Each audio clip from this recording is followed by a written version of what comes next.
580, 581, 582, 583, 584, 585, 586, 587, 588, 623, 624, 625, 626, 627, and 628. These public hearings are now open. Item 39, 2025-0629. I have one speaker card, Mr. Hajrudin Mezek, and he does not wish to speak. Public hearing is closed. Item 40, 2025-0630. I have one speaker card, Ms. Sally Barnes.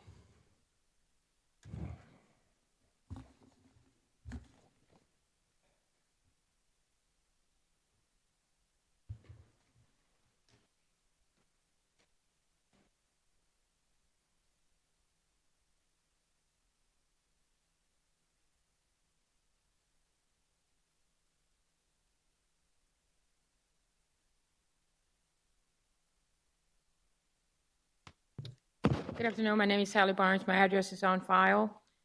I'm here in opposition to that because there's not a space there. I'm also on the Millage committee, and they recommended to deny this also.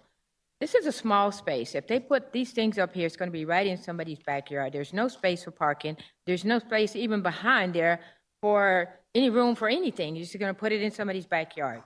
We've talked about them. Those trees that are there, I've already talked to the city of Jacksonville, and those trees cannot be cut down, because they're huge, majestic oak trees. I did that the last time somebody was trying to put something in there. I talked to the city. They stopped them from cutting down. They were cutting trees without a permit.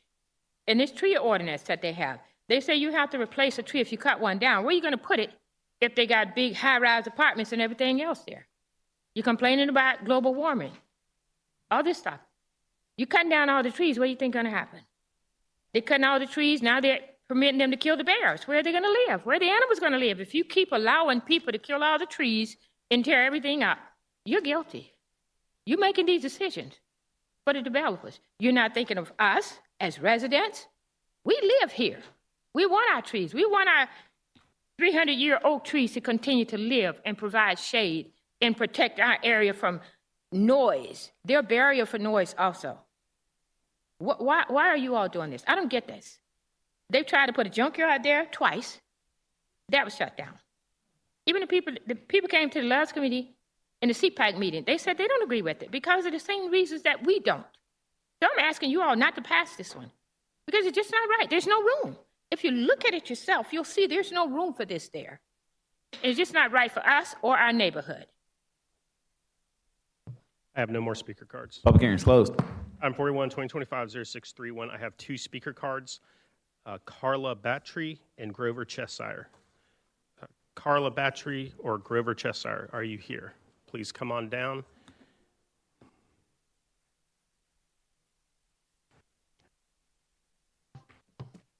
Good evening. My name is Carla Bari, and I'm here for 0 Woodley Road. I'd like to introduce to you Mr. Cheshire. He bought this 1.5-acre zoned industrial business park. He's here to change the zoning to light industrial. He is a grading, clearing company that stabilizes a lot of properties in Jacksonville. He's much needed, and this is his first property that he will use to hold his equipment, and he's much needed. This is off of New Kings Road and Woodley Road. It's very much a light industrial area, and we met with Councilman Gaffney at the very beginning on every project. So we kind of told him in advance. So we're very much in supportive of this. The community is, and I'd like to introduce you to Mr. Cheshire. Mr. Cheshire, you're recognized with 3 minutes. Introduce yourself. Yeah, my name's Grover Cheshire. I'm the owner. Have your address for the record, sir? 4157 Charles Green Road, Hilliard, Florida. We just want to put stockpile landscape materials there and our little equipment, and we do grading of land and bush hogging, clearing, that kind of stuff. And we're in Hilliard, so we'd like to move to Jacksonville. Thank you, sir. I believe Reggie Gaffney, Jr., Councilmember Gaffney would like to speak with you in the green room. Yes. Okay, thank you. And I have Thank no you. more speaker cards. All right, this public hearing is closed. Item 42, 2025-0676, no speaker cards. Public hearing is closed. Item 43 and 44, 2025-0677, 0678, I have no speaker cards. These public hearings are closed. Item 45, 2025-0679, I have no speaker cards. Public hearing is closed. I move the amendment. A motion and a second on the amendment. I have no one in the queue. All in favor of the amendment, signify by saying aye. Aye. Any opposed, say nay. The amendment carries. I move to re-refer as amended. Got a motion and a second to re-refer as amended. That's going to be a ballot vote. Please open up the ballot and record your vote.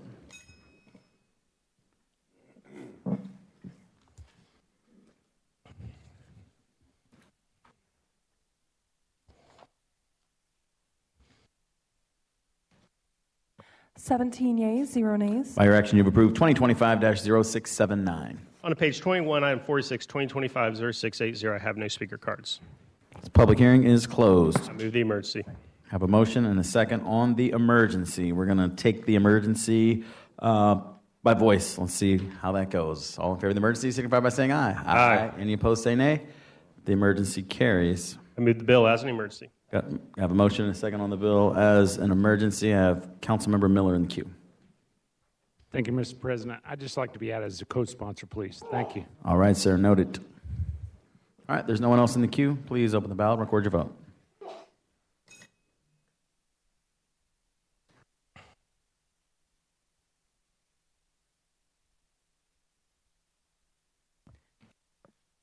Eighteen yeas, 0 nays. By your action, you've approved 2025-0680 as an emergency. Item 47, 2025-0681, I have no speaker cards. Public hearing is closed. Item 48, 2025-0682, I have no speaker cards. Public hearing is closed. I move the emergency. Have a motion and a second on the emergency. All in favor of the emergency, signify by saying aye. Aye. Any opposed, say nay. The emergency carries. I move the bill as an emergency. Have a motion and a second on the bill as an emergency. Councilmember Salem, you're recognized. Thank you, Mr. President. I voted against this one and several other $10,000 appropriations. I just can't vote for these. All the work that goes into these things, from the auditors to the Office of General Counsel, and then the monitoring of these by KHA or the Grants Committee, I urged the bill sponsor to move these dollars into the new year where they could be accumulated and have one or two appropriations. So I'm going to say this once. I'm voting against this one, and the other, I think there's 3 or 4 other $10,000 ones, and I think there's one $5,000 one I'll be voting against as well. Thank you, sir. All right, thank you. Councilmember Johnson, you're recognized.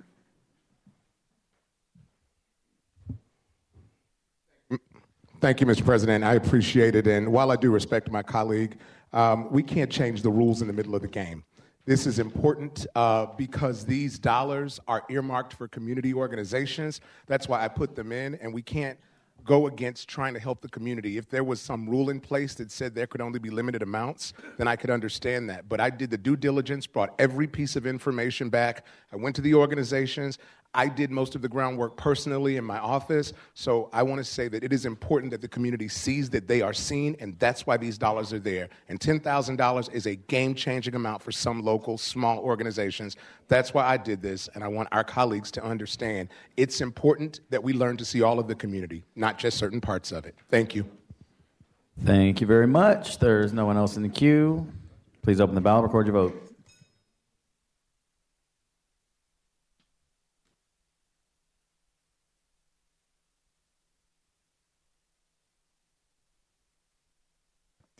Fifteen yeas, 3 nays. By your action, you've approved 2025-0682. Moving on to item 49. I'm sorry, that's your job. That is my job. Thank you, Mr. President. 2025-0683, I have no speaker cards. All right, public hearing is closed. I will note this has been discharged by your direction from Neighborhoods Committee, and I move the emergency. On a motion and a second on the emergency. All in favor of the emergency, signify by saying aye. Aye. Any opposed, say nay. The emergency passes. Move the bill as an emergency. I have a motion and a second on the bill as an emergency. I have no one in the queue. Please open the ballot and record your vote.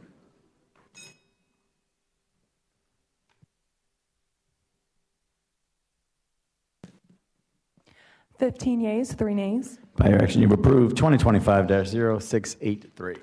On to page 23, item 50, 2025-0685, I have no speaker cards. Public hearing is closed. Item 51, 2025-0686, I have no speaker cards. This public hearing is now closed, and I'd like to recognize Council President Kiriko.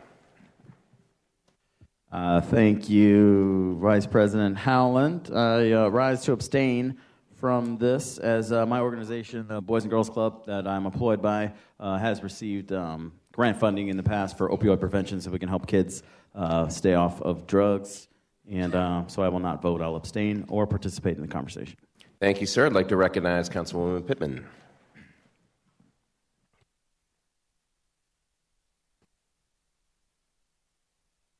To the chair, I also like to abstain because I'm the CEO and president of the Claire White Mission, and these potential dollars will be targeted for the homeless and homeless veterans. Thank you. Thank you, Ms. Pittman. That concludes the abstentions. We already moved the emergency, I believe. Not I yet. moved the emergency. Thank you. All right, we have a motion and a second on the emergency. We'll take this vote verbally. All those in favor of the emergency indicate by saying aye. Aye. Aye. All against say no. The emergency passes. I moved the emergency. I moved the bill as an emergency. We have a motion and a second on the emergency. On the bill as an emergency. We have no speakers on the queue. Let's open the ballot and record your vote.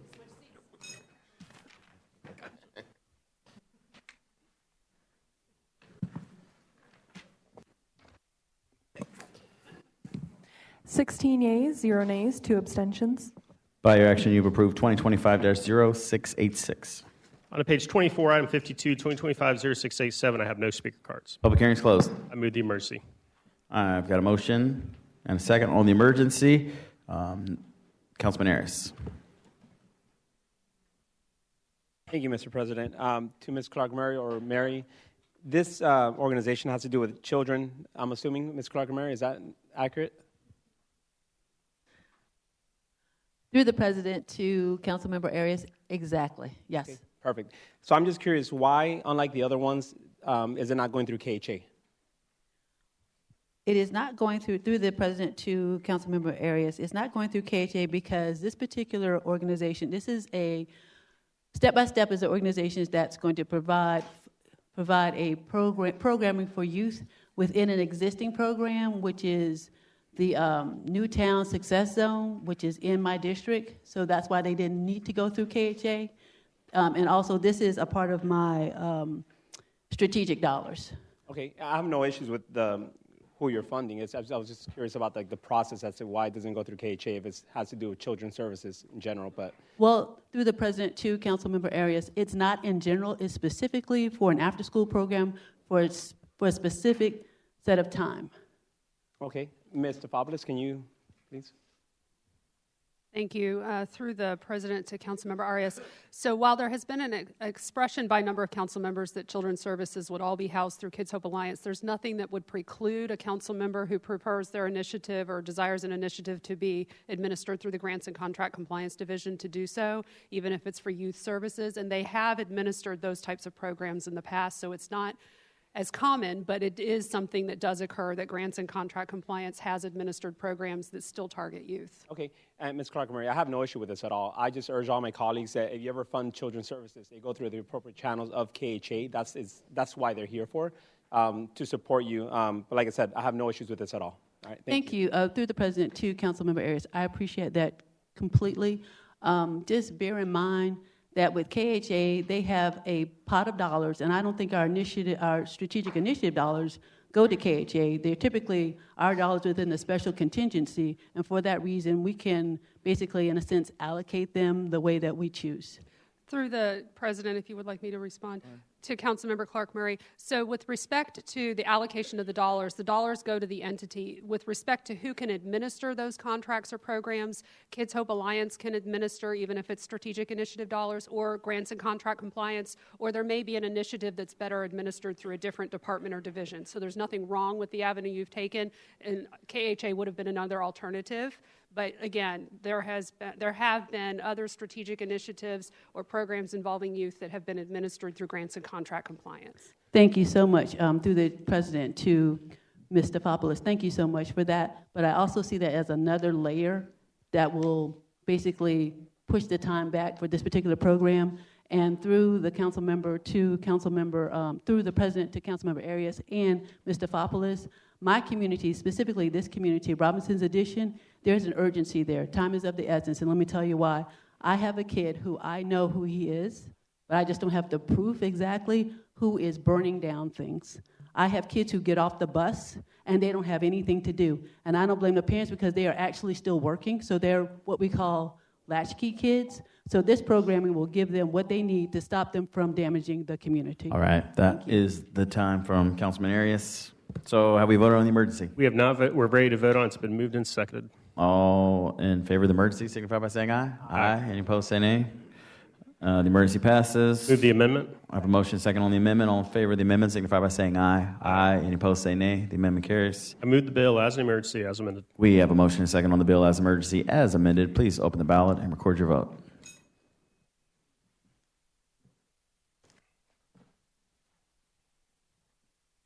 $18 yeas, 1 nay. By your action, you've approved 2025-0687 as amended as an emergency. Item 53, 2025-0688. I have no speaker cards. Public hearing is closed. On page 25, item 54, 2025-0689. I have no speaker cards. Public hearing is closed. I move the emergency. Motion second on the emergency. All in favor of the emergency signify by saying aye. Aye. Any opposed, say nay. Emergency passes. I move the bill as an emergency. We have a motion and a second on the bill as an emergency. I have no one in the queue. Please open the ballot and record your vote.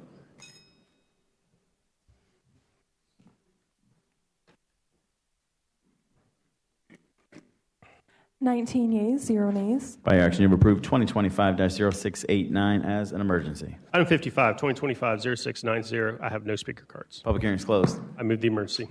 I have a motion and a second on the emergency. I have no one in the queue. All in favor of the emergency signify by saying aye. Aye. Any opposed, say nay. The emergency carries. I move the bill as an emergency. I've got a motion and a second on the bill as an emergency. I have no one in the queue. Please open the ballot and record your vote.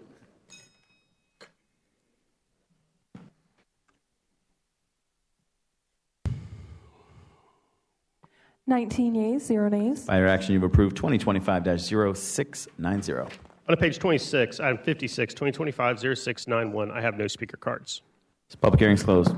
I'll note that this also got discharged from neighborhoods by your direction, Council President, and I move the emergency. You're welcome, Jimmy. All in favor, we have a motion and a second on the emergency. All in favor of the emergency signify by saying aye. Aye. Any opposed, say nay. The emergency carries. I move the bill as an emergency. A motion and a second on the bill as an emergency. I have no one in the queue. Please open the ballot and record your vote.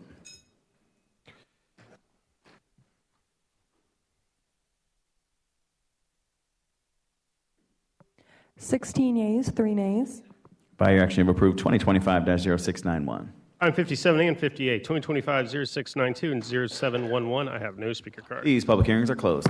Item 59, 2025-0713. I have no speaker cards. This public hearing is closed. I'll note this one also got discharged from neighborhoods at your direction, and I move the emergency. I have a motion and a second on the emergency. All in favor of the emergency signify by saying aye. Aye. Any opposed, say nay. The emergency carries. Move the bill as an emergency. I have a motion and a second on the bill as an emergency. Councilman Boylan, you're recognized. Thank you, Mr. President. I'm going to briefly speak to the comments they made at the Neighborhoods Committee meeting about a couple of things. You've heard it mentioned tonight. We see it referenced in the agenda as a council contingency. And in fact, it's supposed to be strategic planning initiatives. I want to encourage my colleagues, while we're going to take in abeyance this the coming year from that process because of the CBA funding, I want to encourage my colleagues as we come back to this in 2 years, that we look at this as a means of strategically moving our communities forward collectively and not necessarily focusing on 1 or 2 organizations and benefiting their operations as a result. Number 2, I want to make certain we understand public purpose is critical in the context of this kind of use of these dollars. And frankly, in the definition of this one, or at least the description of how these funds were going to be used, I didn't see the public purpose fully adopted. So I didn't support it in the neighborhoods, and I won't be supporting it today. Thank you, Mr. President. All right, thank you. There are no other speakers. We have properly moved the emergency and moved the bill as an emergency, so open the ballot and record your vote.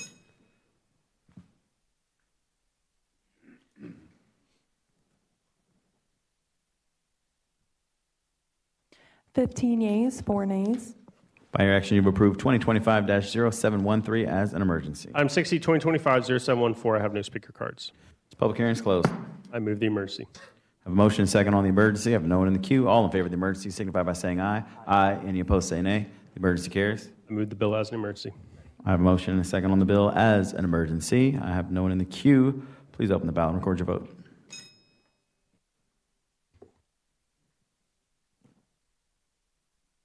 Nineteen yeas, 0 nays. By your action, you've approved 2025-0714. Item 61, 2025-0715. I have no speaker cards. Public hearing is closed.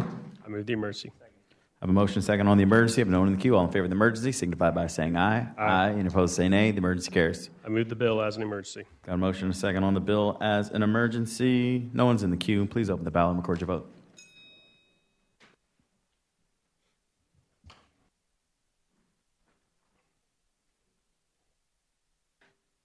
Nineteen yeas, 0 nays. By your action, you've approved 2025-0713. Item, I think I got lost in my notes. We're on 61. I'm sorry, 62, correct. Item 62, 2025-0716. I have no speaker cards. This public hearing is closed. I'd like to note this is also discharged by your direction from neighborhoods, and I move the emergency. I've got a motion and second on the emergency. All in favor of the emergency signify by saying aye. Aye. Any opposed say nay. The emergency carries. I move the bill as an emergency. I have a motion and a second on the bill as an emergency. No one in the queue. Please open the ballot and record your vote.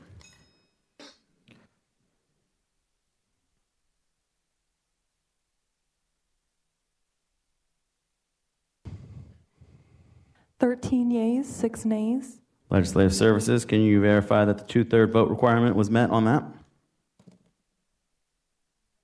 13 is appropriate, so by your action, you've approved 2025-0716. Item 63, 2025-0717. I have no speaker cards. Public hearing is closed. I move the emergency. I have a motion second on the emergency. I have no one in the queue. All in favor of the emergency signify by saying aye. Aye. Any opposed say nay. The emergency carries. I move the bill as an emergency. I have a motion second on the bill as an emergency. Councilmember Diamond, you're... All right. There's no one else in the queue. Please open the ballot and record your vote.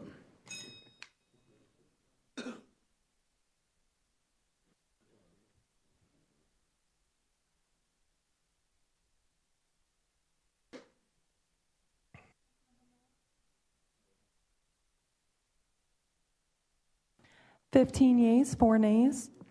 By your action, you've approved 2025-0717.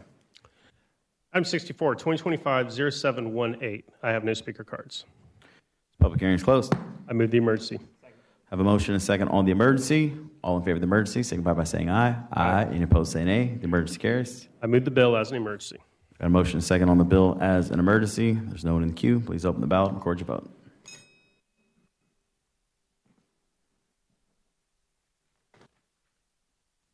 Nineteen yeas, 0 nays. By your action, you've approved 2025-0718. On the next page, page 29, I'm 65, 2025-0720. I have no speaker cards. All right, the public hearing is closed. This item was also discharged from neighborhoods at your direction, and I move the emergency. I've got a motion and a second on the emergency. If no one in the queue, all in favor of the emergency signify by saying aye. Aye. Any opposed, say nay.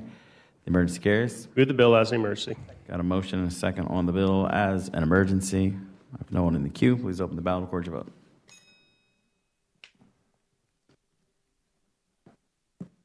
Okay. 15 yeas, 4 nays. By your action, you've approved 2025-0720, and I have Councilmember Miller in the queue. Thank you, Mr. President. I hate to do this, but I pushed the wrong button on item number 62, and I request reconsider on item 62. Second. All right, I need to clarify that the person who I'm going to call on to make the motion was on the prevailing side. So who would like to make the motion to reconsider that was on the prevailing side? All right, I have a motion from Councilmember Gaffney Jr. to reconsider item number 62. And I have a second from Councilmember Arias. So all in favor of the reconsider. Let's do this around the horn. So starting with Councilmember Diamond, yea or nay?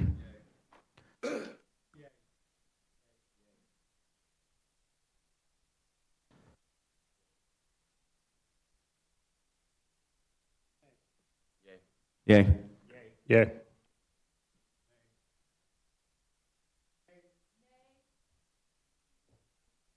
Councilman Carlucci.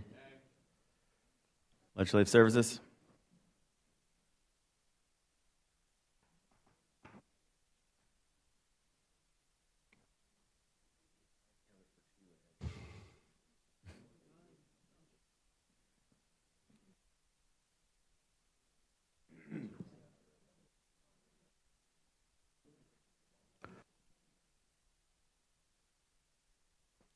Mr. President, the motion passes. All right, the bill is on the floor for being reconsidered. So let's get it. Council President, I move, do we need, to Ms. Stefopoulos, do we need to reopen the public hearing on this? For 2025-0716, I move the emergency. Got a motion and a second on the emergency. All in favor of the emergency signify by saying aye. Aye. Any opposed say nay. The emergency carries. Move the bill as an emergency. All right, motion second on the bill as emergency. We'll go to the queue. First in is past President White. You're recognized.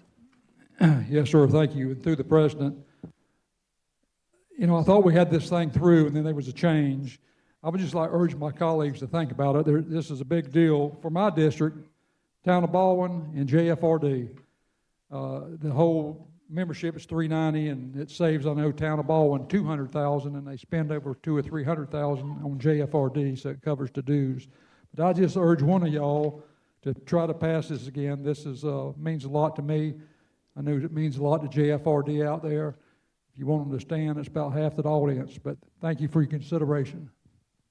All right, Councilmember Johnson. Thank you so much, Mr. President. And I'd also like to thank my colleague, former Council President White, for supporting me on this legislation. I worked really hard with the auditors and the Office of General Counsel to find the funds because the Regional Council does such an amazing job in helping us do our job. I know they worked with me in several initiatives, but one that stands out is on the jail committee, which former Council President Salem appointed me to work as the chair of one of the subcommittees. And the rich data that we were able to get from them allowed us to understand the things that we need for this city. I think this is not a great deal to keep us moving in the right direction.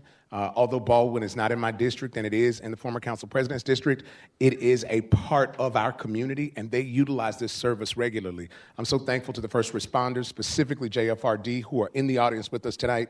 They rely on these services. Colleagues, I ask you and urge you, we need to push this forward so we don't attach this to our budget. It is important that we keep our membership in the Regional Council, and that way we keep our community moving forward. Please join me on voting yes. Thank you. All right, thank you. Councilman Matt Carlucci. Point of information, Mr. President. Point of order? Point of order, Mr. President. Oh, my apologies. Can we do an actual ballot vote on that? I don't understand why we just did. His point of order is, can we do a ballot vote? The answer is yes, we can, but I chose to do it that way. Understood. All right, so Councilman Matt Carlucci, you're recognized. I'd like to ask for a ballot vote, and if we have two other members of the council to do that, I think then we should have a ballot vote. Just to clarify, your request is for the reconsideration to be on the ballot? Yes, I would. I'd like to have it on the ballot. Second, through Council President, this is a statutory requirement. I'd like to have with your permission, General Counsel to come and speak to. You're recognized as the speaker, so your clock's ticking. You have the floor. I'd like to have our General Counsel speak to our requirement to be a member of the Northeast Regional Council. So I'd like to have him speak, and if there's any time left over, then I'd like to speak. Through the chair to Councilman Carlucci and the rest of the council, we received correspondence from the council's attorney regarding our obligation to provide those funds under state statute. There is an AGO's opinion, so that's the Attorney General's opinion from 2017, which suggests, although not binding, which suggests that we are obligated under state statute to fund the Northeast Florida Regional Council. If the council elects not to do it, we will, of course, defend any suit that we get or defend any action, but there is persuasive authority that suggests we have an obligation under state statute to fund the Northeast Florida Regional Council. Happy to answer any other questions you may have. What happens if we don't, through the chair, Mr. Fackler? Through the chair to Councilman Carlucci, that depends on the council. They would have the obligation to either consult with us, try to mediate, try to negotiate a proper amount, or they could potentially sue us for those damages, asserting that the state statute obligates us to fund the amount that they've dictated in their passing of the per capita rate. Okay, thank you. Mr. Chair, I spoke to the JSO, I've spoken to the firefighters. They are provided such a service. It was like way over my head what I could understand the amount of services that the regional council does for them. It is unbelievable what they do, not to mention what they do for the town of Baldwin and what they do every other year or more for the city of Jacksonville.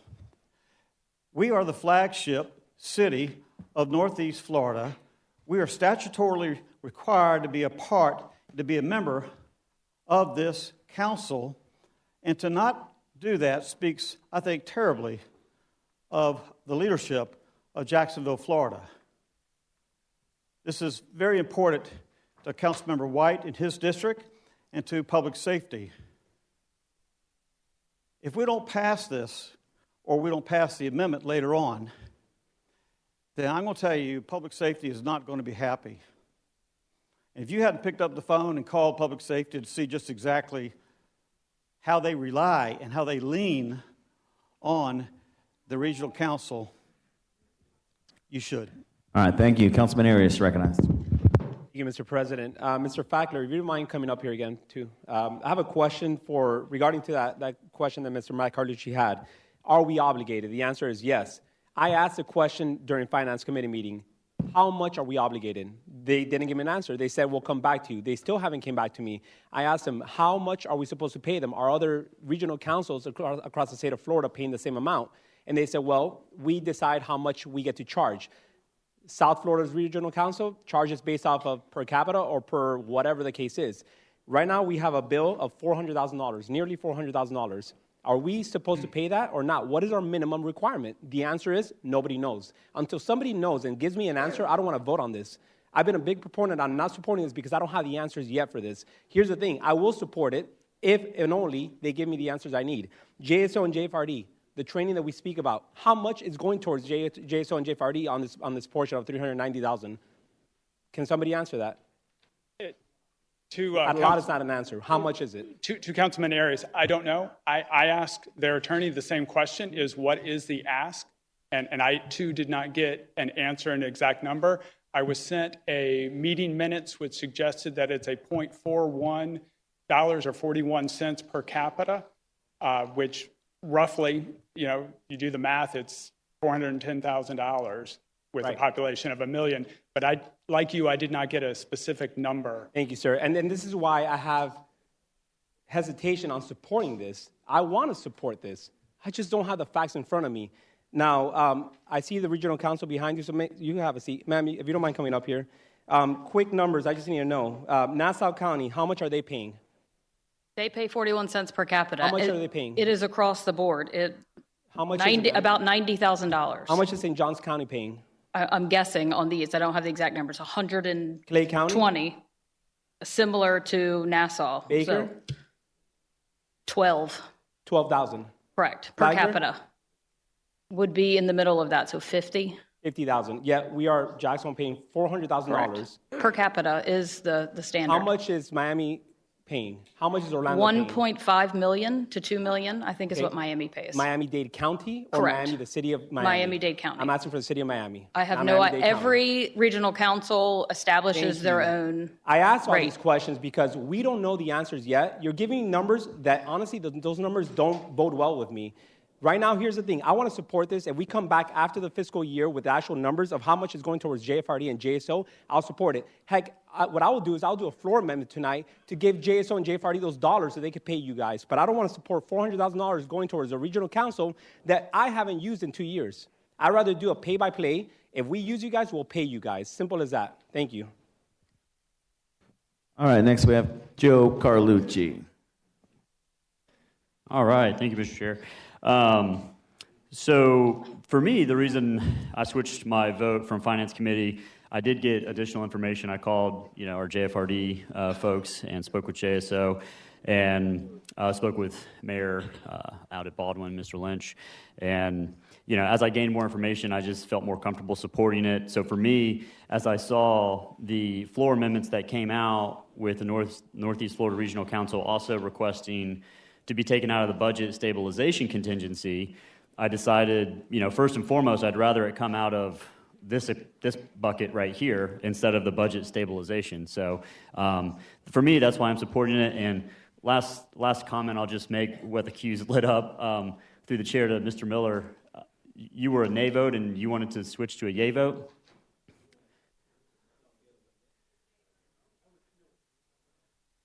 Through the president to Mr. Miller. You were a nay and you want to switch to a yay? Is that understanding right? Through the president to Councilman Carlucci. Yes, I apologize for all of this because. So can we? Thank you. That's all. My fat finger hit one answer, and I wanted it to hit the other one, and it didn't. So I just wanted to revisit it. That's all right. So everybody can get out of the queue and take the temperature down. It's going to pass. And thank you for the additional clarification, Councilmember Miller. All right, thank you, Mr. Carlucci. One person got off. Everyone else is still in. Councilmember Peluso, you're recognized. Councilmember Freeman, would you like to speak? Yes, you're recognized then. Thank you, Mr. Chair. One, I want to commend you on the work that you're doing tonight. I mean, it's definitely a tough night, and having sat in that seat, I truly appreciate your leadership and how you're trying to guide us through. And to my colleagues here, this is not a conversation that just started. My first 7 years ago, there was a previous council member that actually sat in that seat that started this discussion. So this is not a new conversation for the city of Jacksonville 1. But what is new, and it's the first time that it's been introduced, is our Office of General Counsel has come to us now and given us some type of statutory obligation. Now, the one thing that I will say is, and I commend our OGC, Mary, they do an amazing job of communicating with our council and keeping us abreast of things like this. That's new information being brought to us on a night.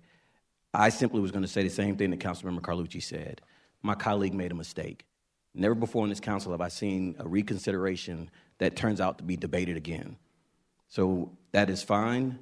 I appreciate everyone's stance on it. He made a mistake. I understand that. We're all capable of making mistakes, and I'm ready to take a vote. Thank you. All right, thank you, Councilman Amaro. Question's been called. All in favor of calling the question, raise your hand. Keep it high. All right, so the question's been called non-debatable. Open the ballot and record your vote. Thank you, Mr. Chaplain.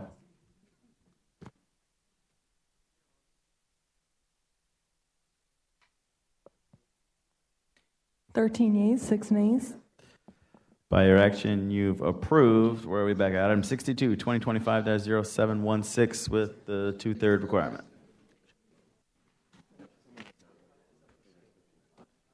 Okay.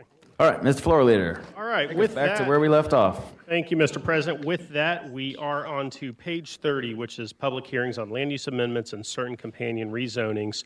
Items 66, 67, 2025-0242 and 0243. I have no speaker cards. These public hearings will be continued until 10/14/25.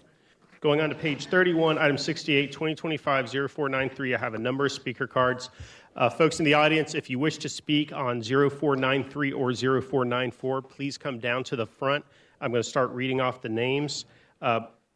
Margaret Drost, James Drost, Ruth Nelson Peoples, and Joanne D'Angelo are the 4 speakers, and then I'll read a number of cards of who do not wish to speak on this. So Margaret Drost, James Drost, Ruth Nelson Peoples, and Joanne D'Angelo. Come on down, and whoever's ready to go first, come to the podium. I know this isn't in order of how you said it, but I'm Joanne D'Angelo. I live at 1565 Jake Road, and we're in opposition of the development that's going to be going in out there. The first part already got pushed through because we didn't know what they were doing. We were told cattle, we were told green belting, we were told any number of things that they were going to be doing. So we didn't find out about what was really going on until we saw the drawing of the subdivision on Facebook. So now there's a second drawing, and they're trying to half more lots in half. And that is on my road, which is Jake Road. The other parts that have passed already are on Ed Johnson Road. It's going to be, I believe they said, over 200 homes on 45 acres. So right now we're opposed to it. We're opposed to many of the things going on out there right now. But I live on Jake Road, and I'm opposed to all of the others as well as Jake Road. And I beg you to please look at the 2045 comprehensive plan, and you'll see that a lot of what's going on with the Jake Road and the Ed Johnson Road things, which is Avalon Landing, you'll see that a lot of it does not go with the comprehensive plan that's already been laid out by y'all. And I guess that's about it. Thank you. Thank you, ma'am. Are Margaret Drost, James Drost, or Ruth Nelson Peoples in the audience? Okay, there are also a few cards that did not wish to speak on this. Linda Mack opposes, Nicole Repovich opposes, and James Pippin opposes, and I have no more speaker cards on 2025-0493. Public hearing will be continued to 10/14/25. Item 69, 2025-0494. I have a number of speaker cards, and it looks like it's identical to the previous one.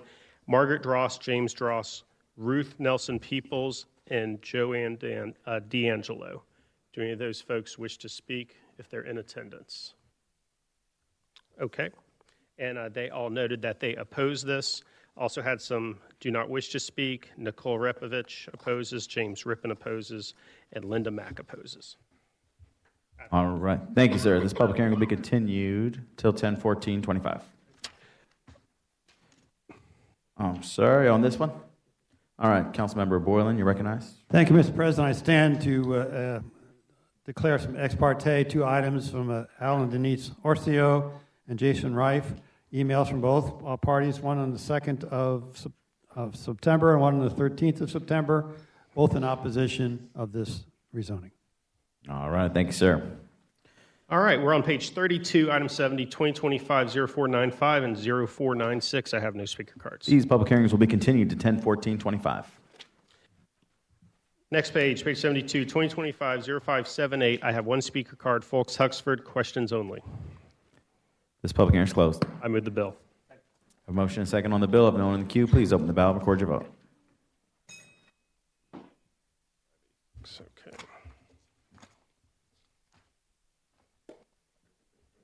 18 yeas, 0 nays. By your action, you've approved 2025-0578. Item 74, 2025-0580. I have one speaker card, questions only, Folks Huxford. All right, was that 7-9 or 8-0? I apologize. It's 7-9. 7-9, I have only one speaker All right, card. public hearing is closed.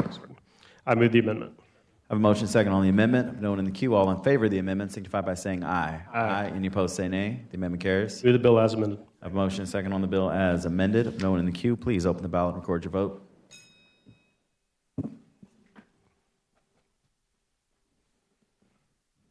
$18 yeas, 0 nays. By your action, you've approved 2025-0579. Item 74, 2025-0580. I have no speaker cards. Public hearing will be continued until 10/14/25. On the top of page 34, item 75, 2025-0581. I have no speaker cards. Public hearing will be continued to 10/14/25. Item 76, 2025-0582. I have no speaker cards. Public hearing is closed.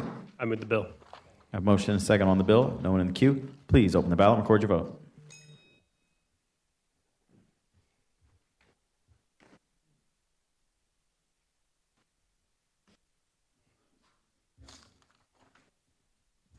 18 yeas, 0 nays. By your action, you approve 2025-0582. On to page 35, 2025-0583, that is item 77. I have no speaker cards. Public hearing is closed. I move the amendment. Have a motion and a second on the amendment. All in favor of the amendment signify by saying aye. Aye. Any opposed, say nay. The amendment carries. Move the bill as amended. Have a motion and a second on the bill as amended. I have no one in the queue. Please open the ballot and record your vote.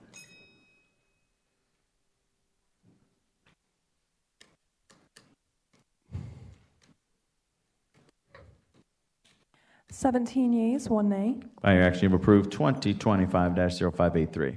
Item 78, 2025-0584, I have no speaker cards. Public hearing is closed. Move the bill. Have a motion and a second on the bill. No one in the queue. Please open the ballot and record your vote.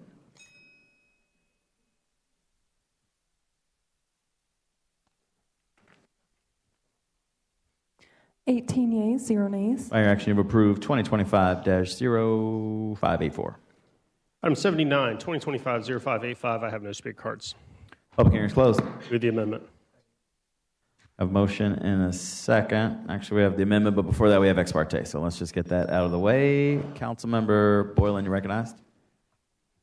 Thank you, Mr. Chair. I have a number of ex parte items on this particular one with Ms. Cindy Trimmer, with whom I met with back on September the 8th. And also I heard from a couple of other constituents just asking questions and getting some clarifications on what the rezoning was happening at this location, particularly focusing on the amendment which called for a traffic study, which they appreciated. Thank you. And this has been filed with Legislative Services. Thank you. All right. Thank you. Councilmember Howland. Mr. President, thank you. I also rise to declare ex parte communications. I spoke with Ms. Cindy Trimmer, actually met with her by Zoom on the 22nd, that's yesterday at 11 a.m., and we spoke about the condominium property and the plans for 2025-0585. They will be filed. Thank you. All right. Just to clarify, do we have a motion on that amendment in a second? We had a motion. I believe we had a second as well. All right. All in favor of the amendment signify by saying aye. Aye. Any opposed, say nay. The amendment carries. Move the bill as amended. I have a motion and a second on the bill as amended. I have no one in the queue. Please open the ballot and record your vote.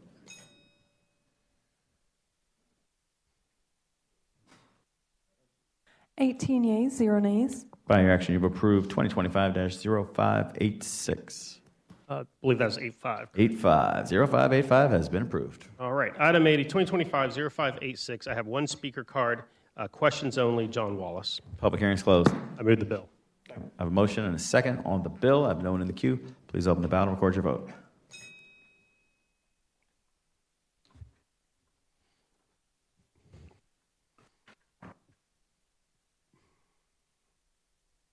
Sixteen yeas, 2 nays. By your action, you've approved 2025-0586. Item 81, 2025-0587. One speaker card. Questions only, John Wallace. This public hearing is closed. I move the bill. I have a motion and a second on the bill. No one in the queue. Please open the ballot and record your vote.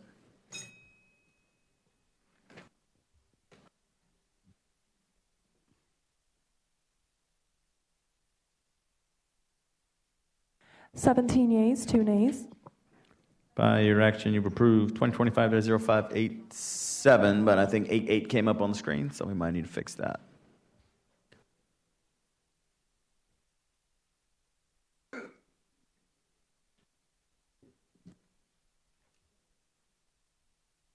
Legislative Services, just give me a thumbs up if you got it under control, and we're just waiting for you to fix it. No thumbs up? Okay, here we go.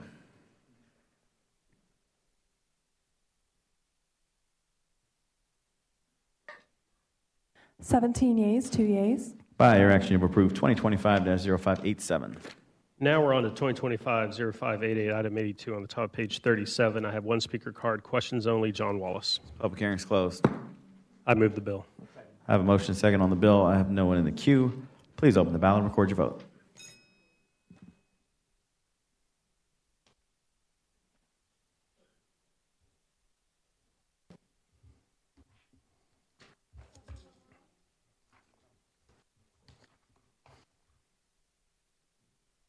Seventeen yeas, 2 nays. By your action, you've approved 2025-0588.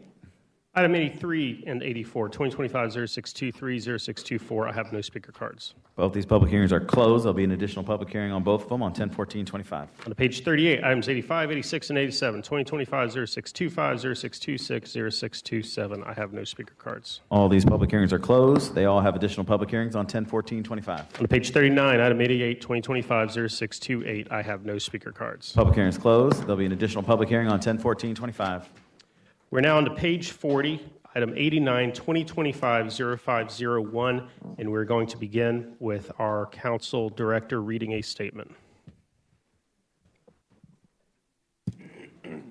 Pursuant to Florida Statute Section 200.065, the council secretary will read the following statement immediately prior to the public hearing on September 23rd, 2025, concerning the adoption of the first 2025-2026 millage levy.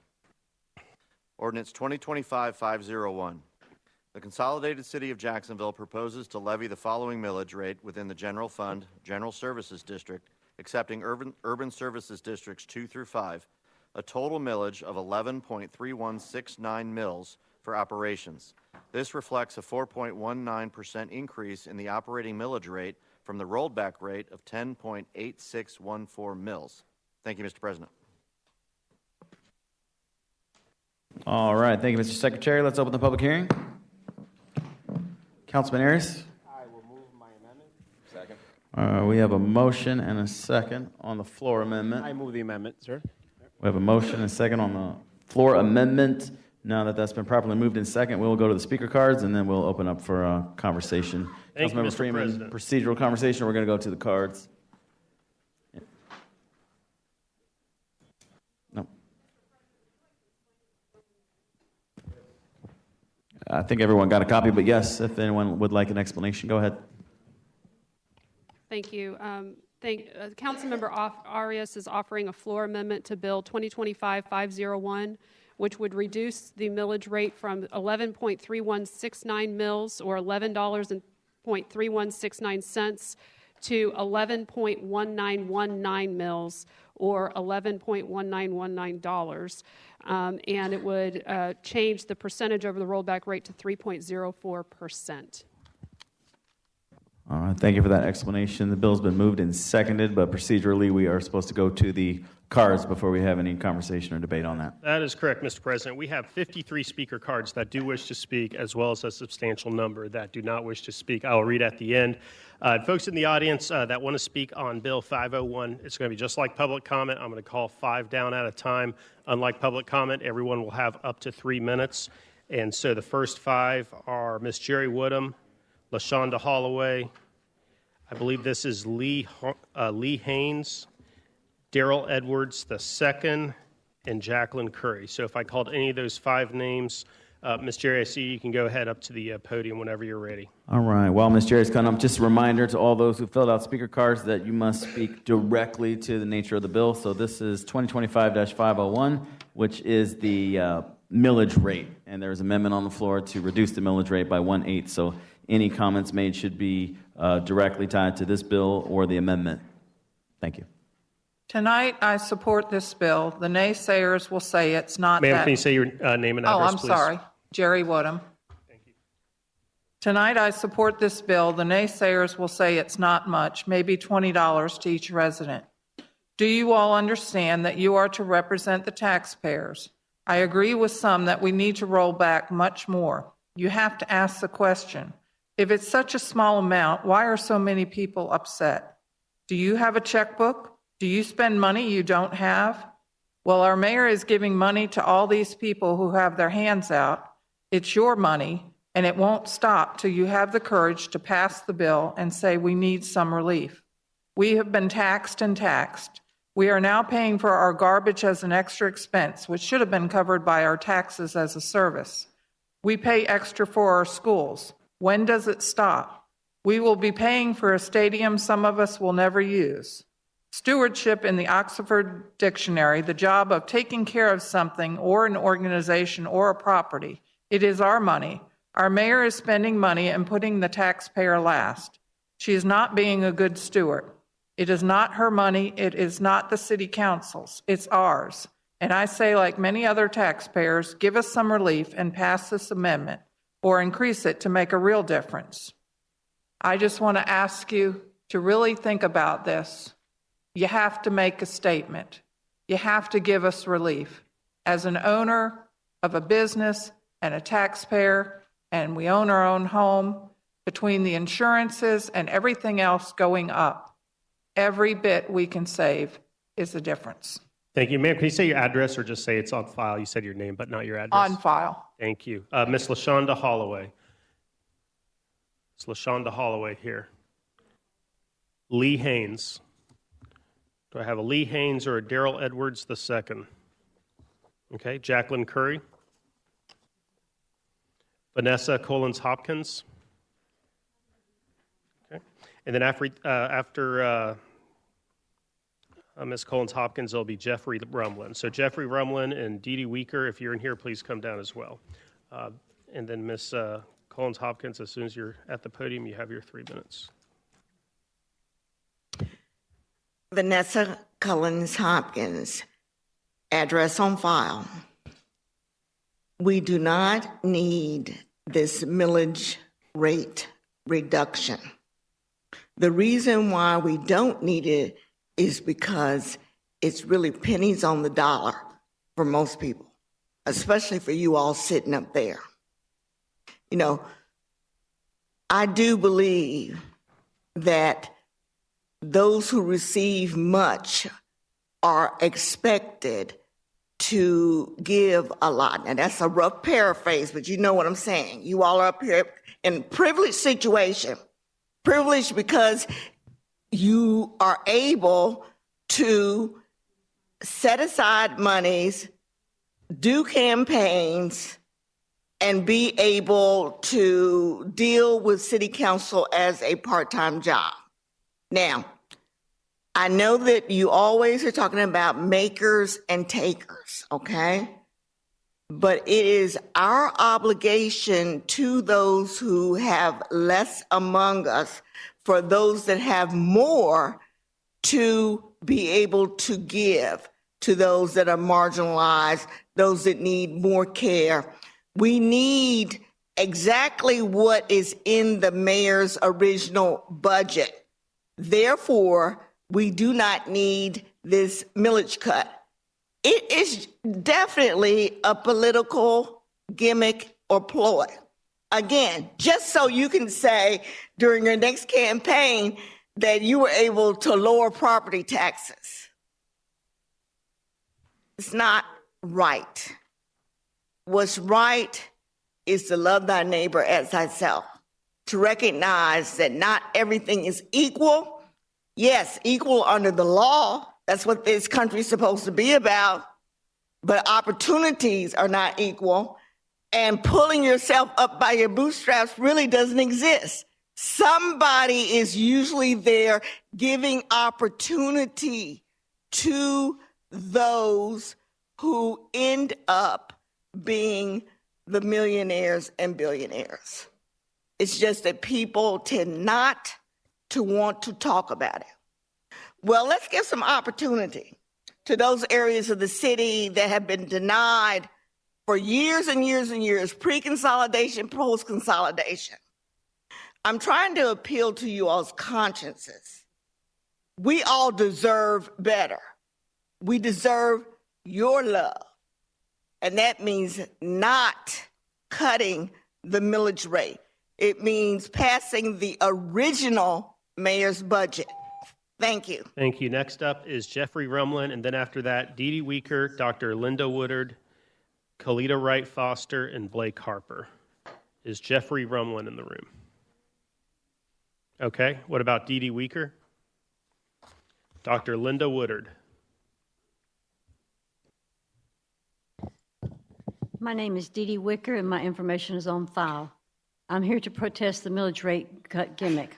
The money collected known as property taxes is used to fund public services for our community. The savings for this cut would be $20 a year for the average property owner and nothing for the renters that are 51% of Jacksonville's population. We would all lose $13 to $15 million in programs and services like eviction diversion and emergency rental assistance funds and health care. Our mayor calls the cut, quote, physically irresponsible, and the Civic Council and police and firefighter unions agree. The property owners that I've heard that want this cut gimmick don't seem to care that their savings are minimal. They should be advocating for property tax reform if they want actual savings. Cutting essential services and programs for the public would push more people into crisis that would cost the city more money in the long run. All that to save yourself $20 a year doesn't seem logical. This gimmick might be saving big corporate property owners money, but not the rest of us. Vote for your constituents' best interest. Thank you.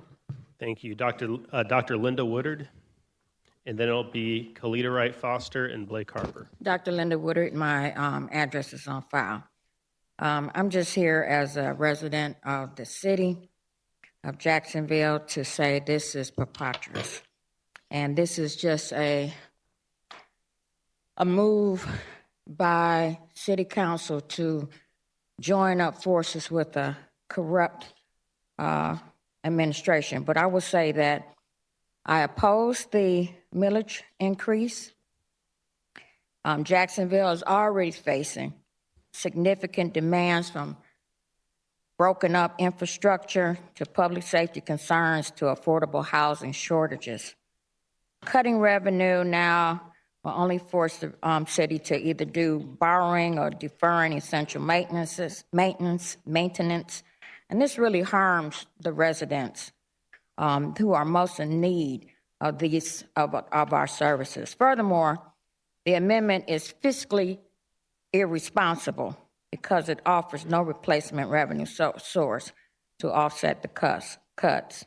At a time when Jacksonville needs to strengthen, not weaken, its financial foundation, approving this amendment would be a step backwards, and we need to move step forward. Thank you. Thank you. Kalita Wright Foster, and then Blake Harper and Tammy Sweat, as well as G. Brooke Bibanow. Please come down as well. Good evening to everyone. I just want to say I'm going to keep it really short. It's not going to take much time because I am tired as well. But I am a homeowner. I paid nearly $7,000 in taxes. I also pay a CDD fee and a HOA fee. I want whatever the percentage is, I am fine with helping the people here in Jacksonville. We have to understand that God is love, the agape love. That's unconditional love. And we have to keep that. And you guys are so privileged to be in the seats that you're in that you should be helping us out, helping our neighbors. We're supposed to love one another. It doesn't matter the color of our skin. This is what we're supposed to do as a people. I am a Georgia native, and I moved here in 2004. I love to say Duval, but that means something. So I hope that you guys have a conscience, do the right thing, because voting is going to come back around again. And we do see many of you around the city asking for our votes. I am paying attention. This is my first time, but it's not my last time. And I am bringing an army with me the next time. Be blessed and vote your conscience. Blake Harper.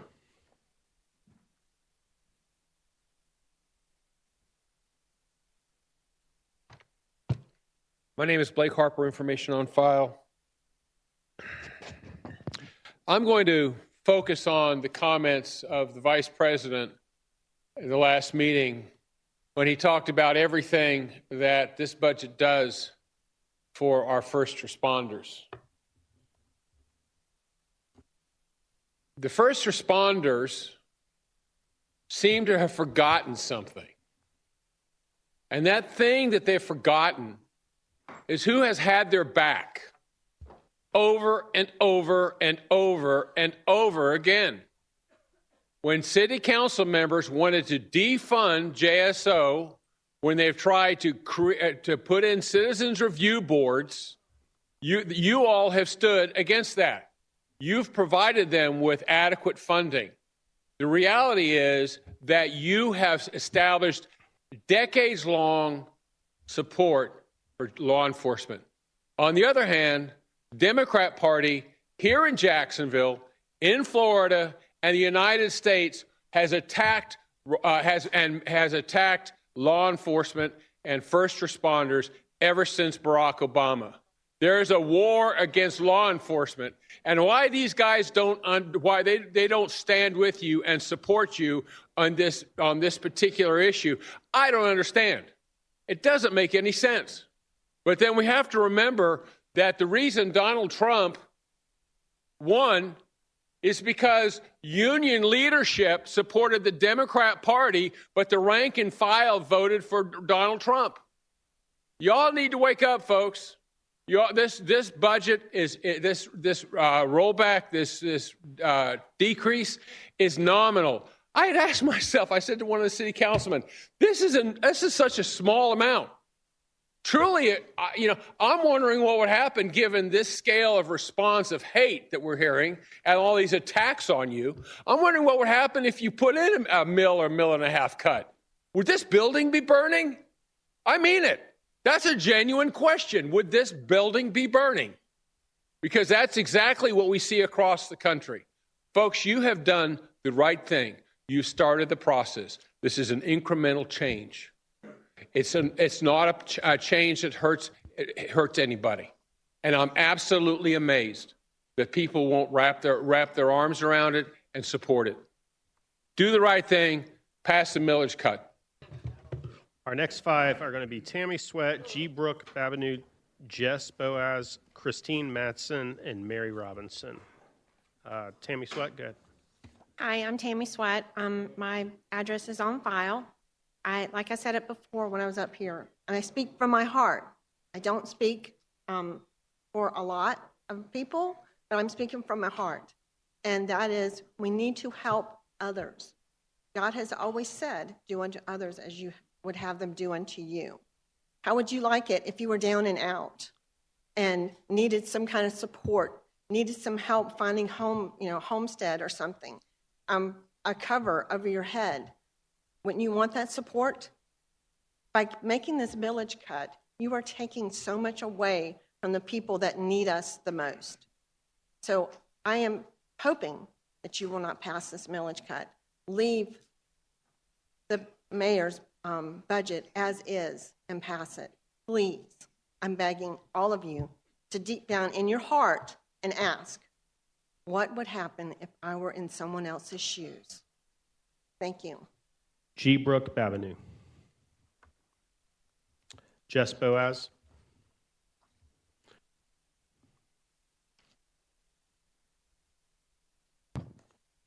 Jess Boaz, address on file.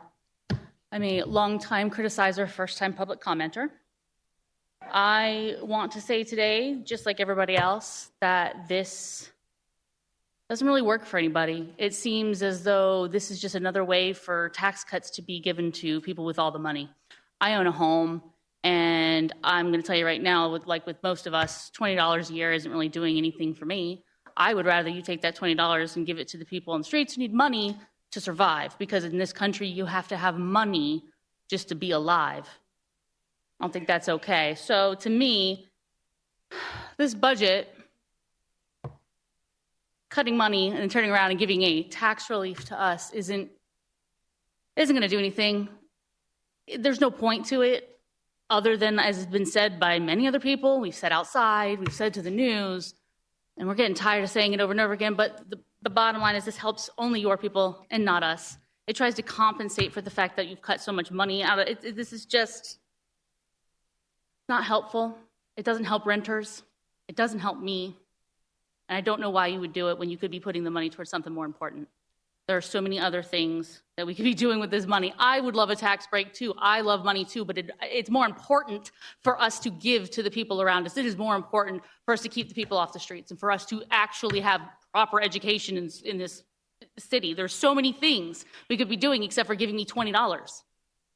I don't want that $20. I want that $20 to be used for something other than JSO. I am all for first responders, but JSO's budget seems a little bit bloated to me when it could be used to, I don't know, repurpose a morgue. I just think there's a lot of things that can be going on right now that aren't, and this is just one more example of something that is being used as as someone said, a gimmick to say, hey, we tried to do something for the people, vote me in next time. I'm not the kind of person who's going to vote someone in who doesn't want to care about the other people around me in this city. I can't believe that once again, it's about you and not us. I really hope someday we get some people who will actually vote for us and not themselves. And I really hope that that time is coming because your time's almost up. So I yield my time. Christine Mattson.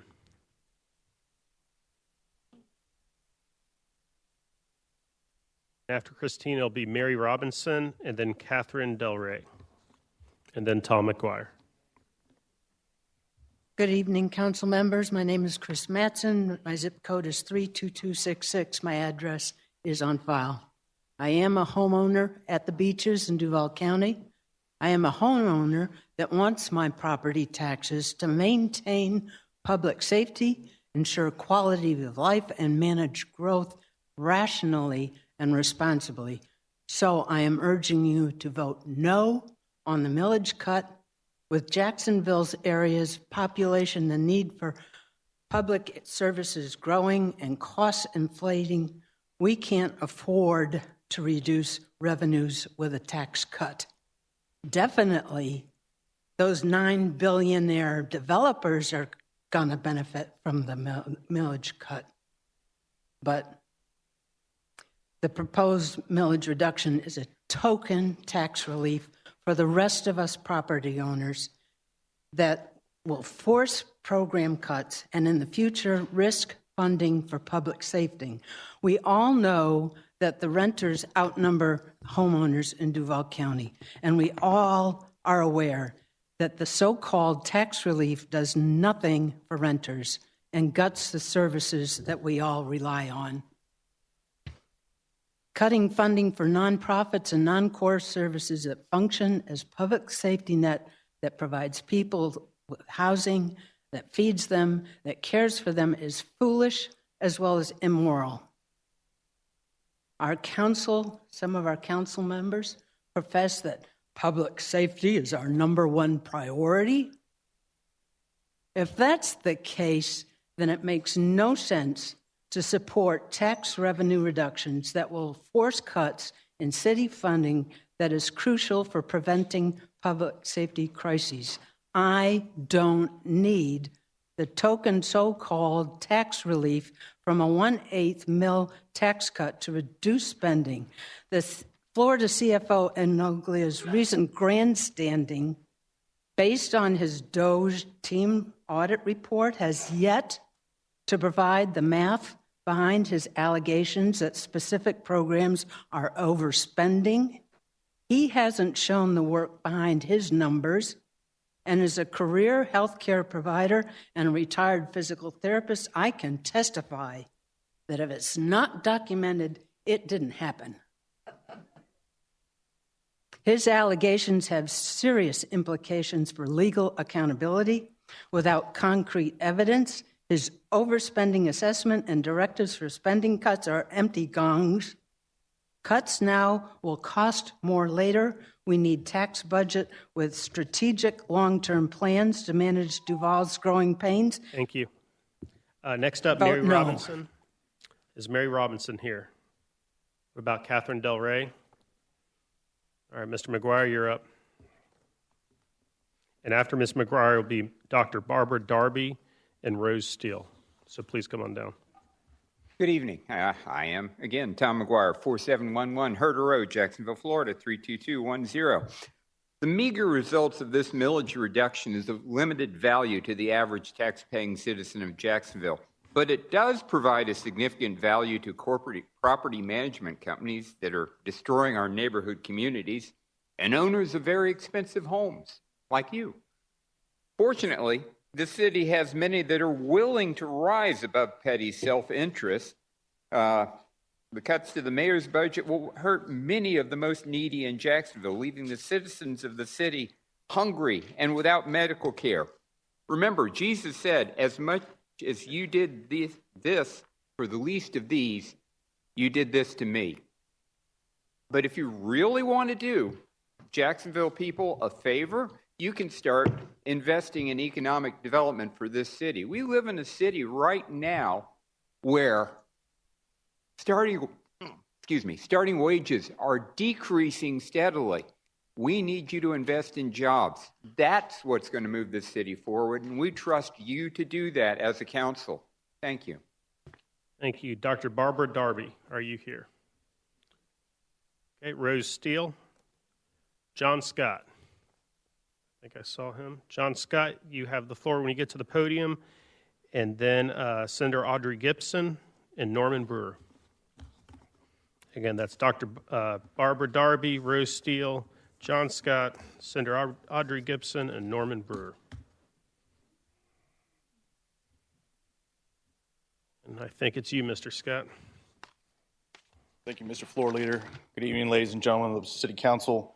My name is John Scott, and I'm a proud resident of Southside. My address is on file. I stand today in support not only of 2025-0501 in its entirety, but as amended. To set the stage, it is becoming increasingly difficult to afford living in Jacksonville. Recent polls have shown that housing affordability is the #1 issue affecting residents here. Therefore, it makes sense that all options should be on the table to address this alarming concern. One such effort is this amendment to cut the millage rate by 0.15 mils, which equates to a roughly, we haven't heard this yet, $13 million cut reduction to a $2 billion budget. That is less than 1% of the total.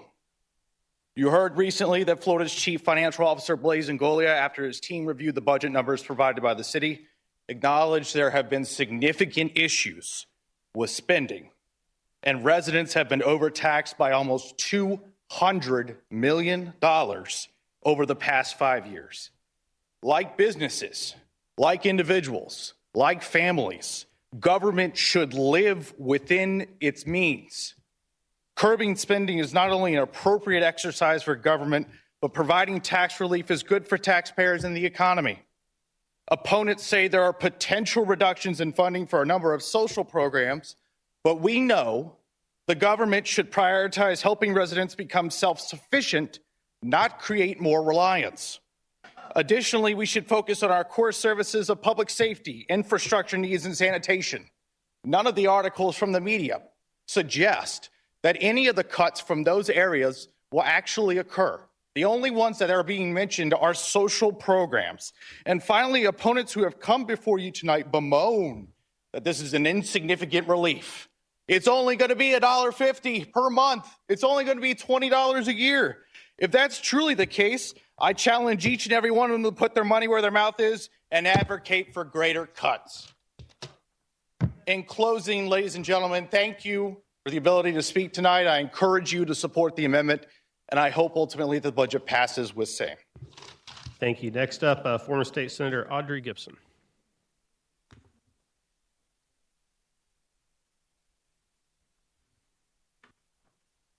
Thank you.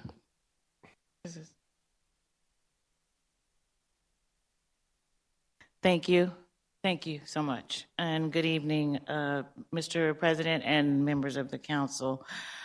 I call the real estate tax reduction bait and switch because it'll be a drop in order to increase the losses that we will incur in our community that will be pretty much irreversible without using bait and switch and smoke and mirrors to put the money back to pay for services, particularly healthcare and improvement in our communities that will suffer because we are just doing a little bit of a real estate tax relief, but in the end, we won't be able to catch up with all of the health issues that we have, improving areas in our city that have been left behind for years and continue to be left behind, as well as our care for our babies, as well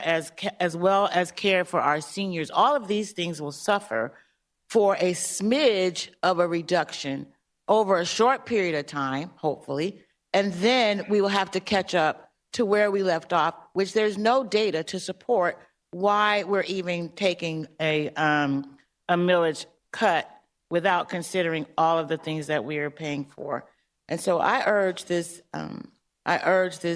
council to look at this issue, because what we can't fix, we can't get the money back for it.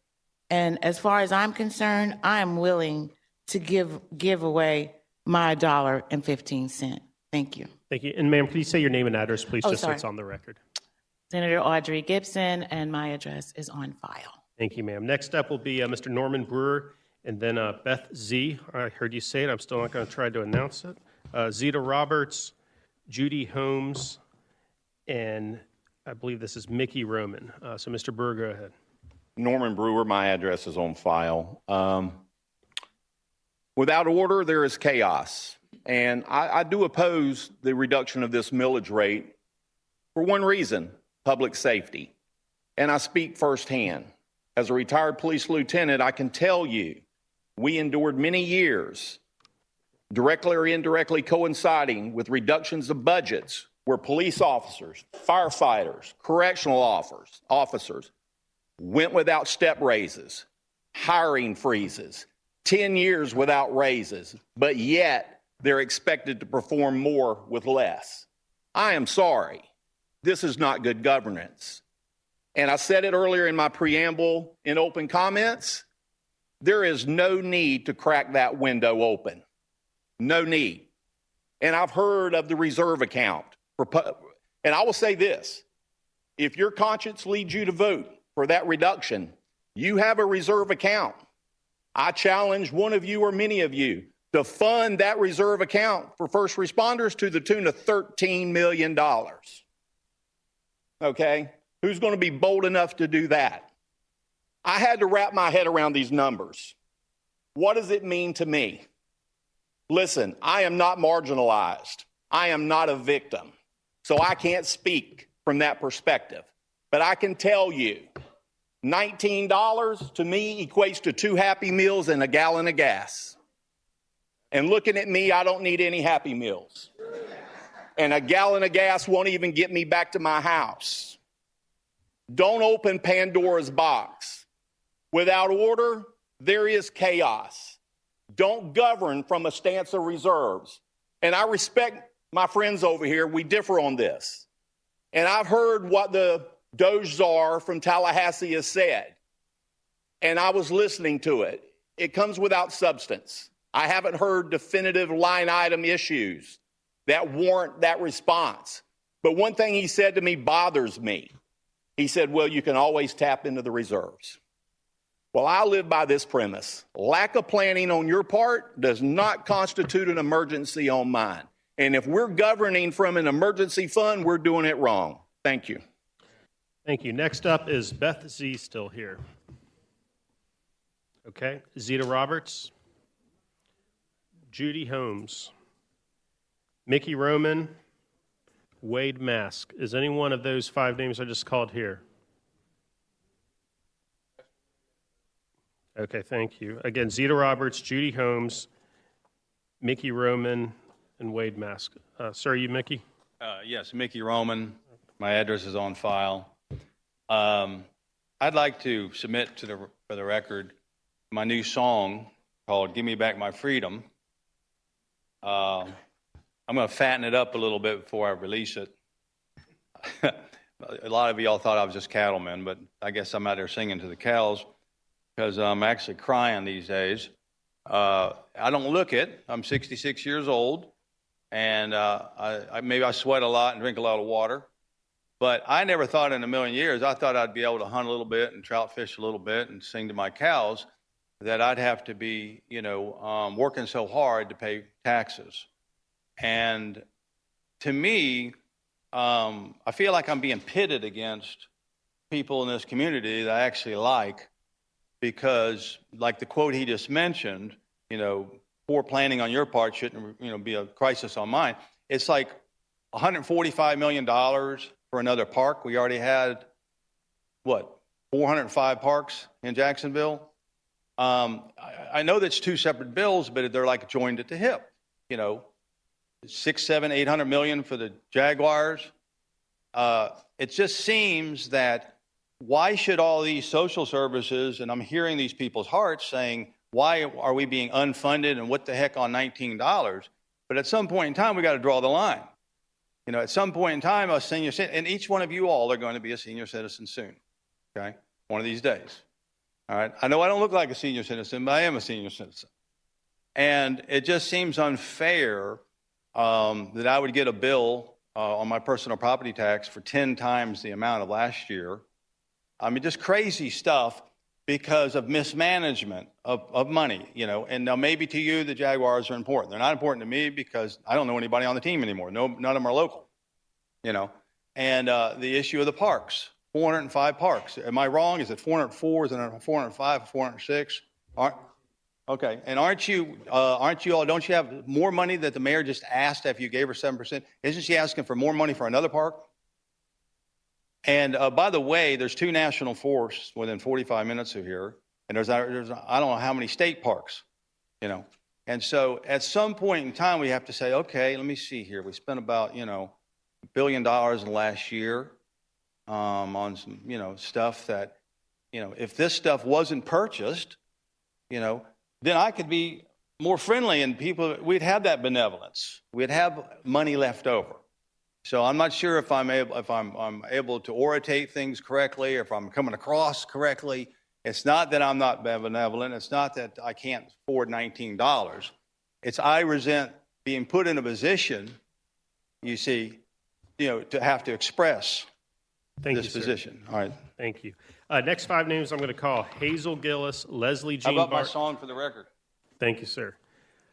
Starting over: Hazel Gillis, Leslie Jean Bart, Justin Roberts, Wells Todd, and Jean Grant Dookie.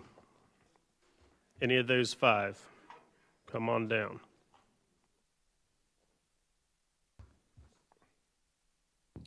I'll repeat what I started last time. Good evening. I'm Hazel Name and Gillis. address, ma'am. I'm Hazel Gillis. My name is on file.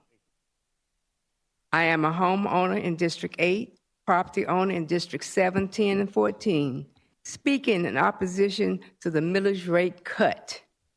While the millage rate cut may give us $20, $30, $40, $60, or even $100 or more, it does not justify cutting services to your constituents. We do not want these insignificant amounts or any amount that takes away the services to people who need them. We may not miss a meal, but many will, and it is inhumane to take this service away from them. We do not need you to cut out services for those who may need Meals on Wheels, housing, better roads, health services, or some other much-needed service. It does not matter whether you are a Democrat, Republican, no party affiliation, whether you are gay, straight, whether you believe in God or not. You should have love and compassion for others. I repeat, you should have love and compassion for others. We need to fund services now and not come back later and raise property taxes. If you decide to cut the millage rate, I hope that the constituents in your district, if you are in a position to be reelected, but remember this and do not vote for you.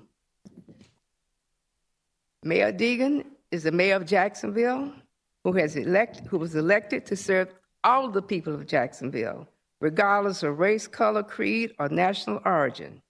Therefore, I am here today to ask you to vote not to cut the millage rate, and please pass the budget. Thank you. Thank you. Leslie Jean Bart, Justin Roberts, Wells Todd, Jean Grant Dooley. Okay, I see Mr. Todd. And then James Matchett, if you're still here, please come down.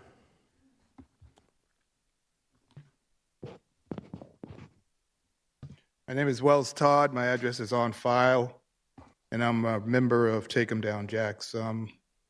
We're here tonight to say no to the reduction of the millage rate. I'm a homeowner. The real issue that we're facing in America today is the fact that the billionaire class, they don't pay taxes. The real issue today is that we have a billionaire and someone who believes in the false ideology of white supremacy in the White House, who hasn't done anything since he's been in the White House for the working class. Nothing. Zero. Can we stick to the millage rate? The request to reduce the millage rate will benefit the developer class.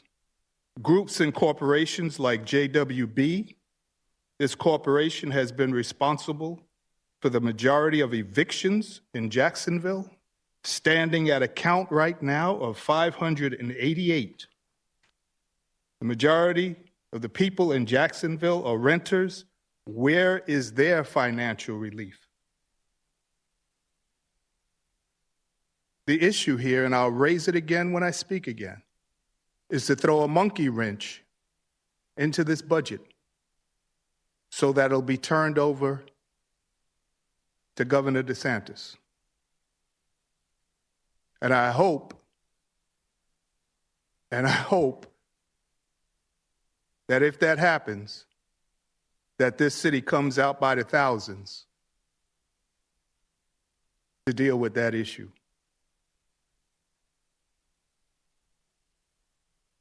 There is a clear case of putting profits before the needs of people.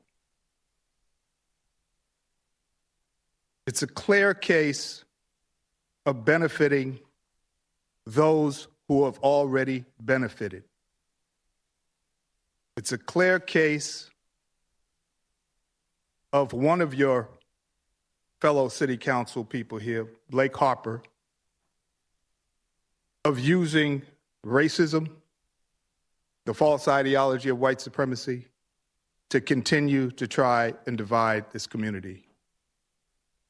It's not going to work. A movement is building, and it will continue to build, and we will end up changing the face of Jacksonville by mass movement. Thank you. Thank you. Next five: James Matchett, Juanita Powell-Williams, Etta Etlinger, Jennifer Jones, and Helene Hayes Stewart, I believe that is. If I called any of those five names, just come on up. Sir, go ahead. James Matchett, address is on file. I stand before you blessed. I can benefit personally from this millage rate because I own property. But that pales to the philanthropic work that I need because there's a great need across Jacksonville communities. Unfortunately, I was raised a giver, and I give. This millage rate takes. It's a lesson that I had to talk to my grandkids about just this weekend. There are no free meals. Just because it didn't cost you nothing didn't mean someone didn't pay for it. Now, if you are sitting in this room, you're probably one of the blessed ones who don't need. How selfish of you to take from those who need. Many in this room run organizations who help those needies. And those few pennies that means little to nothing to most of us who are living the good life means a lot. I am always outraged when we talk about being a physical conservative. The people who suffer the most are our elderly and our young. I've coached football in this city since 1990. And year after year, I watched the sport budget get cut because it just wasn't enough money to go around. Now, here we stand at the precipice of saying we're going to take more of those tax dollars away and expect you to do the same. Yeah, we know it. We have been doing so much with so little for so long, we can almost do the impossible with nothing. Got it. Stop making us do it with nothing. Give the people the resources to make. Listen, my cry is to make this a better city. That's it. I have proven that I want to work with you. Call on me. Put me to the challenge. But I promise you, Pontius Pilate, you can't say I got clean hands and not vote on it and send it to Governor to do the work that we need to get done here. It's not in the budget. We can't give it to you. Vote this down. Next up, Juanita Powell-Williams. Are you here? Okay. Etta Etlinger. Etta Etlinger, my address is on file. It's been said many times that a budget reflects your values. And if that's true, which I think it is true, then the values of this proposed budget are very clear. In my opinion, it gives the police and the developers the bulk of the budget and a pittance for the needs of the people. As Mayor Deegan said, this year's $638 million JSO budget delivers every request made by Sheriff Waters. How about the needs of the people? What about the police violence in our city? What about that? What about the death of the man in the jail? What about JSO working with the ICE thugs? What about that? This millage rate cut would provide even less for our people than the proposed budget does, even less, and which is already anemic and inadequate. For example, the money for both low-cost housing and unhoused people, two related but different things, is only $12 million in a $2 billion budget. This is what I would call a pittance. How many people, how much services, how many agencies do you think $12 million will cover to make any kind of dent for the unhoused or for low-cost housing? I heard on the news that you all would like it to be 1 million, maybe even nothing. Your Fox News host said last week, quote, "Let's give the homeless involuntary lethal injections, just kill them." Is that what you're saying by having cuts and no services? Is that what you're saying? The developers receive tax cuts and other types of incentives with our money. As already mentioned, JWB is the biggest evictor in this city, and I don't hear any of you complaining about that. I don't hear it. Anyone who's paying attention knows this will do very little. This millage proposal is a sham. Next up, Juanita Powell-Williams. Are you out there? Jennifer Jones. And then Helene, like I said, I think this is Kane Stewart. And then I have an Alice S. I cannot read the last name. And then Jamie Travis Leonard. So go ahead. Hello, my name is Jennifer Jones. My address is on file. I am a Marine Corps veteran and a nonprofit leader within this community. I speak from a place of complete privilege. I live in a $500,000 house, and I don't want this property tax cut. Taxes should be for the common good, and unfortunately, that takes money. We don't need to hand out breaks to developers or to people sitting up on boarded up properties. What we need to use the proposed millage is to fund healthcare, housing, food, and programs to assist the most vulnerable neighbors. Our seniors depend on these funds. Our unhoused neighbors depend on these funds. Our kids depend on these funds, not JSO. Living within your means only works if you're not dying. Please wake up. You're not in Washington. You're in Jacksonville, Florida. And with this kind of nonsense, these people are not going to put you in Washington. And the City Council and the Finance Committee that serves developers over people isn't finance, it's failure. Okay, Juanita Powell-Williams, I don't think I saw her come down. Helene Kane Stewart, are you here? Okay, I see you walking down. Then it'll be Alice, and again, I can only see an S. I cannot read the rest of the last name. Jamie Travis Leonard, and then Mark Yonge, Y-O-N-G-E. Hello, my name is Helene Camp Stewart. You have my address on file. I want to echo everything that everybody has said about not decreasing the millage rate. I noticed that my words were just sort of echoes of what everyone else has already said. I just know that I live in so I'm going to say something else. I live in a socioeconomically kind of diverse neighborhood.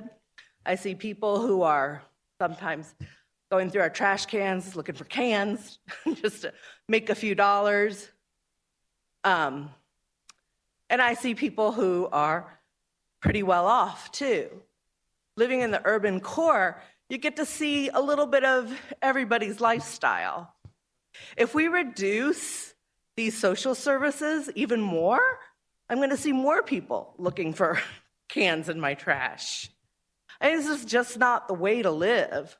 Quality of life is really instrumental in being a first-class city, and that's what we need to be focused on. So keep the millage where it's at.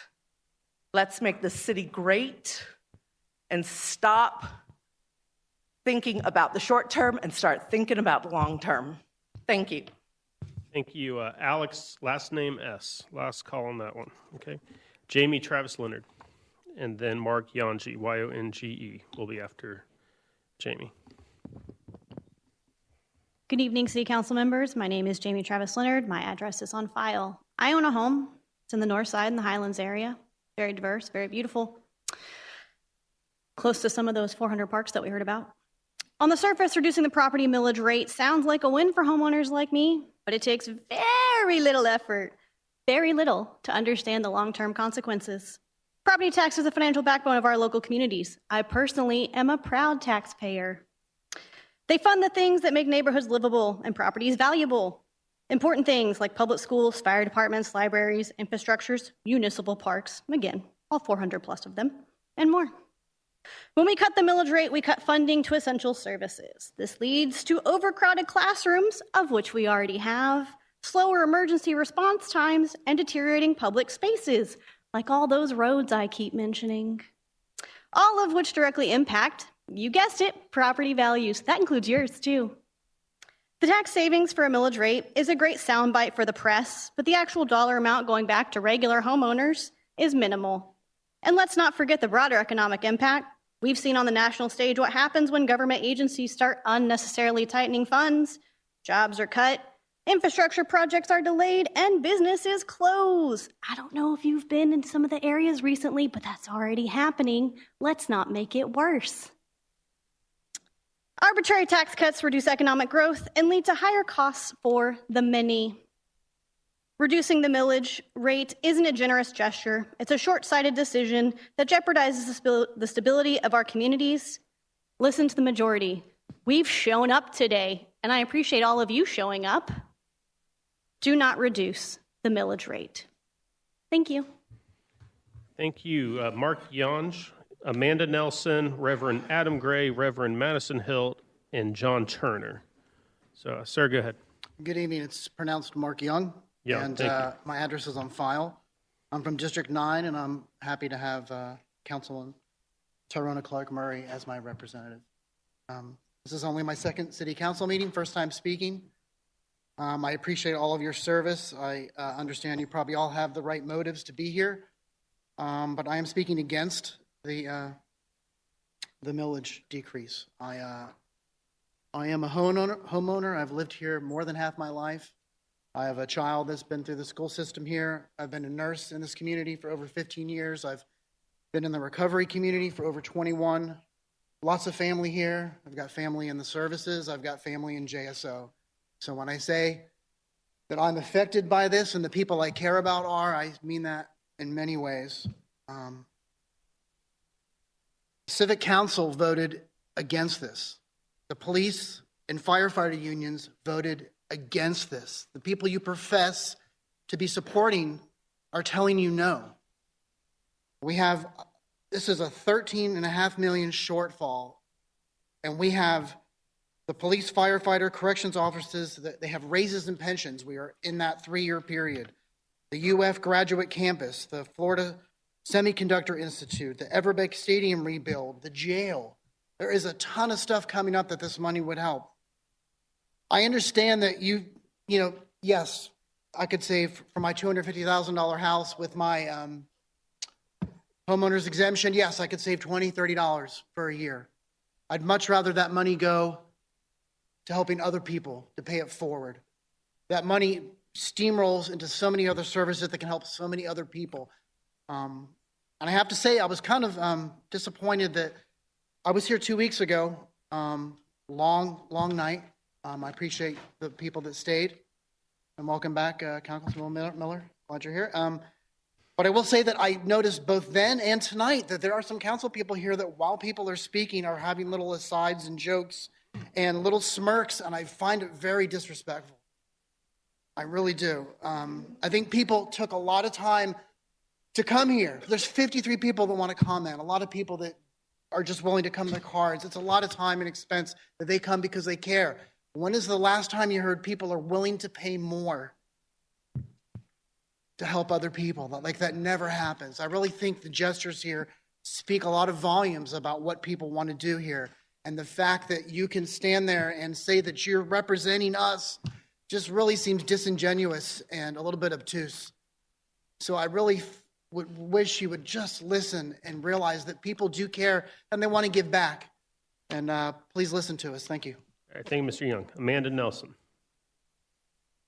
And after Amanda, it'll be Reverend Adam Gray, then Reverend Madison Hill. Hello, I'm Amanda Nelson. My address is on file.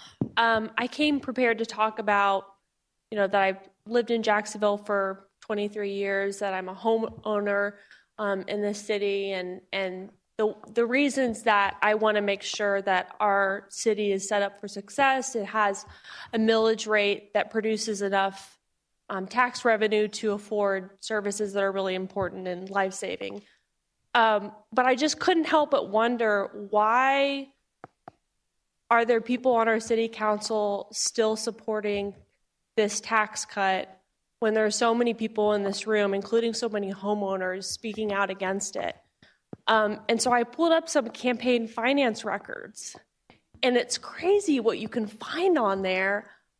In 1 month in 2023, Rory Diamond got $40,000 from builders and developers.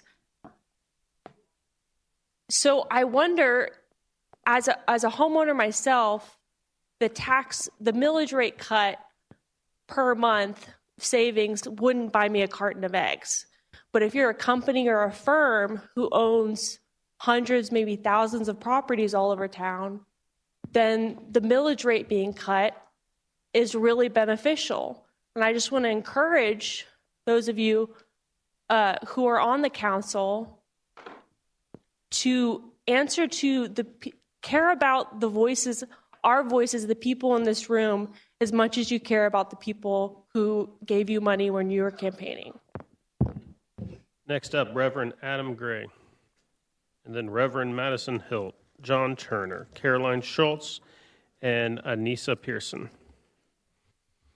Good evening. I'm the Reverend Adam Gray. My address is on file, and I'm the lead pastor at Riverside Church at Park and King. Do you know what the prophets of the Old Testament hate? Dishonest scales, dishonest weights, short levies, using power to take advantage of those who are worse off. This council has brought forward in this millage rate a proposal, a dishonest scale, a short levy, a trick to steal from the poor and give to the rich. Let me be clear. This is stealing from the poor to give to the rich. This is stealing from the desperate to give to the comfortable. This is stealing from black and brown folks to give to white folks. This is stealing from our future hope to give to our present greed. There's been a lot of talk around this proposal about the virtues of an efficient government. I hear there are even whole departments dedicated to it these days. I'd rather have an effective government. I'd rather have an excellent government. I'd rather have an engaging government. I'd rather have an edifying government. I'd rather have an enduring government. There is more than enough money in Jacksonville to build the city that we all deserve. And I call on you to have the courage to ask us all to pay our fair share. Next up, Madison Hilt.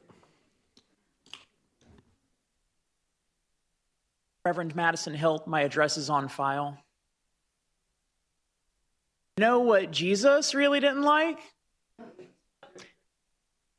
Jesus really didn't like grifters. As a matter of fact, when people were buying and selling things in the temple, he went and flipped all the tables over. That was the one time that Jesus was really ever violent in the Bible. Now, don't mistake me. I am not calling for violence. I am simply saying how important the message against wealth in the Bible is. And yet, this city council is considering reducing property taxes by $0.1 of a mil. Oh, it'll save normal homeowners $20. Now, Councilman Diamond at the last minute, you kind of got off to the point and let it slip out a little bit. Oh, the people at the beach, the rich people that can already afford their bills, that can afford 2 or 3 cars, that can afford their groceries, that aren't having to work 2 40-hour jobs a week, that aren't having to scrounge by for food and water and drink. Oh, they're going to have to pay more. Well, good. Because that's what the Bible calls for. It is easier for a camel to fit through the eye of a needle than a rich man to enter the kingdom of heaven. And yet, the majority of people calling for this on the city council have a net worth of over $1 million. Some of them greatly in excess of that, and most of them, their net worth improved significantly once they got on the council. I wonder why that is. Maybe it's because you're in bed with power. Just a suggestion.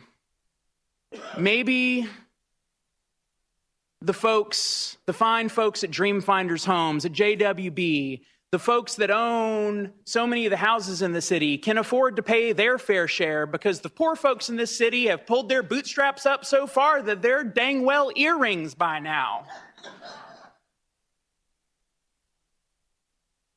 I mean, they can sure afford to give significant amounts of money to Mr. Carrico, Mr. Diamond, Mr. Salem, in the amounts of tens of thousands of dollars from the campaign reports, but they can't afford to pay taxes? Okay. Well, I know what's going to happen tonight, and I hope I'm wrong, but what I think is going to happen is this is going to be forced through because y'all think you're better than us. Y'all think that you don't have to be accountable to people when the Bible demands that you are accountable to the needy, and you don't think that you have to do your due diligence because you think your office is safe. Well, folks, no. Nothing's ever safe. Everything's temporary. Thank you. John Turner.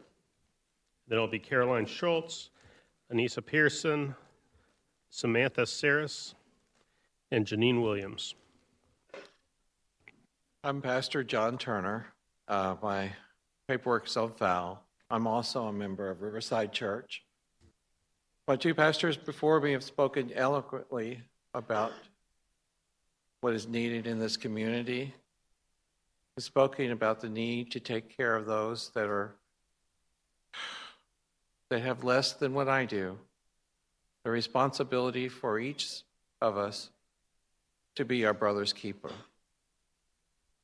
I will only say this, I was a nurse for 30 years, and I've seen what the lack of funds do to people that need nursing care, the elderly, the infringed, and yes, even those that are not citizens of this country. We should and are responsible for our neighbor. Thank you very much. Thank you. Caroline Schultz. Is Ms. Schultz here? Okay. Anissa Pearson. And then after Ms. Pearson will be Samantha Saris. Hello, my name is Anissa Pearson, and my address is on file. I just kind of want to ask a genuine question. Do you guys understand how little $18 to $19 really is in the grand scheme of things? It's really not that much. I know once upon a time one of you said you could get your roof fixed with an extra $20. That's simply not true. It might be maybe an extra night of takeout or something, but it's not really worth cutting essential programs over to me or to most of the people standing in this room right now, or sitting in this room. I don't want an extra night at BurgerFi to come at the cost of my fellow residents not getting the aid that they so desperately need in these trying times with what you've done with the city. My dad's a Trump supporter, though. The type of people who care more about like fiscal matters than like other stuff that I care about. We're different in that way. But when I told him about the millage rate shenanigans, even he thought it was kind of silly. He actually laughed. He thought I was joking, but it's the reality of Jacksonville right now. An extra wrinkled few dollars in his pocket, a nickel a day or something like that, at the cost of no more meals for seniors, barely $1 a month for cuts to education. Who would that even help?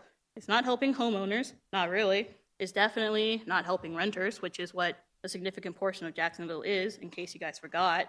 It's certainly not helping the homeless, which is also a very significant demographic in the bold new eviction capital of Florida.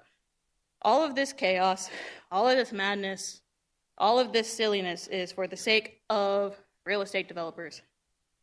People have already spoken enough about how some of you are being bankrolled by these real estate developers. They're definitely not the people of Jacksonville you claim to be serving, which, correct me if I'm wrong, I was under the belief that the city council was meant to serve the city, like the people in the city, not real estate developers who come from out of town and just buy up all the land for funsies or whatever. I could be wrong though. But if you're so dedicated to shilling out for out of town developers, why not change your name from the city council to the real estate developer council? Maybe change it to the hand money over so the rich get richer council.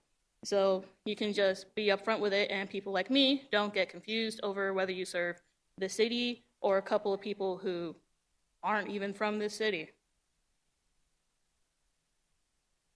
Thank you for coming to my TED Talk. Samantha Saris, you're up next. And then it'll be Janine Williams and Dr. Kashawn Chambliss-Hargrove will be after that. Samantha Series, address on file. Hello, council members. As you have heard before by others, I want to express my disagreement with the council's proposed millage tax cut. You have also heard supporters of this cut, and they have no actual reason to support the cuts besides furthering hate towards the less fortunate.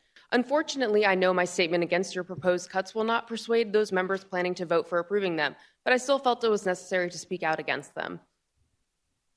When you, as council members, say these cuts are good for the taxpayers, you do not mean the individual citizens. You are actually referring to the corporations that own 72% of the rental properties in Jacksonville.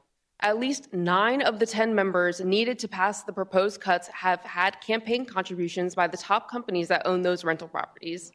These corporations are price gouging the 51% of renters in Jacksonville, making it harder for us to afford living here, causing people who are underprivileged to suffer more, just to line the pockets of the already wealthy. We are not fooled by your speeches and rhetoric. This is not for us. This is for the select few. I am disappointed, but I cannot say I'm surprised. As stated before, the CFO just came up with a number without showing us where the excessive spending came from. And just so everyone knows, our CFO is not an accountant. He owns a home development company, and he himself is worth $23 million. We also hear a lot about religion, but no one brings up the fact that you are also governed by the Jacksonville Ethics Code. It is declared to be the policy of the city of Jacksonville that all officials for Jacksonville are public servants to the people and hold their positions to benefit the public, and imposing ethical standards upon officials of all those agencies serves an important public purpose and serves the public welfare. These public servants shall perform efficiently and faithfully their duties under the laws, federal, state, and local governments. Such officers and employees shall strive to meet the highest standards of ethics consistent with the Code of Ethics, regardless of personal considerations, recognizing that maintaining the respect of the people must be their foremost concern. Thank you. Janine Williams.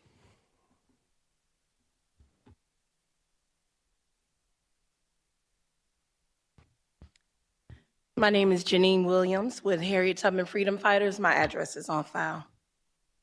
I'm here today because I do not approve of the millage rate cut. A cut like this means more than just a number on a spreadsheet. It means a longer waiting list and, for many, a complete loss of Meals on Wheels. This program serves about 300,000 meals annually to homebound seniors and people with disabilities. Cutting these funds would be devastating and would take away a reliable, nutritious meal and the crucial social connection that volunteers bring to a population that can't shop or cook for themselves. The street I live on in North Jacksonville is full of elderly homeowners. These are people who have worked hard, paid their taxes, and raised their families here for over 50 years. 2 of them, I know for sure, rely on Meals on Wheels. When I spoke with them about these proposed cuts, they were troubled and devastated. They couldn't believe that you were voting to make these cuts to save them only about $20 a year. That message did not sit well with them, nor me. And as an activist, I have spoken with many homeowners in Arlington, the South Side, the Intercoastal, as well as Mandarin. No one I have spoken to agrees with your plan if the small savings means cutting these vital programs. In fact, several have asked me to make note of everyone who votes in favor of this today. When people find out how these savings come about, they won't approve of it. But of course, you didn't tell them the whole story, but I did. So whose interests are you really protecting? Is it possible that because several of you are millionaires, you're out of touch with most of your constituents? Failing to protect the most vulnerable among us, you must think that you are exempt from becoming the most vulnerable. You can go from VP today of your company to no P tomorrow.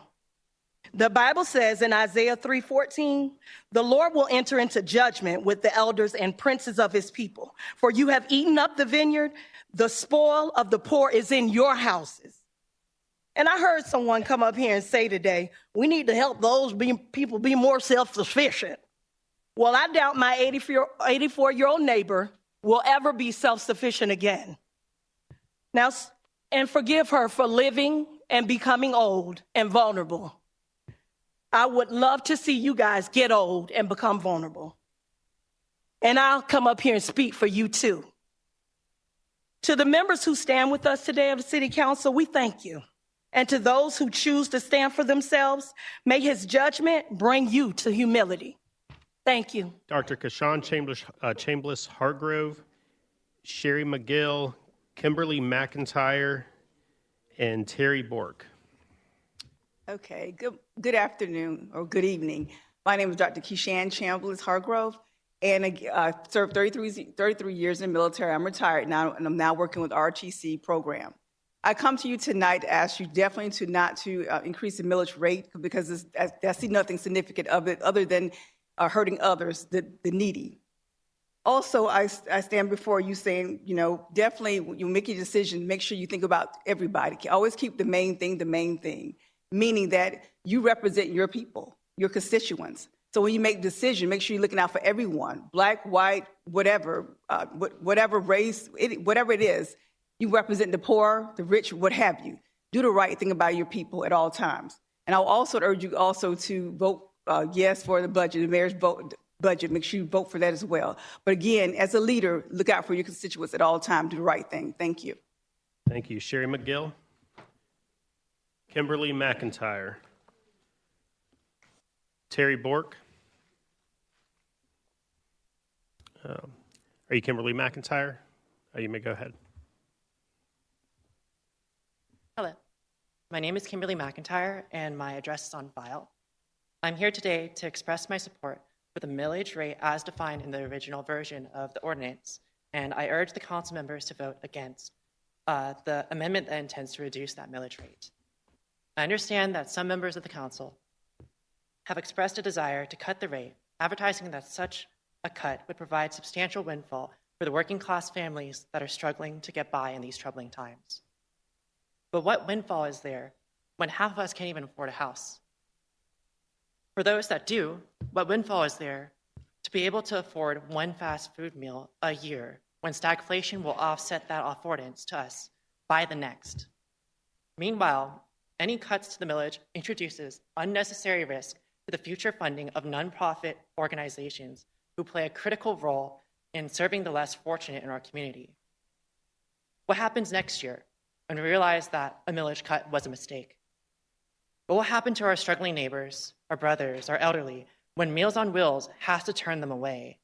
For those like my grandfather, who was behind on his retirement, will this protect him from ever will this protect them from ever increasing layoffs that are driving us into homelessness? Will JSO be happy fighting these increasing crimes when these homeless people are ultimately forced to steal to feed themselves? At the end of the day, we cannot accept that a millage cut serves the good people of Jacksonville. It can only invite further societal decay, and I will not stand for it. Thank you. Thank you. Terry Bork, followed by Larry Henderson, and then Dennis Sanchez.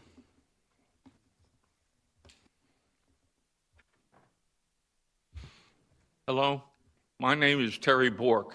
We're here discussing a property tax decrease that will give $12 for a year to everyone. Some people think it's $20. Has anyone heard anyone going home and talking to their husband, their wife, their child, or friends and say, guess what? I got a $12 a year pay raise today. I got a $20 a year pay raise today. Of course not. It's insignificant. But I've heard some people say every dollar counts, and it certainly does. Grocery prices are high. That's why senior citizens need money for Meals for Wheels. Housing prices are high. That's why we need the affordable housing programs we have. Homelessness is a problem. We need money to solve that. Healthcare is a problem, and we need money to deal with that. We have telehealth now that's threatening to be cut, and that saves us money because people getting telehealth don't have to go to the ER where the spending is much more expensive. And I've heard some people say, well, we're not really cutting anything. We're just getting rid of new programs or increases in spending. But new problems need new programs, and they need additional spending. There was a survey done recently by UNF. They said the number one problem in Jacksonville was affordable housing. For the first time ever, it surpassed crime as the number one problem. And what's being done here to address that issue? Nothing. Instead, what you're going to do is you're going to cut money for affordable housing. And that's just not a proper thing to do. Another thing that's bad in this tax increase is it's going to cut $8 million from Edward Waters University. $8 million while you're giving $100 million to UNF.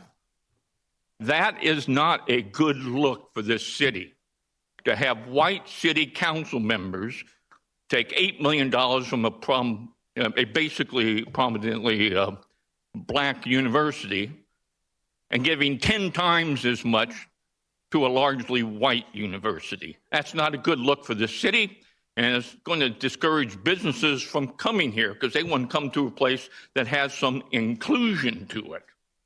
I would like to add that if this is going to go through, what you ought to do is make sure that there's no Meal for Wheels in your district. Make sure there's no affordable housing programs in your district, no homeless programs in your district, no health care programs in your district. Don't punish everybody else in the city of Jacksonville. And please reject that. Thank you. Thank you. Next up, Larry Henderson, Dennis Sanchez, and then Ms. Corrine Brown.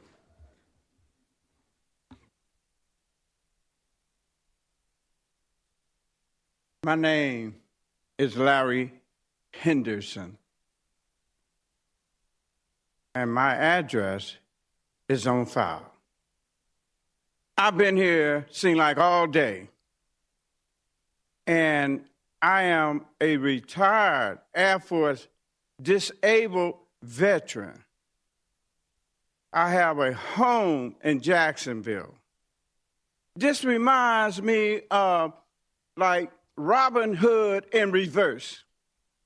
Follow me, follow me, follow me. Robin Hood used to steal from who? And take, now we are doing it reverse. We're stealing from the poor and giving it to the rich. Track me. I love my city. I expect a lot from y'all. It's like, I'm not caring about $1.50. Come on. I'm going to pay it forward. But the renters out there, y'all don't care about them. You want to fill your pockets with money. I'm fired up, y'all. That's to know Larry is to know that I'm passionate. And I'm passionate for my city. Come on, councilmen and women. Get your act together. The whole world is looking at us. You know, another thing, up in D.C., they bought, like, when they cut everything and brought it down, we're doing the same thing in Jacksonville.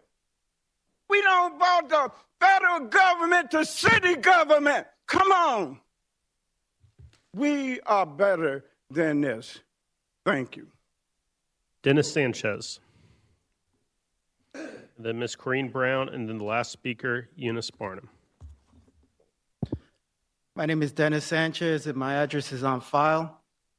Many people don't really know, but I've been a real estate agent for over 17, close to 18 years.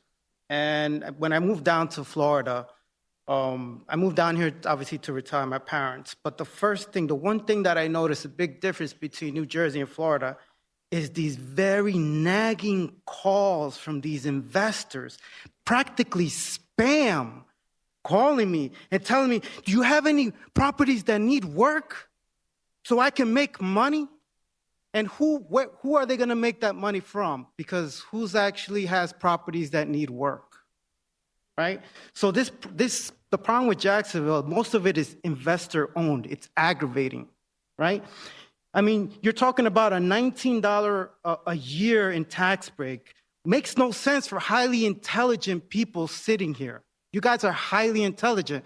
So I'm trying to think, why are you doing this if it doesn't really make sense, right? But $13 million does make sense, but you're cutting $13 million from programs, and who are you really taking that from, right?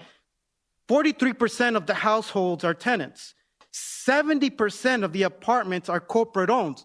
So who's really benefiting? You got 1.1% is really what you're decreasing, but 1.1% of somebody that makes $30,000 is not the same as 1.1% of somebody that makes $1 million or $300,000, $400,000, right? How about a portfolio of $10 million or a portfolio of $100 million? Then it really makes sense, right? And not only that, but these investors, like I mentioned in my preamble with the general meeting, these investors also have a multiplier effect because they're only putting down about 30% and 70% is debt. This is all loans. And not only that, but they benefit more because they don't get homestead. So this is definitely going to benefit them more, right? In addition to that, like, it just doesn't make sense to me because, so I was like, you know what, let me bring some solutions, right? Because I know maybe for smart people, if we give you some solutions that could help out. So I was like, in general, for $13 million, you could increase the homestead from $50,000 to $65,000. That would actually directly help the people, right? And instead of that, like, Why don't we expand the senior and low income exemptions? That would help the people, right? How about rebates for the elders?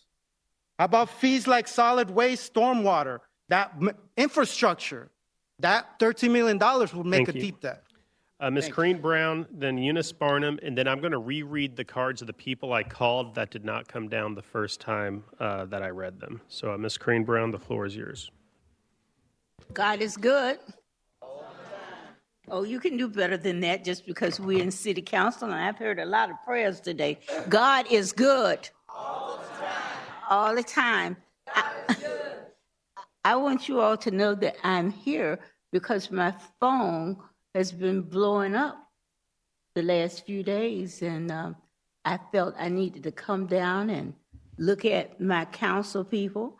And there is a problem. I understand that the ministers had a prayer vigil earlier today. And so I just want to say prayer without action is no good. And it's 5 at-large council persons up there that represent me and don't know it. It's 5. And then I read that you was interested in fixing it so that the only people that could be president of the Senate was the at-large. Lord and Childs would say that dog won't hunt. But we need to do something about it. And I think what we need to do is to have a petition drive that all of the council people be single-member districts. Because 5 of you don't understand that you represent me. I know Joe knows he does, but I'm talking about the rest of you. Do you know that you represent everybody in Jacksonville like the mayor? Do you know that? I know you know that because you come to my church. But several of you do not. I live in the city. I have problems. I don't have water or sewer.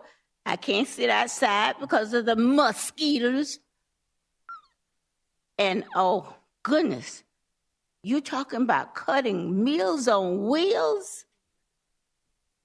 First of all, a lot of that money comes from the federal government, passed through the state, and then you divvy it out. I don't want to see no cuts, none on Meals on Wheels. I'm going to take my seat, but I want you to know that we're going to get a petition drive going, and we're going to show you something more than prayer. We're going to put prayer to work. Thank you, my city council persons. Ma'am, can we have your name and address just for the record? My name is Corrine Brown, 611 Appian Way, and have problems with water, sewer, and mosquitoes. Thank you, ma'am. Eunice Barnum. Eunice Barnum, are you here? Okay. And again, let's keep it down. Thank you. After Ms. Barnum speaks, I'm going to reread all the cards that wish to speak that were not here when they were called the first time. Eunice Barnum, and my address is on file. Budget cut. Budget cuts. Cuts. I have some suggestions. Let's cut salaries. Let's cut. All you sit there getting almost $60,000 a year part-time. That's way more than I ever made. That's way more than a whole lot of people sitting out here make. Let's look at the city and all the positions that the city holds. I think it's over 7,000 employees or something of that nature, city employees. Let's look at other ways to cut. And let's save the people. Meals on Wheels. Let's say that. Cut your diet. I'm just sick of it. I'm tired of paying for people to help me and look out for us. We can catch hell for free. We don't need to pay nobody to watch us, not help us catch hell. Catching hell is free. You don't have to pay nobody. So I want to take a look at other ways we can cut and see how we can save some money. We have, I think, 42 attorneys sitting there in general counsel, but you may see one, maybe two. I'm just saying, and they get good money, as I understand. I'm just saying. You want to take from me who is giving you all I got. You get mine off the top before I ever see it, before it ever gets to me. And for what? What am I paying for? What am I paying for? Because let me ask, is the city supposed to be there for me? Or am I supposed to be there for the city? How does it work? That's what I need to know. Whose job is it? Is it mine to take care of you all or y'all to take care of me? Please answer that. Okay, so I'm going to read all the cards again. If I read your name out, come on, sit at the front, and then we'll see what order we have after and how many people we have. So Sherry McGill, Caroline Schultz, Alice, last name begins with an S and the rest is illegible, Leslie Jean Bart, Justin Roberts, Jean Grant Dooley, Zeta Roberts, Judy Holmes, Wade Mask, Beth Z last name, Dr. Barbara Darby, Rose Steele, Mary Robinson, Catherine Del Rey, G. Brooke Bebenu, Jeffrey Rumlin, Lee Harris, Daryl Edwards II, and Jacqueline Curry. Or, I'm sorry, one more, LaShonda Holloway. Is anyone here whose name I called? Okay. Okay. And then after this, I will read the lengthy list of cards who did not wish to speak. My name is Caroline Schultz. My address is on file. I will keep this short and sweet. I don't have much prepared. But I oppose any change to the millage rate. I think it is really some trickery to be able to claim that, oh, tax cuts, we're giving you tax cuts. But really, it doesn't amount to anything, and really, it just robs from us and people who need help in the community. And maybe you guys don't see this, maybe you don't live this way, but those of us in Jacksonville, we take care of each other. We're looking out for each other, and we want everyone's physical, emotional, and mental needs met. And this is just asinine to dangle this $15. That's 2 loaves of bread and a thing of peanut butter, right? So not going to have a big difference on anybody's lives except the people who are going to be missing these services that they need to stay alive. I yield my time. Thank you. Was there anyone else whose card I read? Okay. Council President, I'm going to start reading the lengthy list of people who filled out a card and did not wish to speak, and I'll say whether they support or oppose. Carmen Martinez supports. Mark Alfieri supports. Bennett Brown supports. Glenn Foreman supports. Reginald Jones opposes. Ola Cargill opposes. R.C. Jones supports. Anita Jones supports. Velma Rutledge Ross opposes.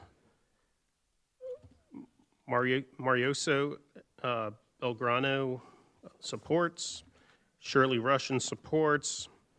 Maria Winnard supports. Elizabeth Tenorio supports. Rudolph Urban supports. Lance Labonte supports. Kelly Chastam supports.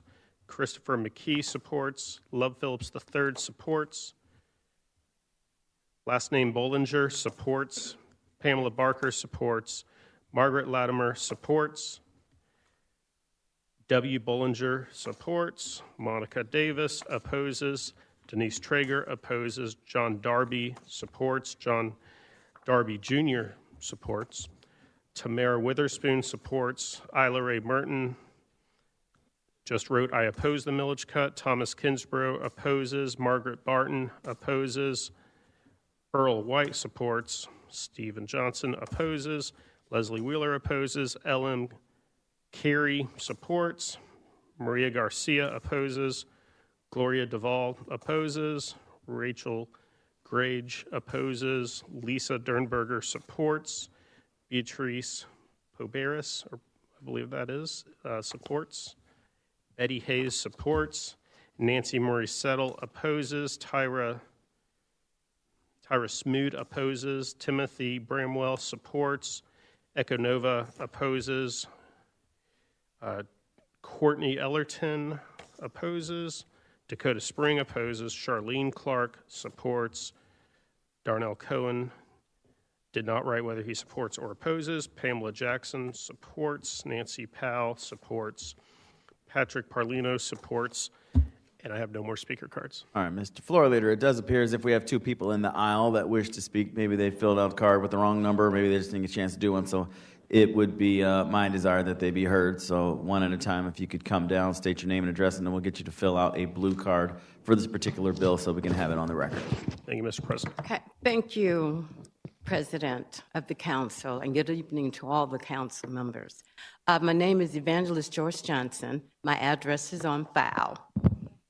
Okay. I would like to say first that when the foundation of anything is gone, that means the whole city, the whole nation falls. What is the foundation, you would ask? The foundation is integrity, it's love, it's charity, looking out for your neighbor. It's all those wonderful things that create the foundation to hold up a city, to hold up a family, to hold up a nation. And so I'm here to also say that if you would kindly write down these verses and read them later. The first one is James 4:17. Those who know to do right and do not, that is sin unto that city, that nation, that personal person. Number 2, Luke chapter 6, verse 31. Do unto others as you wish to be treated. Number 4, Matthew 26:11. You will always have the poor with you, the word of God says. So that's why we open up our arms in charity. I'm not saying that, the Lord was not saying that just let people just not do anything. A lot of money could have been put into training. Teenage programs, like when I was little, we had the red caps. We went and picked up trash in all the neighborhoods and got paid. I was at the little elementary school signing up kindergartners. I mean, we had jobs. I paid for my own school clothes. My mom says, I don't have enough for all that. So we went to work. The city had a program for young people to know the work ethic, to learn a work ethic. And last and most least, I want to say that we're here in this position because it's like a millionaire housewife on $1 million budget, but she's shopping $1 billion. She's going shopping on that Visa, running it up to $1 billion. And she only has $1 million budget. So this is why we're here. Special projects that are so far to the right, so huge, so big, they're unnecessary. It don't take 63, 64, and probably now $88 million for a facility, or specifically a morgue, to be that big and serve this city. It doesn't take all of that. That money could have went to this fall short that we're in. See, when you overspend, this is what happens. Thank you, ma'am. Thank you. And God please bless. get with a member of our legislative services team so you can fill out a card. Next speaker, come on down. Oh, I'm so sorry. Oh my gosh, it's me again. Hi, everybody. I am Dragon Beloit. My address is on file, but I live in Arlington. That's relevant to a couple of you. I've been listening, to everything everyone said. I agree with a lot of it. I think that there's something very interesting in the idea of, I've seen a lot of abstentions. What is it, like 5, 6 different abstentions this city council? And we've seen that not only are you guys not really paying attention to us, I have a picture on my phone right here. I'm actually going to hold it up. This is cringe, but I didn't print it out. I didn't know I'd have this picture. This is a picture of Mike Gay being asleep during the council while Joe Carlucci is on his phone. I just thought that was interesting. And so I'm not going to Can you stick to the bill, which is the 1/8 millage cut? Thank you. No. I'm getting there. I promise. I think that there should be some abstentions on this bill. I think if you get, we're supposed to save $13 million with the millage cut. I think that if we're going to save $13 million, if you got more than 13,000 from a big developer who's going to save $1 bazillion, I think you should abstain. I think if you got a lot of money from the exact people who are going to benefit from this, that's a business expense, right? I think you should abstain. I think if you got more than $13,000, let's cut the time down so it doesn't have to be all of you. Because I know that people with money give out money, and y'all court people of all kinds. But I think that you should abstain if you get more than $13,000 in a period of 6 weeks. I mean, that's what, 0.0001% of the 13 million? Maybe an extra zero? Now, I don't think you're going to do it. Quite frankly, I think this millage cut was always going to happen, not only because, I'm really sorry to call you out like this, Mr. Salem, you said literally last time that you were here that you were voting for it specifically so you could get out early, and you were putting in your vote in support of the millage bill, and then you literally said directly afterward, it is recorded, but I'm going to vote against it on the day. So you just lied to everybody's face? And I don't think that is a good look for anyone. I don't want to be confrontational. I don't want to be mean. But I think if you're benefiting explicitly from the people who are going to benefit from this, abstain. Thank you very much, everyone. Have a great night. And by the way, it's been 5 hours, so this is 5 hours out of everybody's Thank you, day. Mr. President. That was our last speaker. Thank you very much, Ms. Floor Leader. Just to remind everybody where we're at on the proper posture, we have a motion and a second on the areas floor amendment, which is the reduction of the 1/8 millage. So that is our amendment. Now the queue is open for debate. We'll go first. You have been patiently waiting. You got in the queue as soon as we started, about an hour ago. Mr. Peluso, you're recognized.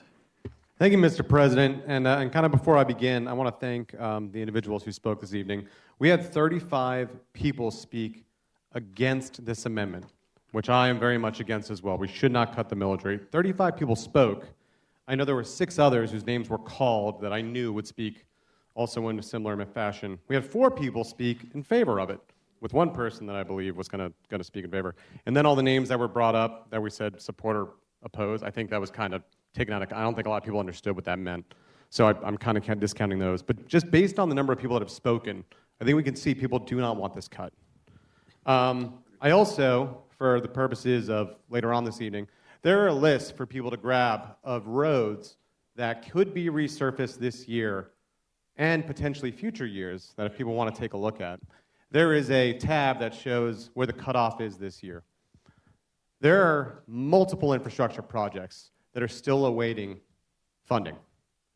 My concern with doing a millage cut this year, go ahead, everyone can grab them right in the front.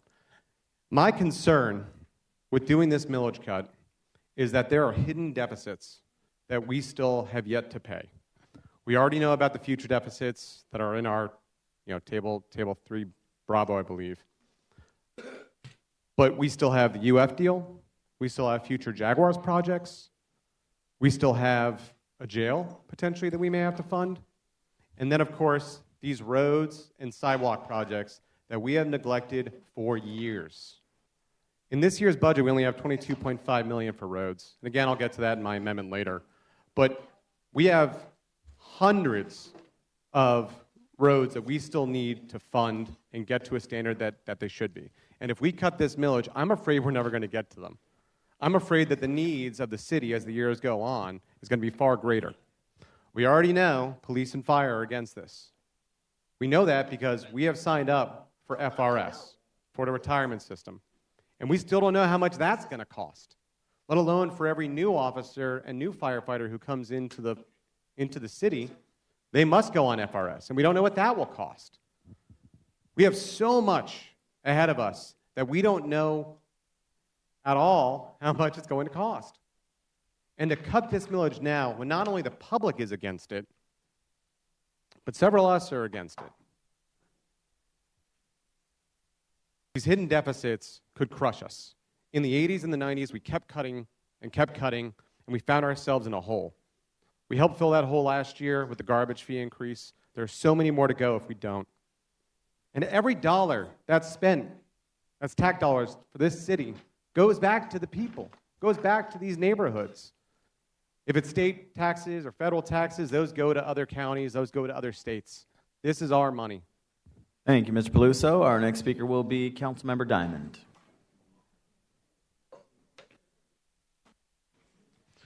Thank you, Mr. President. I rise to say that I voted against this amendment the first time because this is not nearly big enough tax cut for the people in Jacksonville. Not even close. It's not even a tax cut. People will pay more this coming year in taxes for their homes than they did last year. It's a pittance. I agree. Every single person who came down here who said it was a pittance, that was a tiny bit of money, I totally agree. You're 100% correct. It's not nearly big enough. I'll vote for it today because we have to start bending the cost curve for homeowners in Jacksonville. This city has become unaffordable. This used to be a place that you could come and have a house and build a family and build family wealth and make sure that your kids were going to a good school. That dream is becoming out of reach of so many people in Jacksonville. If you heard the mayor's budget tour that she did, there was a mom, a CPA from Jacks Beach, who said that her taxes, and they doubled over the last 10 years, making her home unaffordable, having to make choices between her mortgage and being able to take care of her family. That's what's happening. For the renters out there, everybody who came up here and talked about renters, I agree with you. Do you know how hard it is to go from being a renter to a homeowner in Jacksonville with a tax burden like this? It's almost impossible. And for anybody who was reading the developer money in here, I love it. Absolutely. I'm so glad you read it. Go read Donna Deegan's donor list because she has an entire team of people who put together economic incentive deals and are shoveling hundreds of millions of dollars of your money to corporations, billionaires, and developers. Go check the record. I vote no on almost all of them. So I'm very good about sitting here and talking about those donor dollars. But the mayor is shoveling hundreds of millions of dollars, over $1 billion since she took office. Over $1 billion now. You want to know about $13 million? Come with the same anger, the same angst about the hundreds of millions of dollars the mayor is spending on developers as you do $13 million we're trying to return to the people who earned it.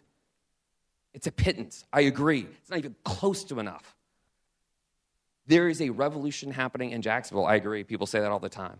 It's becoming unaffordable. We're becoming a city of renters. We're becoming a city where people can't afford the American dream. It starts by cutting spending. It continues by cutting taxes and making the American dream affordable. And if you want line items, I'll give you 3. We shouldn't give another dollar to developers in Jacksonville for the next 6 years. That's 1. 2, stop building downtown parks for $200 million that no one will visit. And 3, stop the train to nowhere, which has got a $168 million budget and will never be built. 3 things, almost $1 billion back to the people of Jacksonville. All right, thank you. Next speaker is Councilmember Matt Carlucci. Thank you, Mr. President. As an at-large council member, I represent all of Jacksonville, and I've always said I will give a voice to those who feel they don't have one. That's why I cannot support this millage cut. $13 million is a lot of money when it comes to people's lives. Yes, we did put some money back into Meals on Wheels, but let's be honest. It was not restored to the full level it had last year. Seniors who depend on those meals are still facing less support than they did last year. And the same is true for health care programs for those families that need us the most. In addition, keeping the millage rate the same allows us to leverage Councilmember White's public safety amendment, which dedicates $13.4 million into reserves for next year's budget. We know that police and fire raises have already been negotiated, and we must be ready to meet those commitments. For all 18 years that I've served on this council, I have always supported public safety. I don't brag about it. I hear a lot of my colleagues brag about it, but I don't brag about it. I just do it because it's the right thing to do. My record has been 100% intact my entire 18 years, and I don't plan on taking a step backwards this year. And let's be clear, a $13 million tax cut doesn't just hurt us this year. It compounds year after year, digging our financial hole deeper and deeper. And folks, that is not planning for the future the way our constituents expect us to. Colleagues, I've learned this over time. Great cities do not cut their way to greatness. Great cities invest in their people by protecting the most vulnerable and by ensuring public safety is strong and well prepared for the future. And that's why I am voting no on this millage cut. And I believe that there's a lot of us in here that are wanting to vote yes, but deep down inside, you know it's the wrong side of the issue. And you need to reach down into your core, and you need to reach down into your soul and think about the people you represent and get on the right side of the budget and step over the line and be the statesman that your constituents elected to do the job that's best for everyone in Jacksonville. Thank you. All right, thank you, Mr. Carlucci. Our next speaker will be Vice President Howland. Mr. President, thank you. And on the contrary, I believe this is the exact right thing to do, and I wholeheartedly support property tax relief for Jacksonville's families. What we're actually debating here is whether to let 400,000 households in Jacksonville keep money they've earned, money they've already earned, working long hours at the factory maybe, or double shifts at the hospital, money earned through grit, through hard work, through sacrifice. We're not talking about giving them back a few dollars.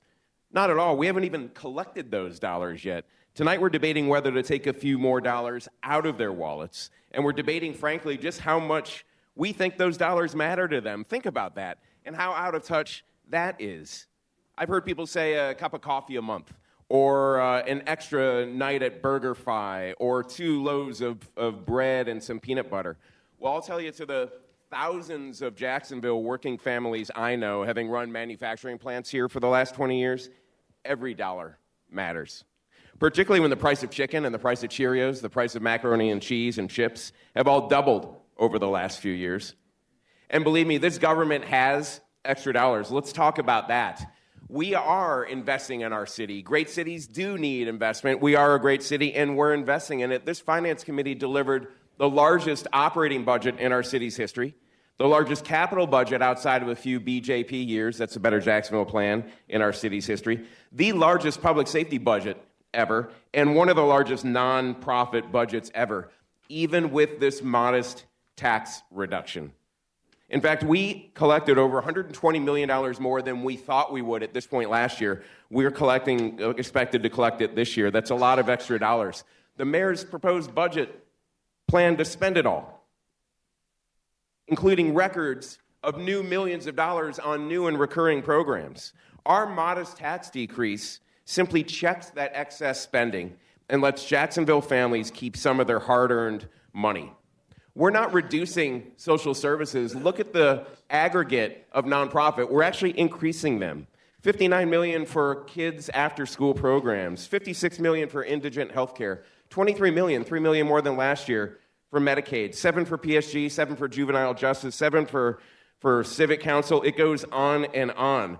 We're not killing babies with cuts. We're not taking money out of the mouths of seniors with cuts. We're not injecting the homeless or whatever someone said with cuts. We're giving more money in this budget for nonprofits than we have in the past.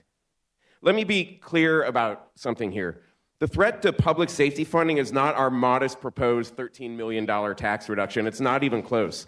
It's the administration's growing excess spend on new and recurring programs that often fall far outside the scope of local government. It's government excess, not modest tax relief, which threatens public safety. It's government excess, not modest tax relief, which affects future jail spend. Thank you, Mr. Vice President. I support property tax relief. Let's deliver it for Jacksonville Thank you, families now. Mr. Vice President. Our next speaker is Councilman Salem. I'm not sure what all the outbursts is for, but we're just about halfway through the night. So we got to calm down and reel it back in. Councilman Salem, you're recognized. Thank you, Mr. President. To my friends at the Civic Council. All right, Sergeant, I don't know who that is, but somebody is just repeatedly talking out there. And Can you start the clock over, please? yes, please reset his clock. To my friends at the Civic Council and my brothers and sisters at Police and Fire, I respect your concerns. The Civic Council believes this millage reduction threatens future budgets, and our public safety employees worry about raises, pensions, and their workforce. I remember the layoffs of 25 years ago after a millage cut. I can't change the past, but I can influence the future. Many of our citizens are struggling right now, and I believe relief is necessary. I just don't hear it in meetings. I hear it in the Walmart aisles. Folks stop me. They're working 2 jobs and still choosing between groceries, gas, and utilities. They're not asking for a handout. They're asking us to be responsible and stewards of their money. These stories remind me that this cut isn't abstract. It's real relief for real families. We don't have a revenue problem in this city. We have a spending problem. We had $87 million in ad valorem tax dollars this year. We had a new $45 million through the garbage fee, and we had a $40 million one-time funding from the JEA for a total of $172 million. I urged Mr. Weinstein to save $30 million of the JEA money for police and fire for future years, and my advice was ignored. There are several budget items in this budget totaling about $40 to $50 million that jeopardize future stability in this city. Our health insurance fund that many of you have heard me talk about, where we're putting $23 million in this budget to cover the difference between premiums and expenses, and the trust fund is completely depleted, and we're putting $5 million into that. That one issue will rise to $200 million in 5 years if it's not corrected. The council has had to hire a consultant that we'll have our first meeting on October 7th to begin addressing that problem that we shouldn't have to do, but I feel we're forced to do. We've talked about mayor's office salaries, and somebody mentioned reductions in salaries.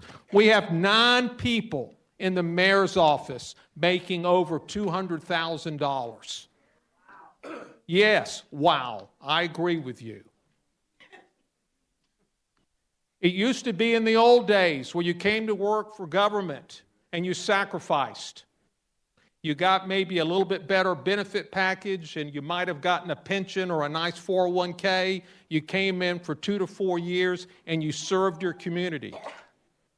Thank you, Mr. Salem. Oh. Councilmember Arias, you're recognized. Thank you, sir. Mr. President. All right, so I'm going to speak on this. Obviously, this is the amendment that the Finance Committee and myself obviously proposed, and I'm speaking from the heart. I have searched in my soul for this, to those who are thinking otherwise. Life is about compromises. I've said this many times throughout the course of my 2 years here on council. Just like other people have stated today, that we need to put ourselves in the shoes of those. Well, I also ask you to do the same thing. All right, we need to also help those who need these programs, but also help those who need tax relief. Very simple. All right, We've talked about Meals on Wheels, and I'm going to let Mr. Lanin later on explain the actual numbers because he's the guru on this. But we not fully funded, but we funded 1.7 towards Meals on Wheels, an additional $2 million towards children's services, bringing it up to $60 million, not $59 million. All right. Additional revenues of $2 million towards healthcare programs this year. Additional. All right. I say all that to say because I'm bringing facts right now. Let's talk about JSO and JFRD, public safety. Those saying that this will affect public safety. In 23-24, we funded $1 billion towards JSO and JFRD. 24-25, $1.1 billion. This year, 25-26, $1.2 billion. With historic pay raises this year through collective bargaining, we have the backs of those who have our backs, who protect us, who serve our families and our neighbors. We will, without a doubt, always have their backs. So this has nothing to do with public safety, and it has everything to do to giving people tax relief. All right, that's the facts. My next line item is very simple. The $13 million, it won't even dent JSO and JFRDs. It won't even dent any of that. But what $13 million does is it keeps things on check. If left unchecked, when will be the next time we do a tax relief for anybody? Maybe in 5 years and 10 years. And when we do that, guess what? It's not going to be for 1/8. It's going to be for a full mill, over $100 million. Things have to be done in moderation throughout the course of time, right? Every 3 or 4 years, if it's done moderately, like today, $13 million, it keeps things balanced, all right?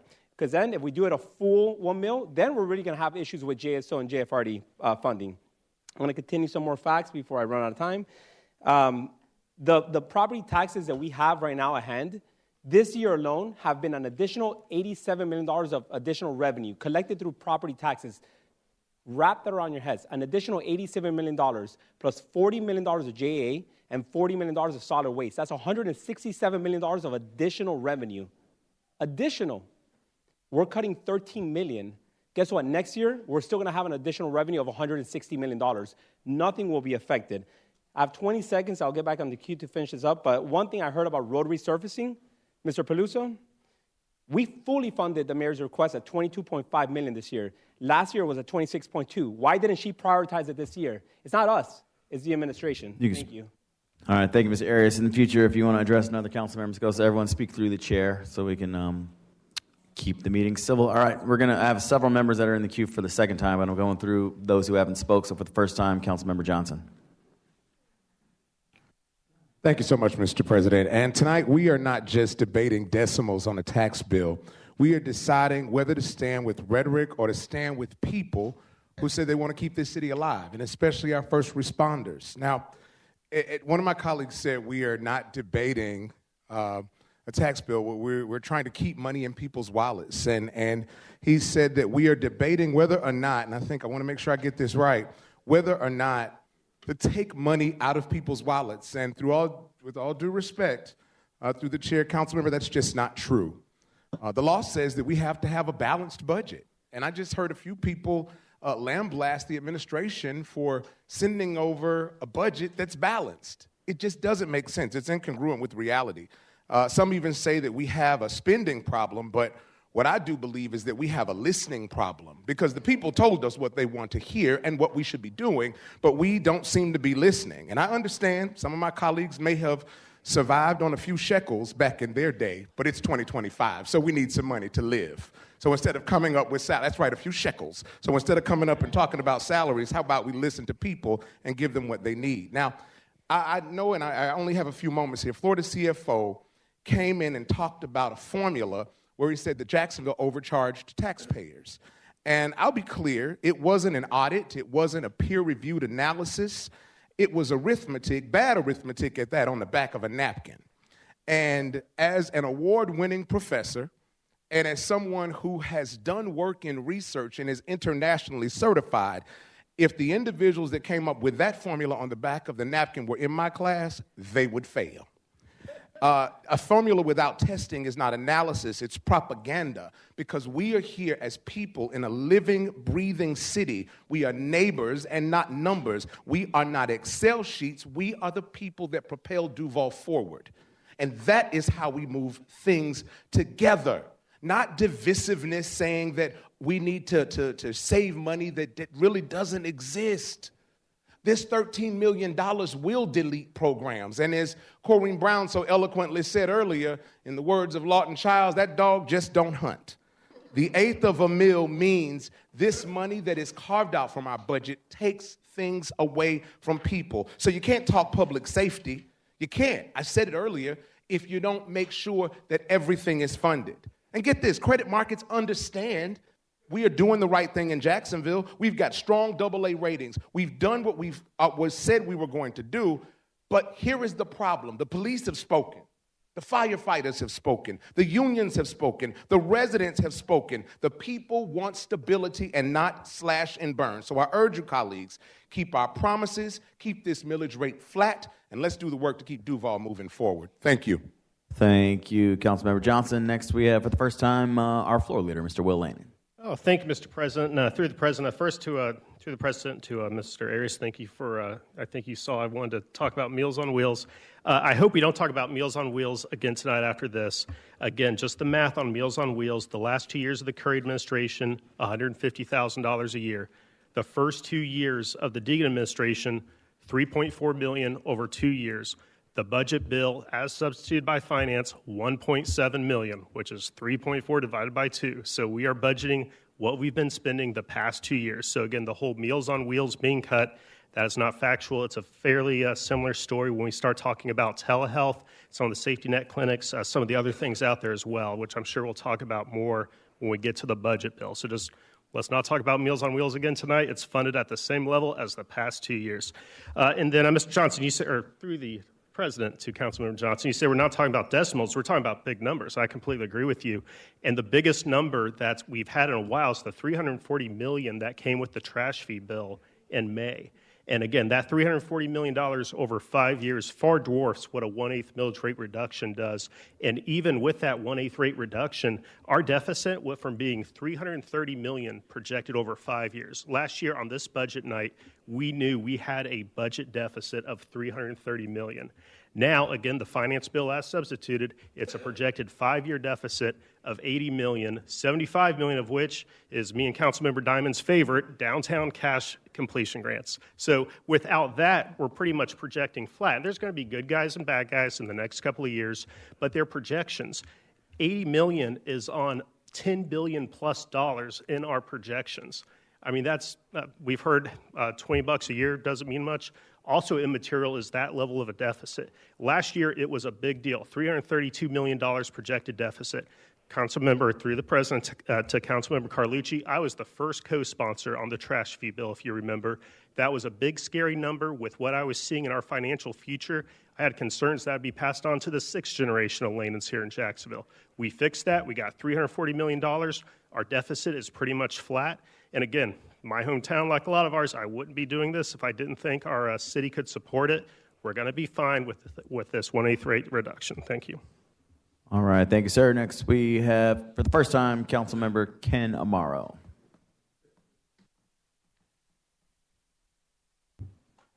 Thank you, Mr. President. I honestly don't know where to begin. You guys have got my head spinning. And I think that I deal in a real world. We're looking out in this audience, and the fact is half of them don't believe what we're saying. Half have already determined that we've got our minds made up and that the decision is in the bag. So we're just going through a performance. Let me begin by first thanking the Finance Committee for the work that it did. It was great diligence and it was hard work, but that's what the Finance Committee does. Also, there's this casting of blame and spending. In the tenure that I've been here, this is the body that approves the spending. Spending is not done unless we say, go ahead. So the casting of blame is one of the things that I find troubling. Solomon said something centuries ago that to everything under the sun, there's a time and there's a season. And my problem with where we are right now is the timing. I find it to be, while well-meant, ill-timed. Well-meant, ill-timed. The alarm, we heard a clarion cry from public safety, which we all support public safety. And public safety is not looking at themselves as much as they're looking at the big picture, all services. They're not looking at today, they're looking at down the road, because today's decision is going to have a seismic effect over the next 5 years. And that's the concern. That's the real concern. What is it going to look like 5 years out from now, 3 years out from now? And what's going to be, as Carlucci said, the compounding effect of tonight's decision. I don't want to be a Jamie Johnson, the bad guy in the song, but I don't think supporting this is the right decision for tonight. I think that the millage rate should remain flat, and then next year we take a look and decide what needs to be reduced. When it comes to spending, we're just as responsible as the administration. And we need to do the controlling not only over there, but over here as well. And that way we can build a trust with those folks out there. Because right now we got a trust problem. The people that send us here to be public servants don't trust us. And that's a real problem. That's a real problem going forward. And so I just stand to say that I can't support it tonight. Thank you, sir. And next, for the first time, past president, Randy White.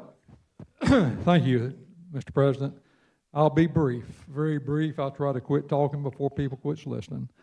I do want to say, not going to change anybody's mind here, don't want to. I just want public safety, and they know it. Whether it is a perceived problem or a factual problem, if it's perceived to them, that's good enough for me. I will always stand with y'all. I'll be with y'all tonight, and I will not be supporting the tax cut. Thank you.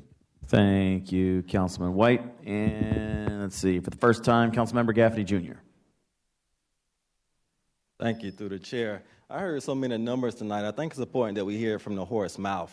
You know, over the past few weeks in the finance committees and city council a couple of weeks ago, I've been hearing 80 million, 160 million. It works for the community. I think it's important that we hear from the auditors. I think the last time I heard from Ms. Teller, the city might be facing a deficit.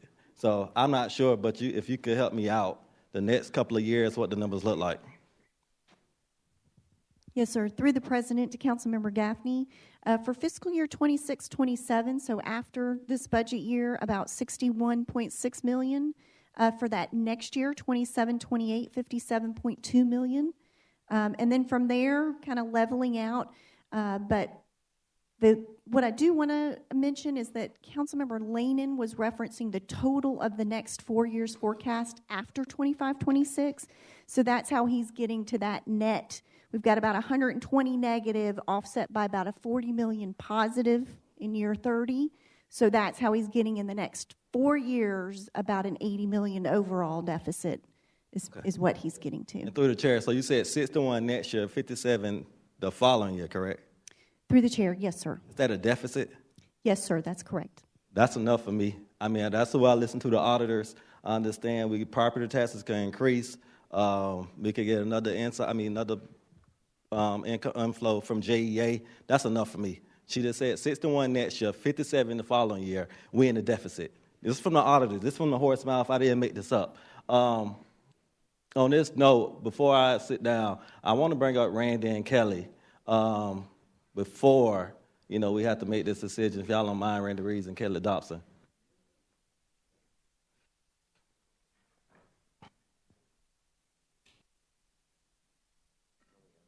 And while you guys coming up, name and address. It's been a lot of back and forth between what we should do tonight. I just want to get you guys' thoughts in terms of how you feel towards this budget tonight, this millage cut. Kelly Dobson, President, Jacksonville Association of Firefighters. All right, so yeah, I just want to get your thoughts. Randy Reeves, President, Fraternal Police. You support it or you don't support it? I'll go first. So we put out a joint statement.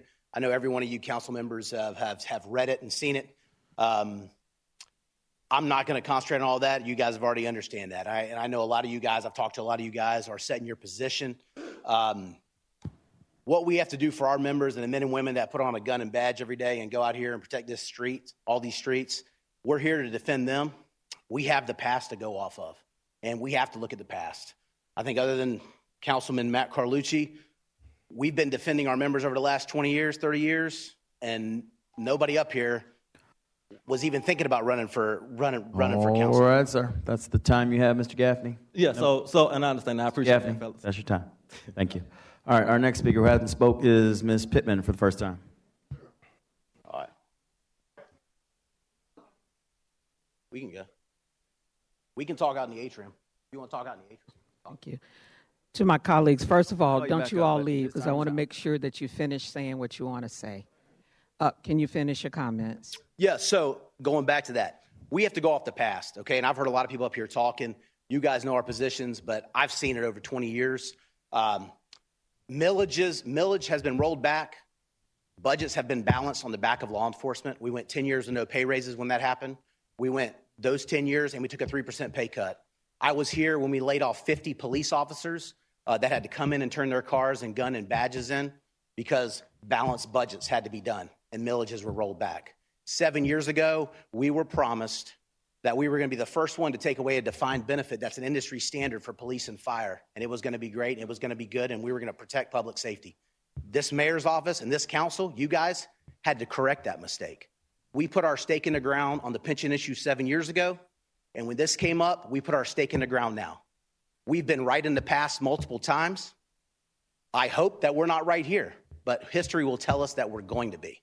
And in 2 or 3 years from now, we hope that the city has plenty of money and is financially fruitful, and that when we come and we need positions and we need funding, that you guys will have the opportunity to vote for that. In this council, I believe you guys will. Your past has shown the support for public safety. But the thing is, I have to do what's best for my members, and I don't know what council we're going to have in 5 years, 10 years, or 15 years. I know what the compounding is on this money. So it's very hard for us not to put our stake in the ground to say that we are against this. And I will make sure everyone knows this time is not right for this. And the reason is, everyone up here, as you vote this down, we have 95 vacancies in the Jacksonville Sheriff's Office right now. That's 95 funded positions that we don't have human bodies for to put out on the street. Everybody up here has talked, and if you haven't taken a tour of the jail, go take a tour of the jail. It is falling apart. It is decrepit, and you know how much money that's going to cost. It's going to cost more than what we just gave the Jacksonville Jaguars less than a year ago. The timing's not right on this. Again, we have to put a stake in the ground to make sure that our members are protected and we have the past to go off of. So again, in 2 years, when we go back to the collective bargaining table and we come up and the money's not there for us, this council, we will be back in front of this council asking for you to fund public safety to a full. So you've heard it from the horse's mouth. Enough is enough. I'm going with y'all. I'm going with the people, and I'm voting with you all. So I don't know what colleagues y'all don't understand. The folks have poured their heart out to say, listen, we don't want this. And they voted us in this space. This year is not the year to do it. Back off. All right, everyone has spoke for the first time, so we'll go for the second time. So if you'll put 2 minutes on, we'll start with Councilmember Peluso. Thank you, Mr. President. Guys, if you want to come back up. I appreciate it. Because Kelly didn't get a chance to speak. But to the point they just brought up a moment ago, in 2 years, there will be another collective bargaining agreement. I assume that our auditors, to our auditors, have we factored that in at all when it comes to our deficits, what the new collective bargaining agreement might be? Through the chair to Councilmember Peluso, no, we have not. And one would assume that there would be probably raises, and we're now going to have to pay for people going into FRS, to the gentleman up front. Through the chair, Councilman Peluso, yes, that'd be correct. We all, and I mean both agencies with FOP and us, 90 days out from October 1 of 2027, are going to have to make an election of what we all want to do. All the 401s, I believe we have about 950 since October 1 of 17, and I believe JSO's around that same number. So you're looking at around 1,900 people are going to have to make an election on what they want to do, and then prospectively, October 1, everyone's going in FRS, and that's about a 14% increase per employee. And have you heard politicians in the past say that they were going to stand by you guys, and then years later they go somewhere else and they couldn't help you? We understand that we are here in 30-year increments, and sometimes our council members, due to term limits, are here either 4 or 8, and that's the frustrating part. That's the reality of it. And my 28th, almost 29th year, I've just seen too much, and I've seen what 1995 go around 2008 has done for Not to cut you off, Kelly, because of time, though, but I just Yeah. got to say to everyone, I've heard people say out loud now they're going to ask for a cut next year, too. So maybe we do a 1/8 mil this year and then what, a 1/4 mil next year? We're not going to be able to fund half this stuff. This city has to believe in a yes and mentality. We can fund police and fire and make sure that we have homelessness programs, programs for senior citizens, programs to help make sure that we actually fund road resurfacing. We can do that, but cutting this millage tonight is the worst possible thing we can do. Thank you, Mr. Peluso. And now, for the first time, we have Councilmember Boylan, so if you could give him 3 minutes. I don't need 3 minutes, Mr. President, but thank you for the opportunity. I just want to make one clarification. I'm going to turn to Ms. Taylor through the President. With respect, the quote you said about the deficit we would be carrying is based upon the millage cut, correct? So what if the millage cut doesn't happen? What does our deficit look like? Through the chair, so your deficit would go down for 26-27, where I mentioned the $61 million number, it would go down to about $48 million. Where I mentioned the $57 million deficit in 28, it would go down to $42 million. So your overall deficit does go down with that additional revenue that you keep overall in the 5 years. In addition, however, as you mentioned too, the collective bargaining agreement will come into play at some point in time. Yes, sir. So by maintaining the millage, we don't put a greater burden on our deficit. Thank you. All right, thank you. Now, back around for the second time, 2 minutes for Dr. Salem. Thank you, Mr. President. I want to conclude, and I apologize. I was mentioning threats to our budget. I mentioned the health insurance fund. I mentioned salaries in the mayor's office. And the establishment of the Jack's Journey, to me, is very concerning. This council did a wonderful thing 4 or 5 years ago where we combined the Jack's Journey and the Children's Commission into one entity, the Kids Hope Alliance. It added accountability and structure to that process. We have now established another children's program that can grow on its own. I did everything I could to push it into KHA during the budget process, but I am very concerned of that threat to our budget going forward. In summary, we owe our taxpayers discipline. Unless we fix these spending issues, future budgets, raises, pensions, and public safety are at risk. Cutting the millage sends a clear message. We must control spending, not demand more revenue. I will conclude with a story that occurred to me just in the last week or so. I was in a nursing home, and like many of you have seen me, I was very focused on where I was going. And a lady called out, "Councilman," she was pushing a cleaning cart. And she said, "Councilman, I heard your comments on TV talking about people struggling at Walmart, putting things in their basket and trying to choose what to put in there." She said to me, "That was me. I'm one of those people. And I appreciate someone like you looking out for people like me." That said it all to me. So I will be supporting the tax cut, and and my time is up. Thank you, Mr. President. Thank you. Next, we have Councilman Ayers for the second time. All right, thank you, Mr. President. I'm just going to bring this home very quick, and I think you guys have already heard my stance on this, and I know where you guys stand on this. But I've heard today from one of my colleagues that right now is not the right time. I disagree. I think we need to seize the moment. This is the right time. Right now, we have an excess of revenue coming in the city, additional revenue coming in the city. The time is now. The risk, if we don't take action now, is we'll do it later at some point. At the end of the day, it's going to happen regardless whether it happens today or 3 years or 10 years. We're going to have property tax lower. So why not do it now at a modest 1/8? It's literally $13 million versus a staggering number of $25 million or $100 million. We don't want that, but we want to have things kept in check, like I said earlier. I'm going to end with this very quick because I mentioned this before. This modest 1/8 cut, it represents something bigger. It represents our commitment to our city, to you guys, to review the millage rate regularly. Simple as that. Like I said before, we need to compromise. Life is about compromising. I hear you all, which is why during the Finance Committee, we started pretty aggressive. I will admit to that. But we came back in and we started making some compromises, funding Meals on Wheels, telehealth, JaxCare Connect. We listen to you guys, right? And all I ask is that you also listen to us. It's a give and take. It's not just one way or the highway. I really want to do good by our city. I want to do good by you guys. And if you guys can at least look into my heart, know that I really want what's best for our city. A little bit for you guys, a little bit for property homeowners. That's all I want. So life is about a compromise. $13 million is not too much to ask for. And JSO and JFRD, I hope to be here in 3 years or in 2 years when you guys come back, because I will support you guys, just like I have and just like we all have. All right, so all I ask is that if you want the right representation on council, just make sure that we elect the right people to support you guys, because I know very well that if I'm still here, I will be supporting you guys. Thank you. All right, thank you very much for the second time, Mr. Matt Carlucci, Councilman Matt Carlucci. Mr. President, I'd like for Randy and Kelly to come back up, please. But while I'm waiting for them to come back up, I would like to say we talk about a spending problem, and to my good friend, Councilman Salem, and he is my good friend, but the spending that we're talking about, just about everybody up here has voted to spend it all. Stadium, University of Florida, Mosh, and the list goes on. We're spending it. So, yeah, I would like to ask, Mr. President, through your chair, to the presidents here, Mr. Reeves and Mr. Dobson.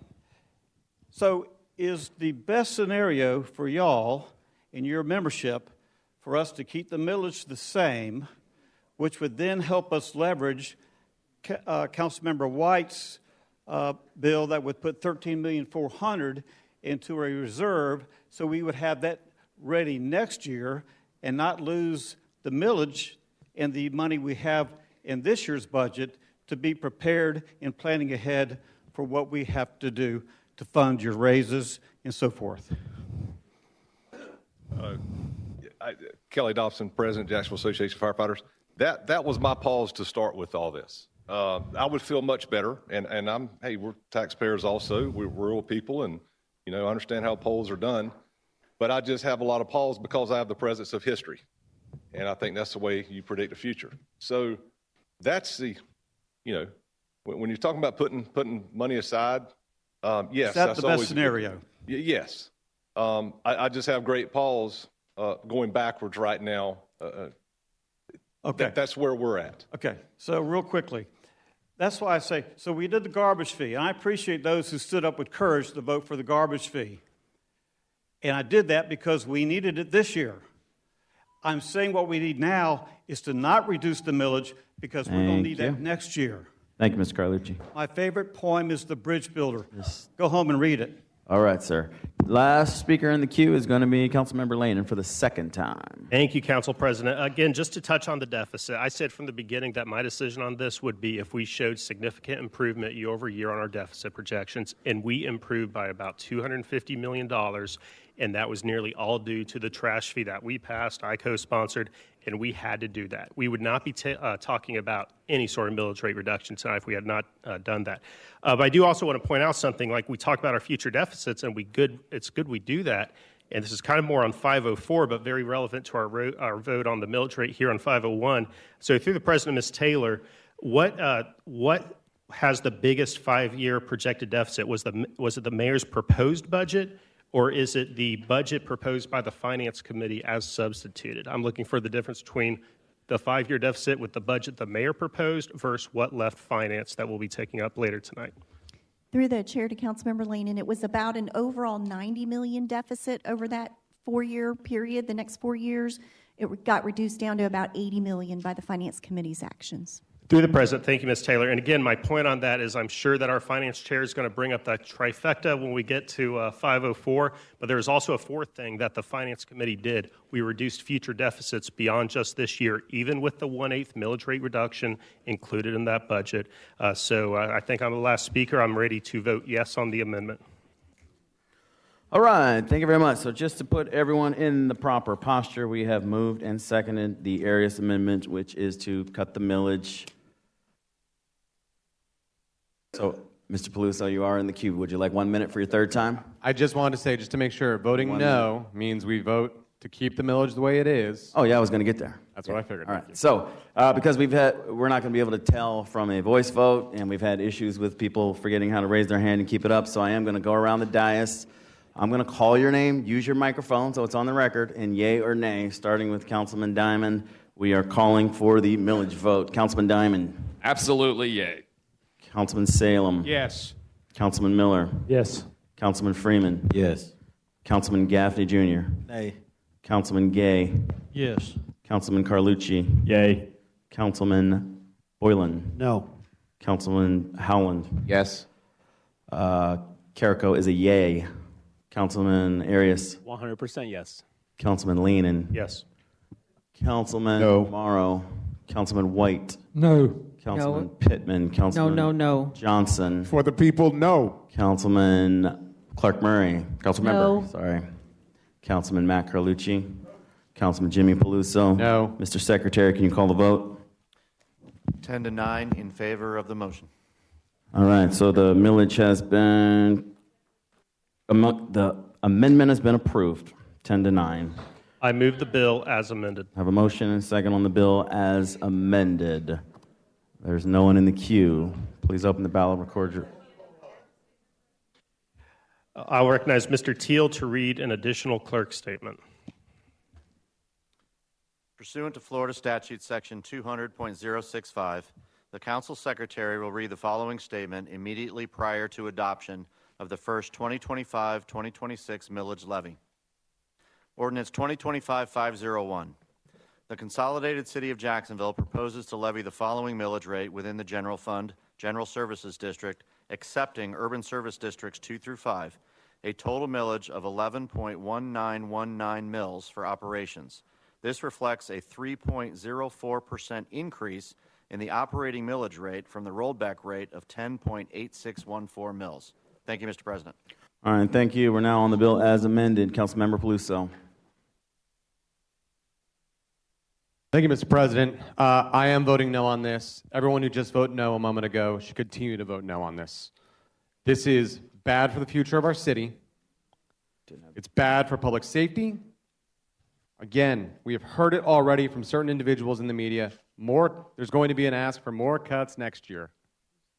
The deficit is only going to get worse, and what was just projected by the auditors does not include, again, all of FRS, does not include future collective bargaining, does not include the massive list of road resurfacing that we still have not done, right?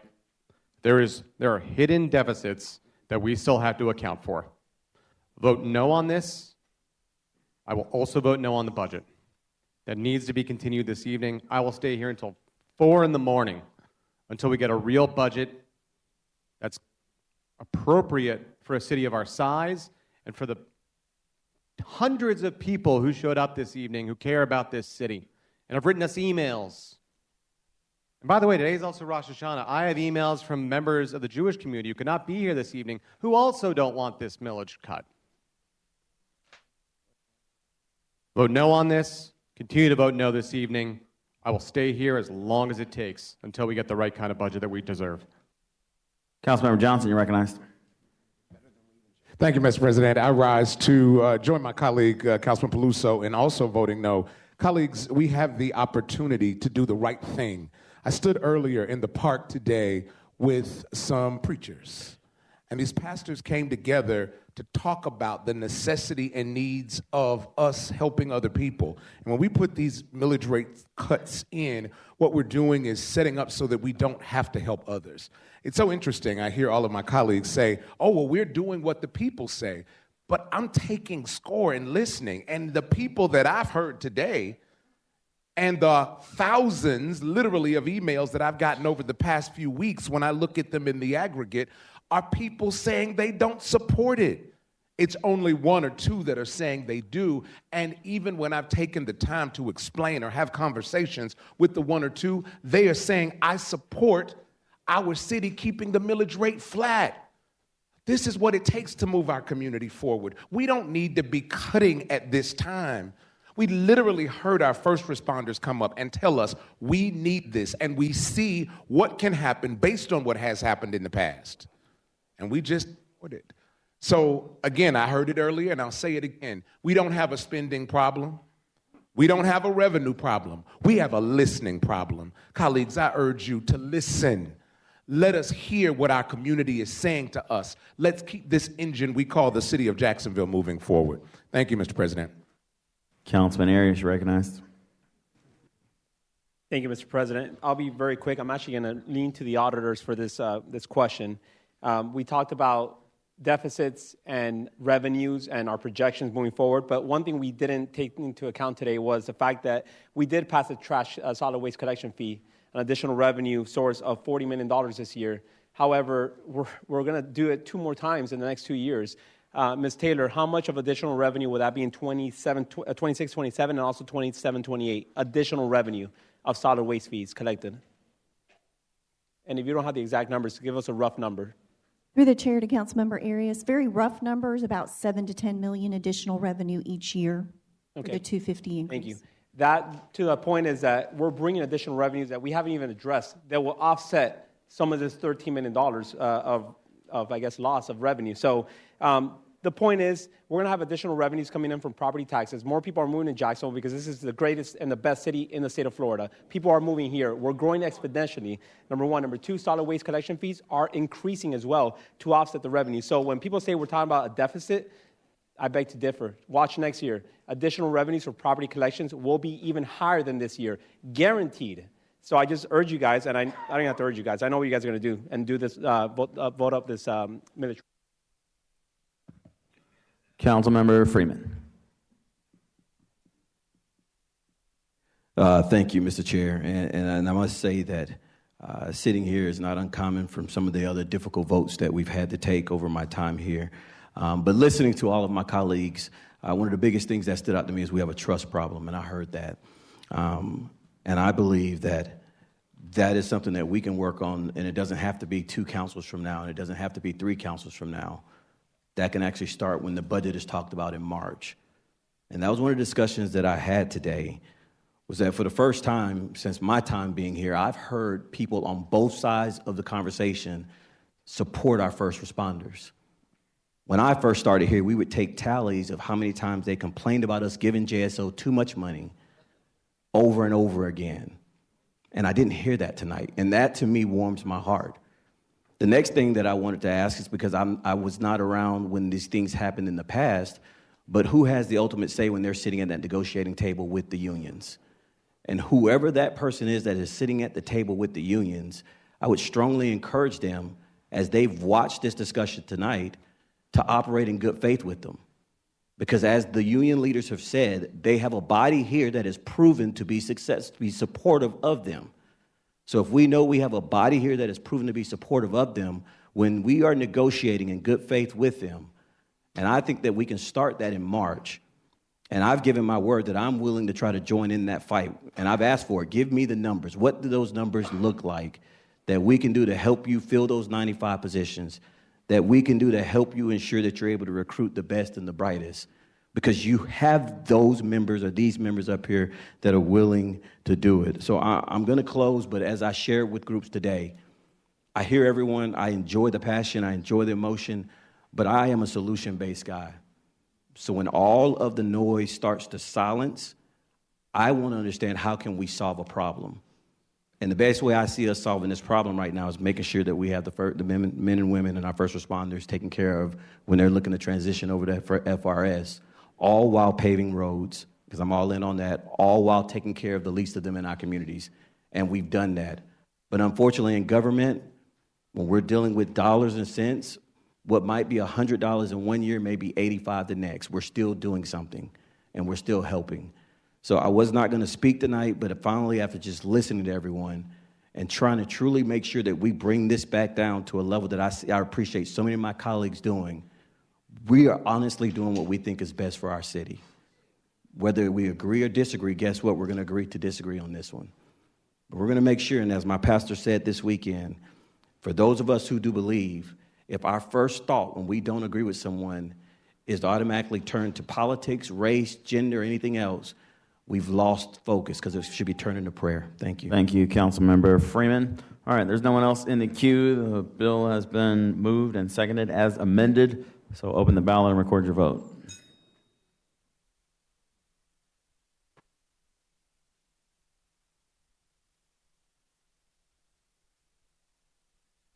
Ten yeas, 9 nays. By your action, you've approved 2025-0501 as amended. Close the public Let's hearing. Mr. close the public hearing. All right, we're on to page 41, item 90, 2025-0502. I'll turn it over to Mr. Teal to read a statement. Let me first open the public hearing, or no, statement first. Go Statement ahead. first, Mr. President.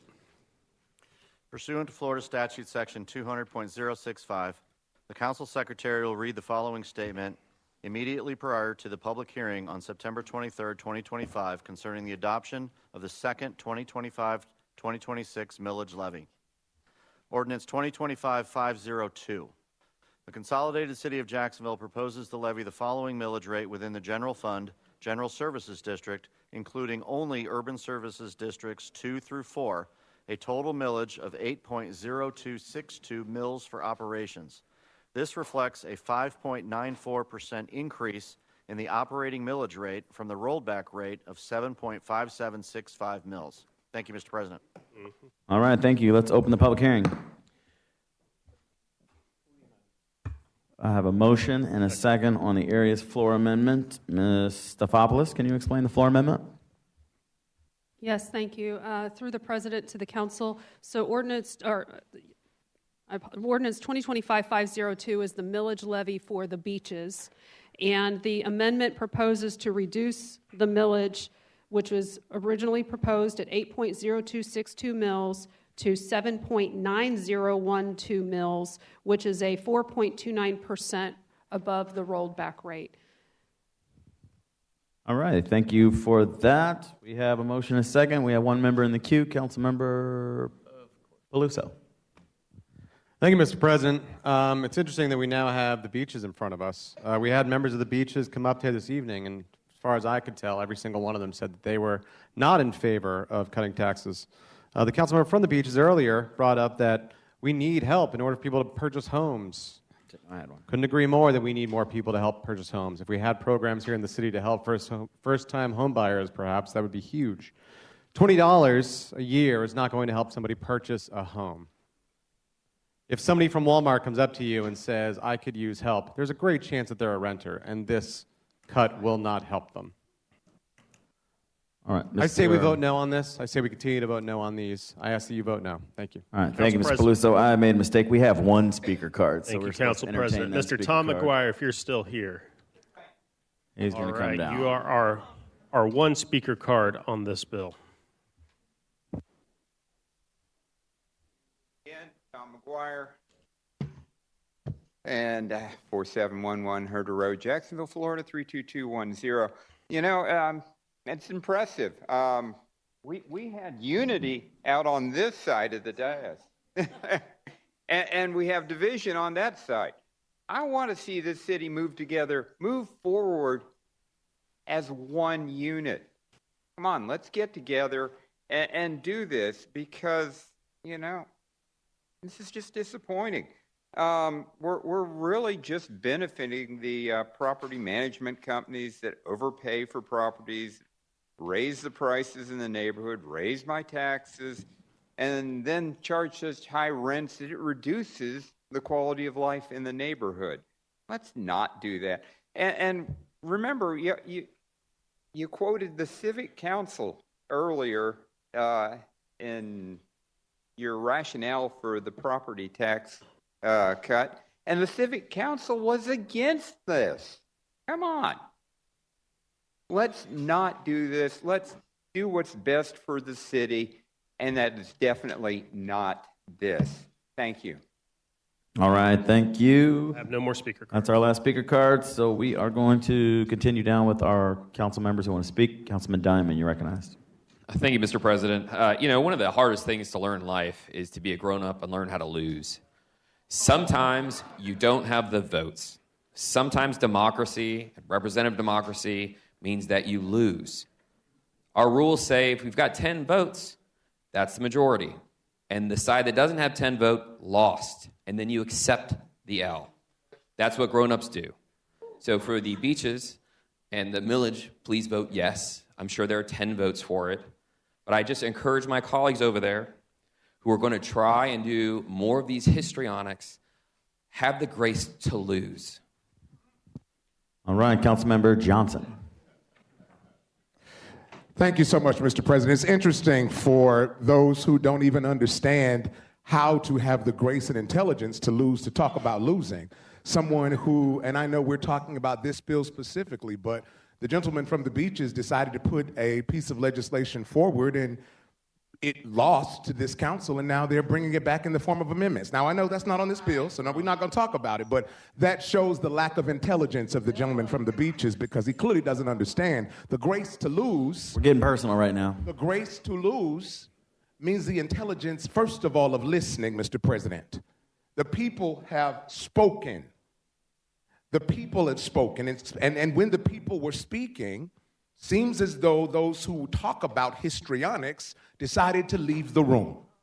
So what we must do tonight is try to hear the people. And what I heard from the Beaches, because I was going to ask the question that I was going to bring up, Mr. President, was because I have heard no one from the beach come and bring us some kind of modicum of information that tells us what the people from the Beaches want. I've done my own research and talked to them, but I would believe that that member who's representing that area, instead of talking about trying to create this low rate that no one wants, and we heard, and it's statistically insignificant based on what we've heard and the data that we've received. But in this case, at this time, I'm going to believe that the Beaches also, as we've heard earlier from the gentleman that we just heard from, want a flat bill as well, want to keep the millage rate fat as well. So I, like Councilman Peluso, are going to be, I will not be voting to lower the millage rate. Because again, if we want our community in totality to move forward, we must fund it. And that's what this is about. And if we have to be here for a day or two so that we can ensure that we take the voices of the people forward, then I, for one, will eat my popcorn and drink my water and sit my behind right here. Thank you, Mr. President. All right, thank you very much. We have no other speakers, so we're ready to vote on the amendment, which is the millage reduction for the Beaches. So again, use your microphones. We'll go around the dais. Councilman Diamond, Councilman Salem, use your microphone so it's on the record. Yes. Councilman Miller. Yes. Councilman Freeman. Yes. Councilman Gaffney Jr. Nay. Councilman Okay. Gay. Yes. Councilman Carlucci. Yes. Councilman Boylan. No. Vice President Howland. Yes. I am a yes. That's Carrico. Councilman Arias. Yes. Councilman Lannon. Yes. Councilman Amaro. No. Councilman White. No. Councilwoman Pittman. No. Councilman Johnson. No. Councilwoman Clark Murray. Councilman Matt Carlucci. No. Councilman Peluso. As a friend of the Beaches, no. Mr. Secretary, can you call the vote for us? 10 in favor, 9 opposed. You have approved the millage cut amendment for the Beaches. Do I have a motion? I move the bill as amended, and I believe Mr. Teal needs to read the statement. All right, with a motion and a second on the bill as amended. Mr. Secretary, can you read the statement? Thank you, Mr. President. Pursuant to Florida Statute Section 200.065, the Council Secretary will read the following statement immediately prior to adoption of the second 2025-2026 millage levy. Ordinance 2025-502. The Consolidated City of Jacksonville proposes to levy the following millage rate within the General Fund, General Services District, including Urban Services Districts 2 through 4, a total millage of 7.9012 mils for operations. This reflects a 4.29% increase in the operating millage rate from the rolled back rate of 7.5765 mils. Thank you, Mr. President. All right, thank you. There are no other speakers. Please open the ballot and record your vote. Close the vote, gang.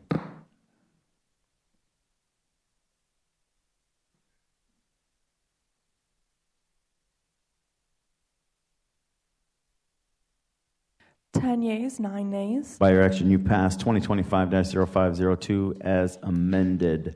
On to item 91, 2025-0503. Mr. Teal, please read the statement. Pursuant to Florida Statute Section 200.065, the Council Secretary will read the following statement immediately prior to the public hearing on September 23, 2025, concerning the adoption of the third 2025-2026 millage levy. Ordinance 2025-503. The Consolidated City of Jacksonville proposes to levy the following millage rate within the General Fund, General Services District, including only Urban Services District 5, a total millage of 9.5260 mills for operations. This reflects an 8.57% increase in the operating millage rate from the rollback rate of 8.7743 mills. Thank you, Mr. President. All right, thank you. Let's open the public hearing. Mr. President, move the Areas and Finance floor amendment. All right, I have a motion and a second on the Areas and Finance floor amendment. Do we have any speaker cards? We have one speaker card, Mr. Tom McGuire. Mr. McGuire. Hello, Tom McGuire, 4711 Herder Road, Jacksonville, Florida, 32210. Just want to say, repeat all my earlier comments. I mean, we've seen a community out here that is willing to share for the good of everyone here. We just want to see that from y'all too. It's just, you know, we've got to remember, like I mentioned earlier, the least of these.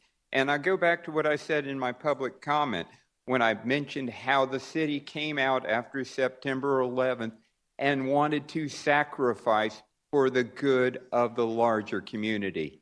That's what we want to see from y'all. We want to see everyone included in the city budget, everyone's welfare looked after. We want to see that everyone is taken care of and no one is left behind. And that's all we ask. Thank you.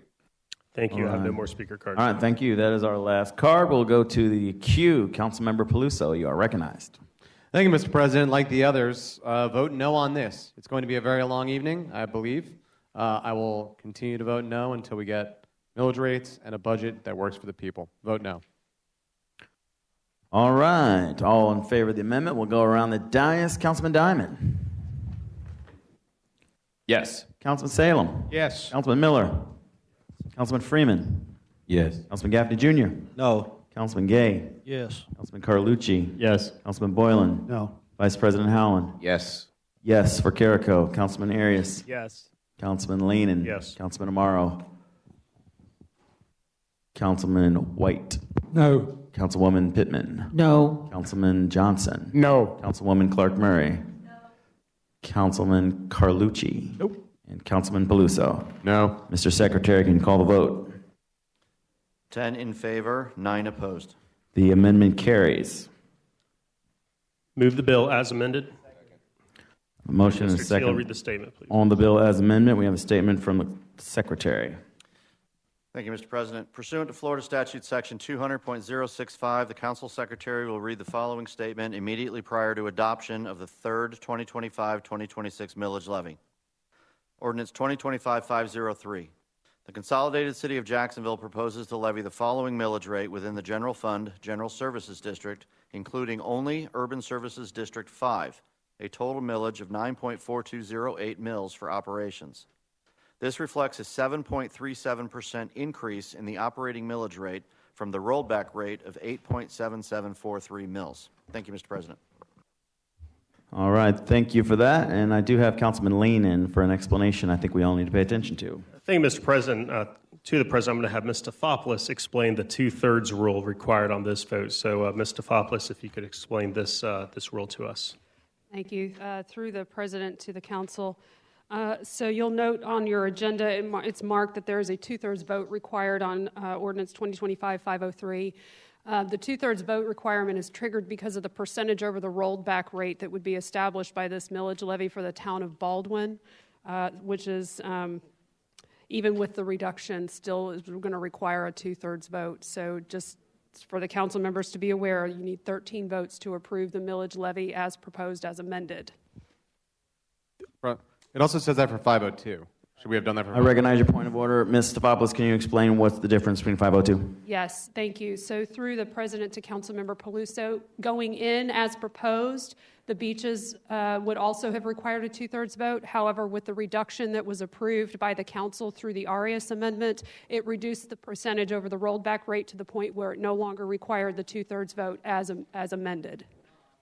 So your point of order is not well taken, Councilman Peluso, and we will recognize Council President.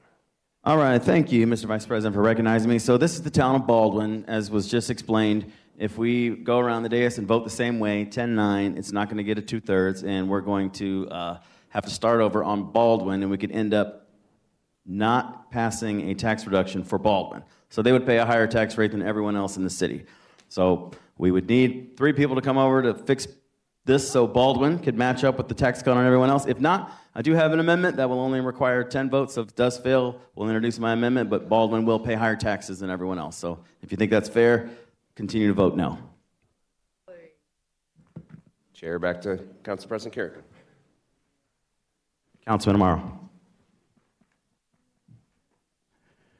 Thank you, Mr. President. If it was strategically wise to reduce the millage rate for the beaches so you could get that passed, why wasn't that done on Baldwin? I'll let OGC answer that. Through the president to Councilmember Amaro, there wasn't strategy involved. What transpired, and Ms. Taylor may also jump in if she chooses to. So the 1/8 millage reduction was approved for the city of Jacksonville. We have an interlocal agreement with the beaches in Baldwin that address the formula that we follow based on the taxes levied in Jacksonville and how we calculate the taxes that would then be levied in Jacksonville beaches and Baldwin. And based on the reduction, the corollary reduction for the beaches, in context of the reduction that was the 1/8 mill that was approved for Jacksonville, it lowered it to a percentage that allowed for the 10-vote requirement automatically when it was just formulaic done to correlate to the 1/8 reduction in Jacksonville. So, but Baldwin, that calculation would not drop it enough that it would allow for the 10 votes if you just do the corollary reduction for Baldwin like you did for the beaches and for Jacksonville. All right, does that answer your question, Mr. Amaro? All right, Councilmember Clark Murray, you're recognized. Thank you, President Carrico. Through the president to perhaps Mr. Enderhees, maybe you'll know the answer to this, was come forward, please. And it could be yes or no. I just want to know.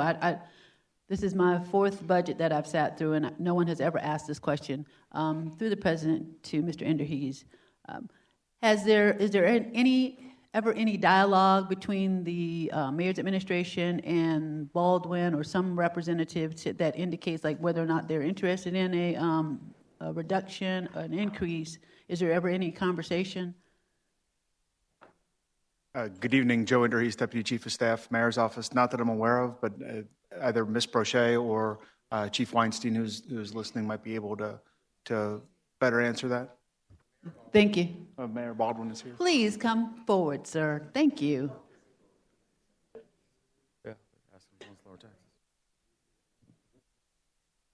I think it's thank you for coming forward. President Carrico, to the council, I think it's always best to consult the people because the people know what they want. Although, once again, as expressed by some of my other colleagues, we don't listen. Go ahead, sir. Thank you, Council President. Thank you, Councilman. Yes, we would like a reduction because, as we spoke earlier with the Finance Committee, not knowing where Baldwin stood with the Regional Council, we had to put up our millage rate 66%. So that's a big impact, and I don't know why we're up at 9.1 for millage rate for Jacksonville. I'd like to see the rollback at least so they can take that back. We're still going to be paying the highest rate of millage rate for Duval County. Okay. All right. Anything else you want to add through the president? No, that's it. I'd just like to see the rollback. All right. Or even less. Thank you so much for that. Thank you. All right, for the first time, Councilmember Salem. Thank you, Mr. President. And I'm assuming with those comments that this is going to get 2/3, but I guess my question would be, if it fails, we're taking one vote and the tax collector will have to assess Baldwin a different rate than the rest of the county. Is that feasible? Is that possible? Can anyone answer that?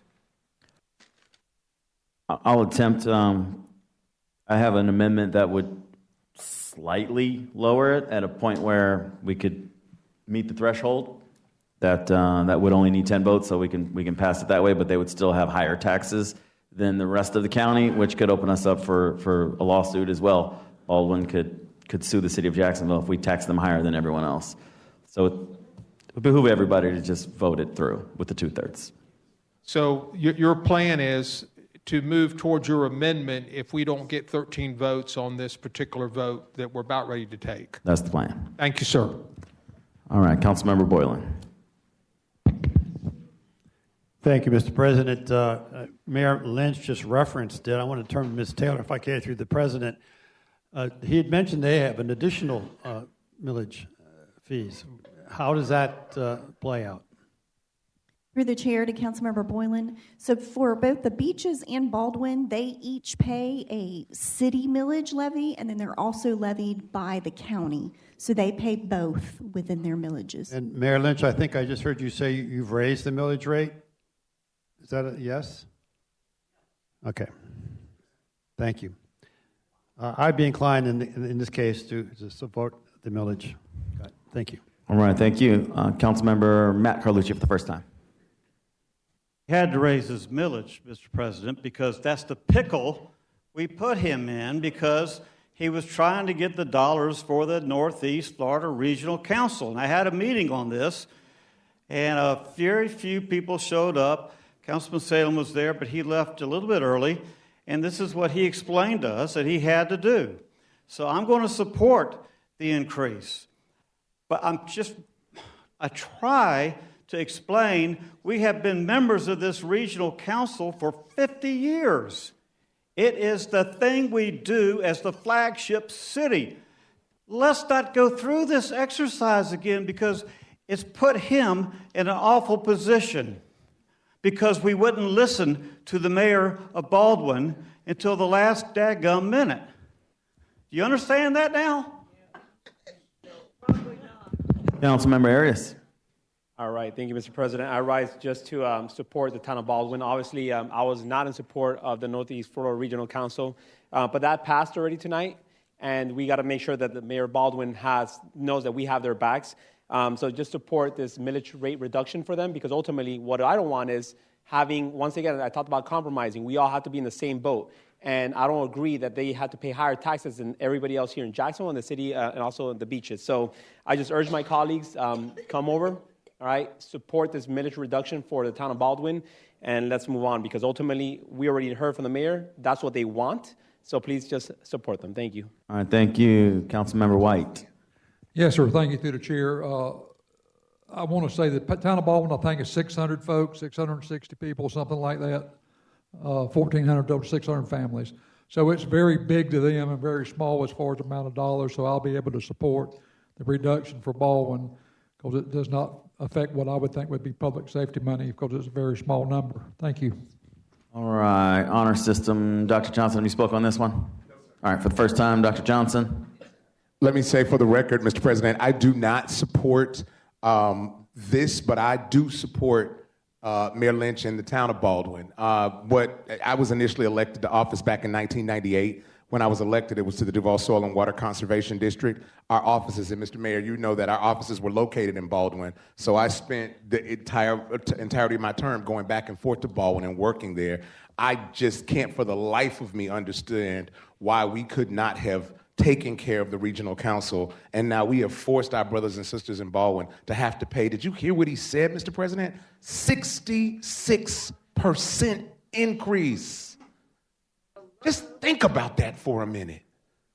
We're talking about an eighth of a meal. They're paying 66% more. I will be supporting this reduction because I support Baldwin, not because we did the right thing tonight, colleagues. But I will be supporting this because I do believe that those in Baldwin, it's a much smaller community, a wonderful community, but we have to support each other. Thank you.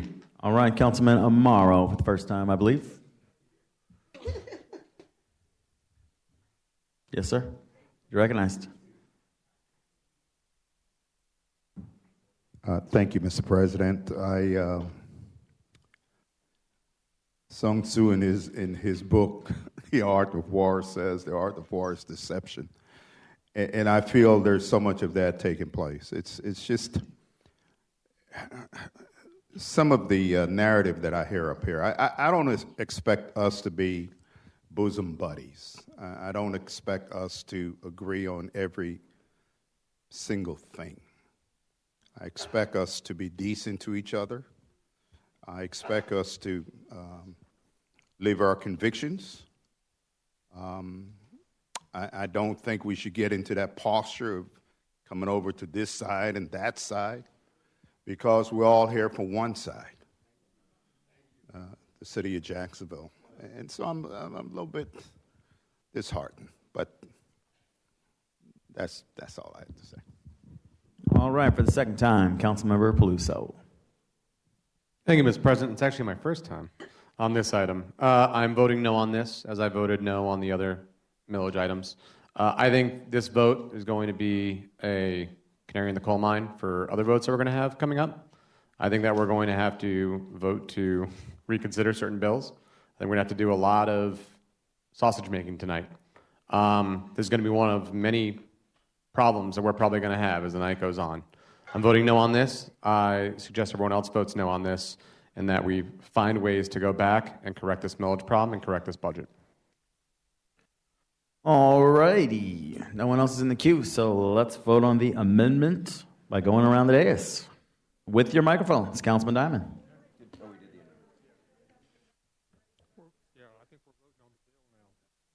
We did not. Yeah, we voted.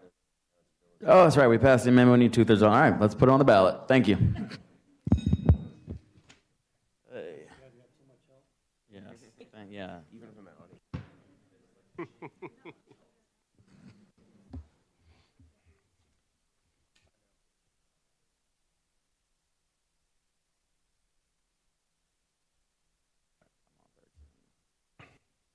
18 yeas, 1 nay. By action, you have approved 2025-0503 as amended. Mr. Teal, please read the statement.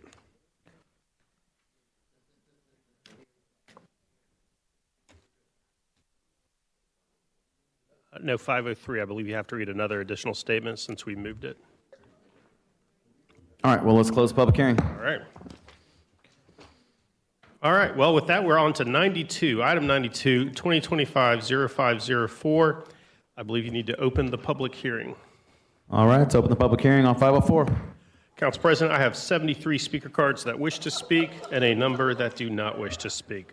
So just like we've done a number of times tonight, when I call your names, please come down in front. We'll try to do 5 at a time, and you get up to 3 minutes on these cards.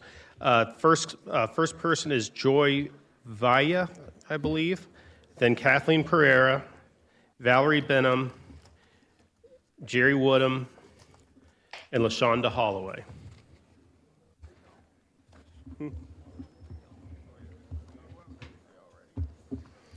And so Joy Vaya, I believe. I'm going to put that card to the side then. Kathleen Pereira, I see you. You may go ahead. Thank you. My name is Kathleen Pereira, and my information is on file. Some city council members have said that having a policy amendment in a budget bill is inappropriate. Pause. We're losing quorum. Too many people have to go to the bathroom. Sorry, Mr. Miller, you got to sit down. Whoever just left, you have to sit down, or else we have to hold up the whole procedure. We need 14 to be here.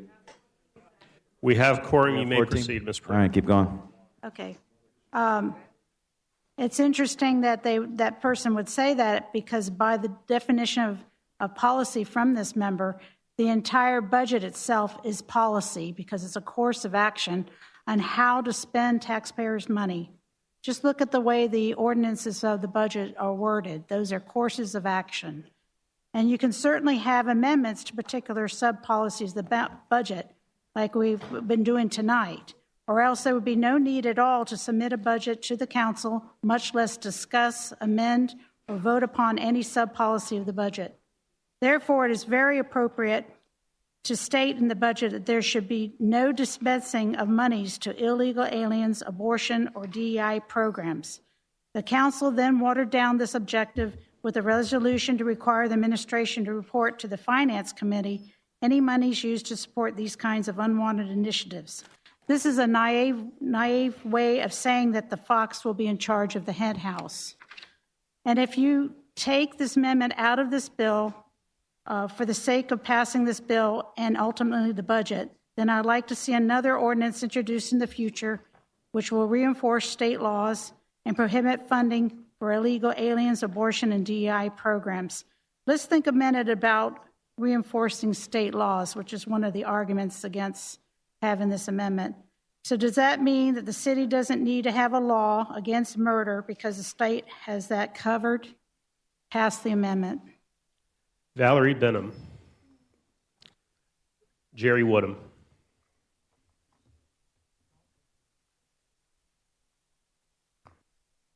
Jerry Woodham. Good evening again. Address, please, ma'am. Address. Address on file. Thank you. Good evening again. I stand here in support of this amendment, as do many Christian taxpayers. A lot of people are working and they couldn't be here today. I don't want my taxpayer dollars going to abortion. Abortion is killing the unborn. As a Christian, you can't support murder. God said, "Thou shalt not kill." If you are a Christian, have the courage to stand and defend God's word. Don't ignore his commandment as you sin against God. It is not a political but a moral decision as a Christian. You give your life to God, and when you do, you must serve him. So I pray those of you that call yourselves Christians stand for this amendment, so we will not be fueling an abomination to God. And God's own word says in Matthew 18:14, "Even so, it is not the will of your Father which is in heaven that one of these little ones should perish." I also support no money going to DEI. This ideology says one person is better than another because of their skin color or gender. God says all people are equal at the foot of the cross. For all have sinned and fall short of the glory of God. We are all equal to God despite the color, gender, or nationality. Lastly, I don't want my taxpayer dollars going to illegals. The very name illegal means they broke the law. Legal is the ones that followed the law. They deserve the services, which they don't get because it's being spent on those that are not citizens. I pray that you all have the courage to stand against DEI, abortion, and illegals. Charlie Kirk was not afraid to speak the truth and defend the innocent. Are you? Please pass this amendment. Thank you. LaShonda Holloway. Lee Harris. Jeffrey Rumlin. Daryl Edwards, Jr. And again, come on down and come to the podium if I call you. Jacqueline Curry. Is there Jacqueline Curry here? Vanessa Collins Hopkins. I see you, ma'am.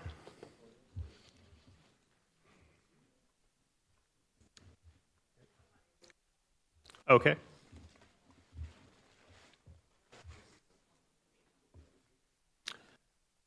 Go ahead, Mrs. Collins Hopkins. Thank you. Vanessa Collins Hopkins, address on file. You know, it's completely backwards to vote on the millage first and then try to vote on the budget second. The mayor's budget should be restored in full. So the only amendment that you all should be voting on is to restore the mayor's budget, all the line items that the mayor has proposed, and to the amounts that she proposes. That's the only amendment. This Rory Diamond amendment is evil. That's all I can say. It's evil. Don't go down that road. We need to see how people are really going to vote on the mayor's budget. So make an amendment that will restore the budget to what the mayor proposed and go on record for Jacksonville as it relates to investment that will help us to become that bold new city of the South.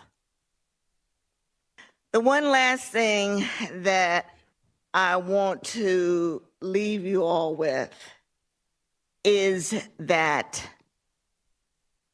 we all need to learn to work together for the benefit of everyone. We have to figure out ways to expand the tax base.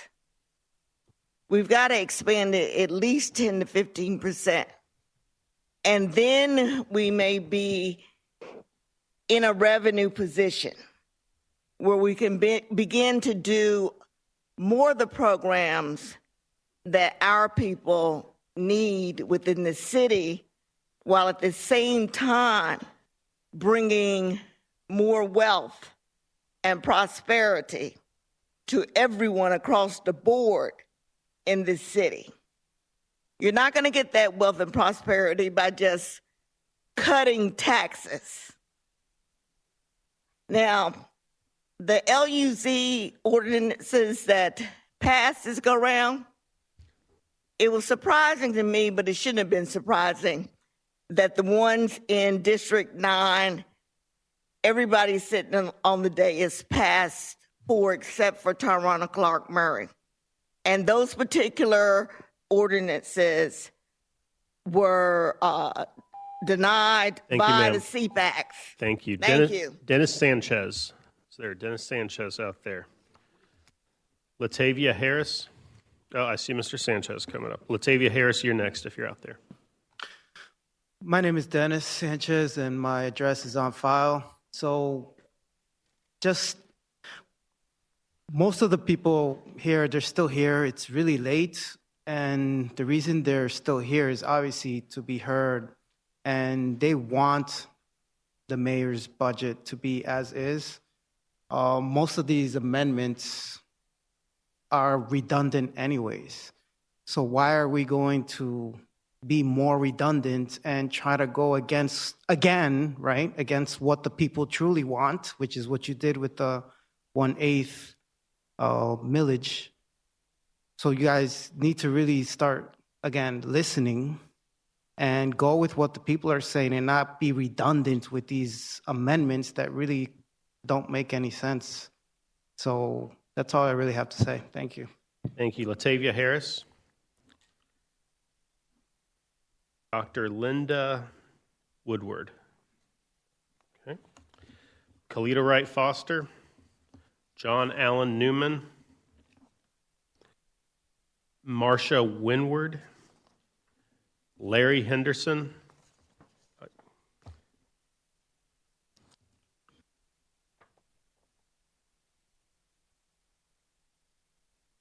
You can go first, ma'am. Okay, thank you. Good evening. I'm surprised I'm still awake. Council President, members of the council, thank you for the opportunity. And name and address, Marcia, please, ma'am. I'm sorry, Marcia Winart. Thank you. Address on file. I want to say at the beginning, I do not think it is appropriate for members of our community here to insult the council. We may disagree. It's healthy to disagree, but I'm totally against some of the comments, the really bad comments that made against the council. As you guys do work hard. You may not always agree, but you do work hard. Okay, I do support Councilman Rory's amendment regarding DEI, abortion, and illegals, and it is not evil. First of all, as far as DEI, I've worked with a lot of teaching children, little ones. I do not want them to be exposed, nor should they be, to the evil agenda that is in some of this DEI, exposing them to wrong sexuality. That's not healthy for them. I think most everyone accepts people as they want to live. I happen to live in an area where it's not just you have to accept us. We flaunt our sexuality in front of you, and you have to agree with us. And I don't like that. That's not right. So, as far as illegal aliens, I'm the proud granddaughter of 2 sets of immigrants, legal immigrants. I'm all for immigrants. We built this country, but we have to do it legally. And when my parents grew up, there was no Social Security, there was no Medicare, there was no Medicaid. They had to work hard. My mother and her siblings, my grandfather was killed at a young age, and they had to go out in the fields and work for a living.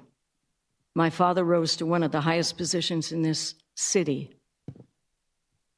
He did it through hard work. He was not privileged. My mother worked her way up to owning a expensive property in San Diego. She worked for it. She went back to work as a nurse at age 60 to earn the money. So my last stance is on abortion.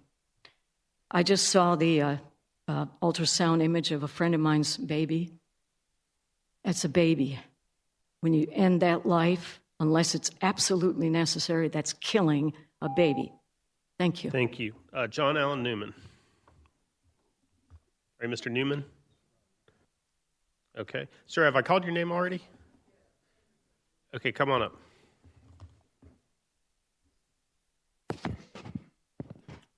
Good evening. My name is Larry Henderson. My address is on file.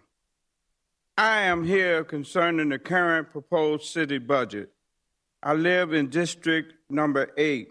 My concerns is the proposed budget cuts that will affect my district. I just can't get over this number. $13 million. I'm concerned about that when it comes to the roads and lights that's needed up in the Dunn Avenue area of Jacksonville.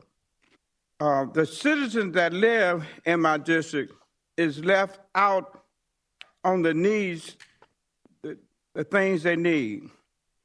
I have lived at my present location for the last 12 years, and for some reason, the budget cuts has greatly affected my district.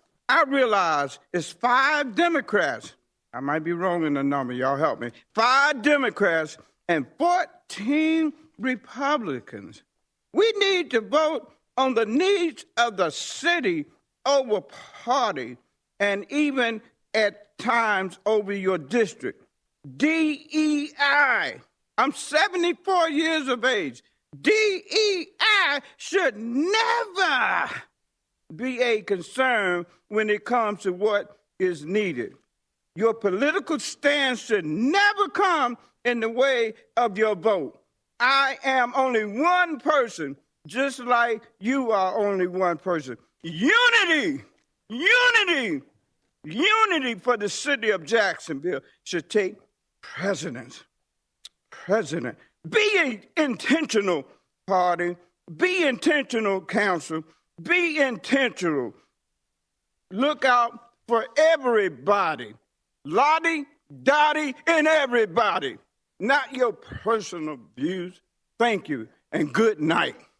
John Allen Newman, are you here? Kalita Wright Foster. Teresa Wakefield Gamble. Okay, I see Miss Teresa coming down. And there'll be Blake Harper, June Babineau, Jess Boaz, and Christine Matson. If any of y'all are here, please come down also. Good evening. My name is Teresa V. Wakefield Gamble. My address is on file.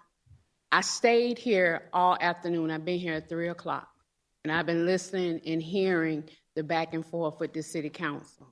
And I said this a couple of my public comments before, that we require our children to follow a code of conduct in school. We require, as parents, for them to follow a code of conduct. And a lot of the behavior that I have seen on this council is appalling to me.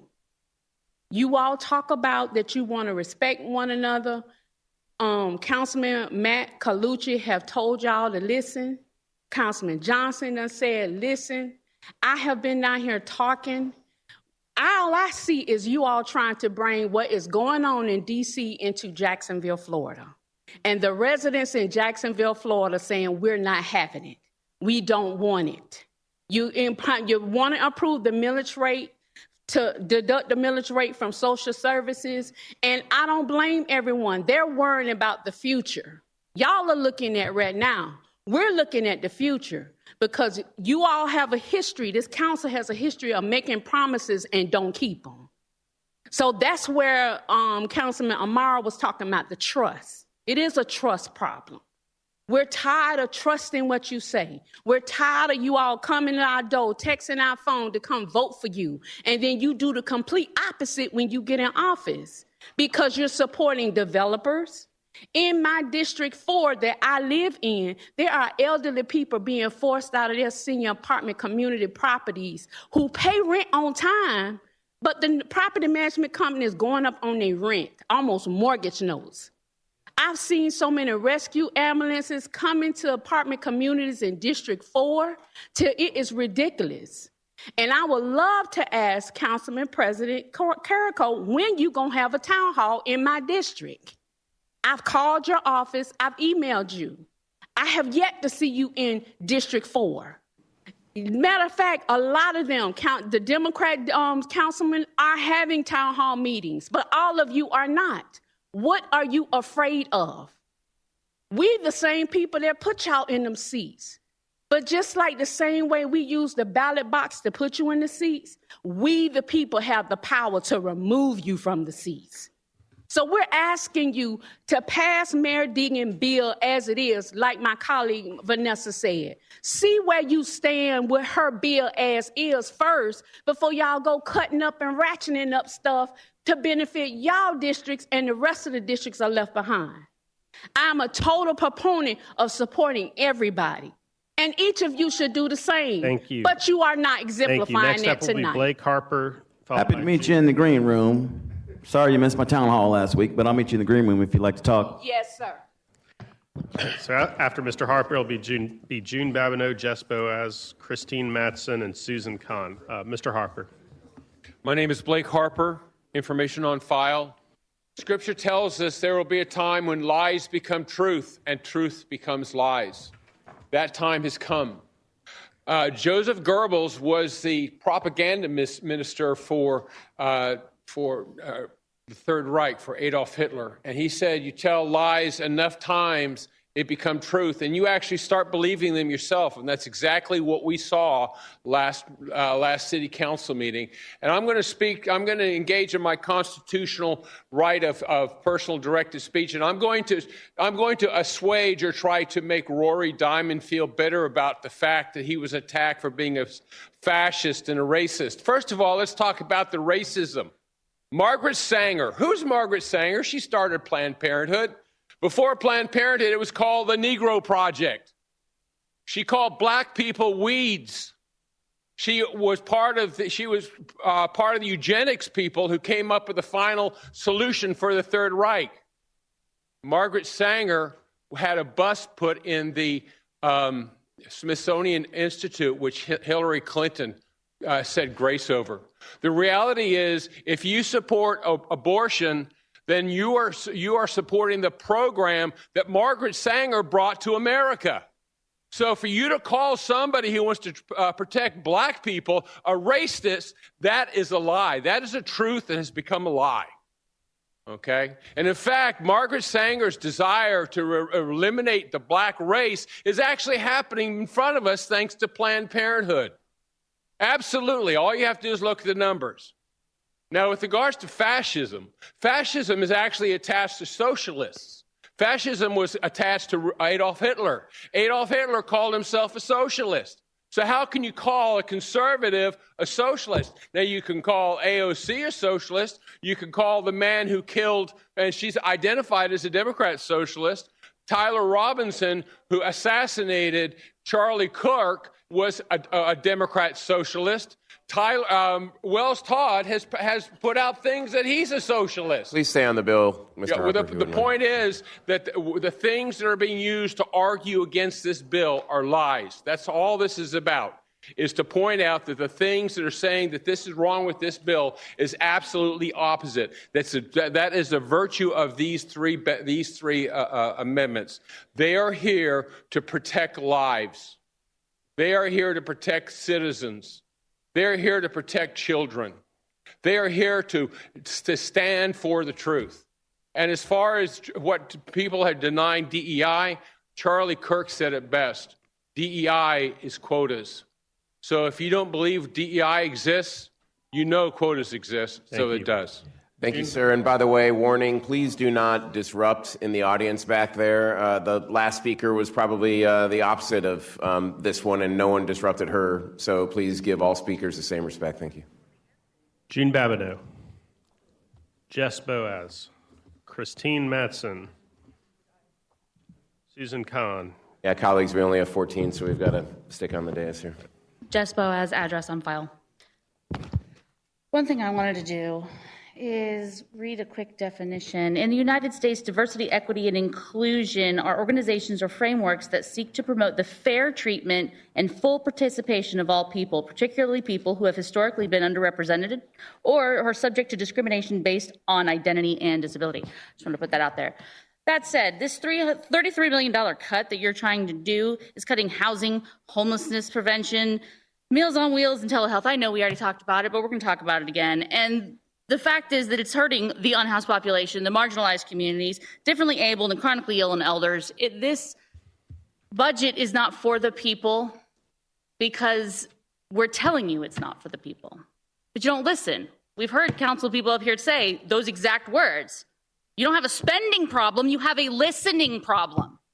We've all sat here all night telling you what we want, telling you to represent us, and you're still going to act like you're doing the right thing for the people. You're not, because we told you you're not.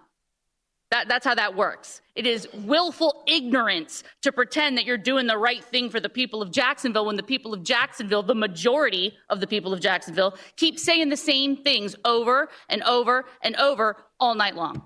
So don't stand here and say you're doing the right thing for Jacksonville. At least if you're going to do this, admit that you're doing it for yourselves. Stop trying to tell us that it's for us when it's not. This budget does not help us. It helps you. It doesn't help us. We tell you what we want. You don't listen. Don't say it's for the people. At least admit who you're out for, who you're here for, because it's not us. If it was, you'd listen to what we're asking. We're being very, very clear. We're saying, please do what we ask as our representatives. So do that. That's all. Do that. Go ahead and pass Mayor Diggins' bill as is. That is something that a lot of us would just be okay with. It's a compromise too. There's not everything I like in there. Some people don't like everything in there, but we'd be willing to compromise. But this $33 million cut, that's not something that people want, and we're telling you. So do your job. Thank you. Have a good night. Have I already called your name, standing in the back there? Have I called your name to speak, sir? Okay, thank you. Christine Matson, Susan Kahn. Only thing I can see is last name Bowlings, it appears. Mary Robinson, Barry McAuliffe, Monica Davis, Dr. Barbara Darby, John Scott. If I do call your name, just go straight to the podium at this point and say your name and address, and I'll find your card. Norman Brewer. I think you're up, Mr. Brewer, and then Miss Audrey Gibson will be after that if she's still here. Good late evening, Norman Brewer, address on file. Life is about choices, and God knows I've made my share of bad ones. True. I'm a homeowner. I have to pay my taxes. On that, I have no choice. How that money is spent once it's collected, that's on you guys. I don't have a choice, but I do have a voice. For me, on this issue specifically, it's about my personal faith and a moral dilemma. And I'm certainly not here to preach and put my personal beliefs on anybody here in this audience. I believe everybody should live their life as they see fit. However, I'm going to give you an analogy. Opposing points of view always like to use taglines and phrases. So I'm going to steal one. My body, my choice. Okay? It's going to be funny, but I'm serious. As a white male, older, I'm frolically now more challenged than before. My body, my choice. Tomorrow, I choose to go get a haircut. $45 plus tip. It doesn't matter whether I've got this little bit of hair or a full head of hair. My body, my choice. I promise you, I will not come down here and ask you for an amendment to subsidize my choice in my haircut. Are you still on the bill, Mr. Brewer? Yes, I am, sir. The bill addresses choices, okay? That is the point of the analogy. The bill addresses choices. I personally do not believe a legislative body of any sort should fund choices. You own them and you move on. You deal with them, good, bad, or indifferent. Now, as we do spend money, our money, there are 4 groups of people that I think need to be protected in those choices because they don't have one. Group number 1, our children. They have no choice. Group number 2, cognitively impaired citizens. They have no choice. Our elderly have no choice. And our veterans who are physically and mentally damaged have no choice. So the onus is on you to protect them. But as far as my personal choices or choices of anybody else outside the realm of those 4 groups, I don't think we legislate that. I don't think we fund it. If you make those choices, you own them and you live with them. Thank you. Thank you. Next up will be Ms. Audrey Gibson, followed by Beth Z., Zeta Roberts, Denise Scott, Eunice Barnum, and Judy Holmes. Ms. Gibson, you have the floor. And please, if your name was called, please move to the front row and you can take a seat. That way we can move through the speakers rapidly. Thank you. Senator Audrey Gibson, my my address is on file. And thank you, Mr. President and Leader. This budget needs a do-over on many fronts. And one of them is related to maternal health outcomes to reduce the highest in the state infant mortality rates in Duval County.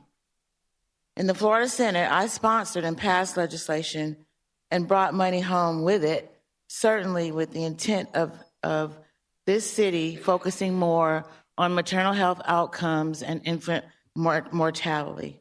I know we can do it and we should do it because we have, as I mentioned earlier, the highest infant mortality rates in the state, in Jacksonville. Included in the legislation that I passed was a telehealth component.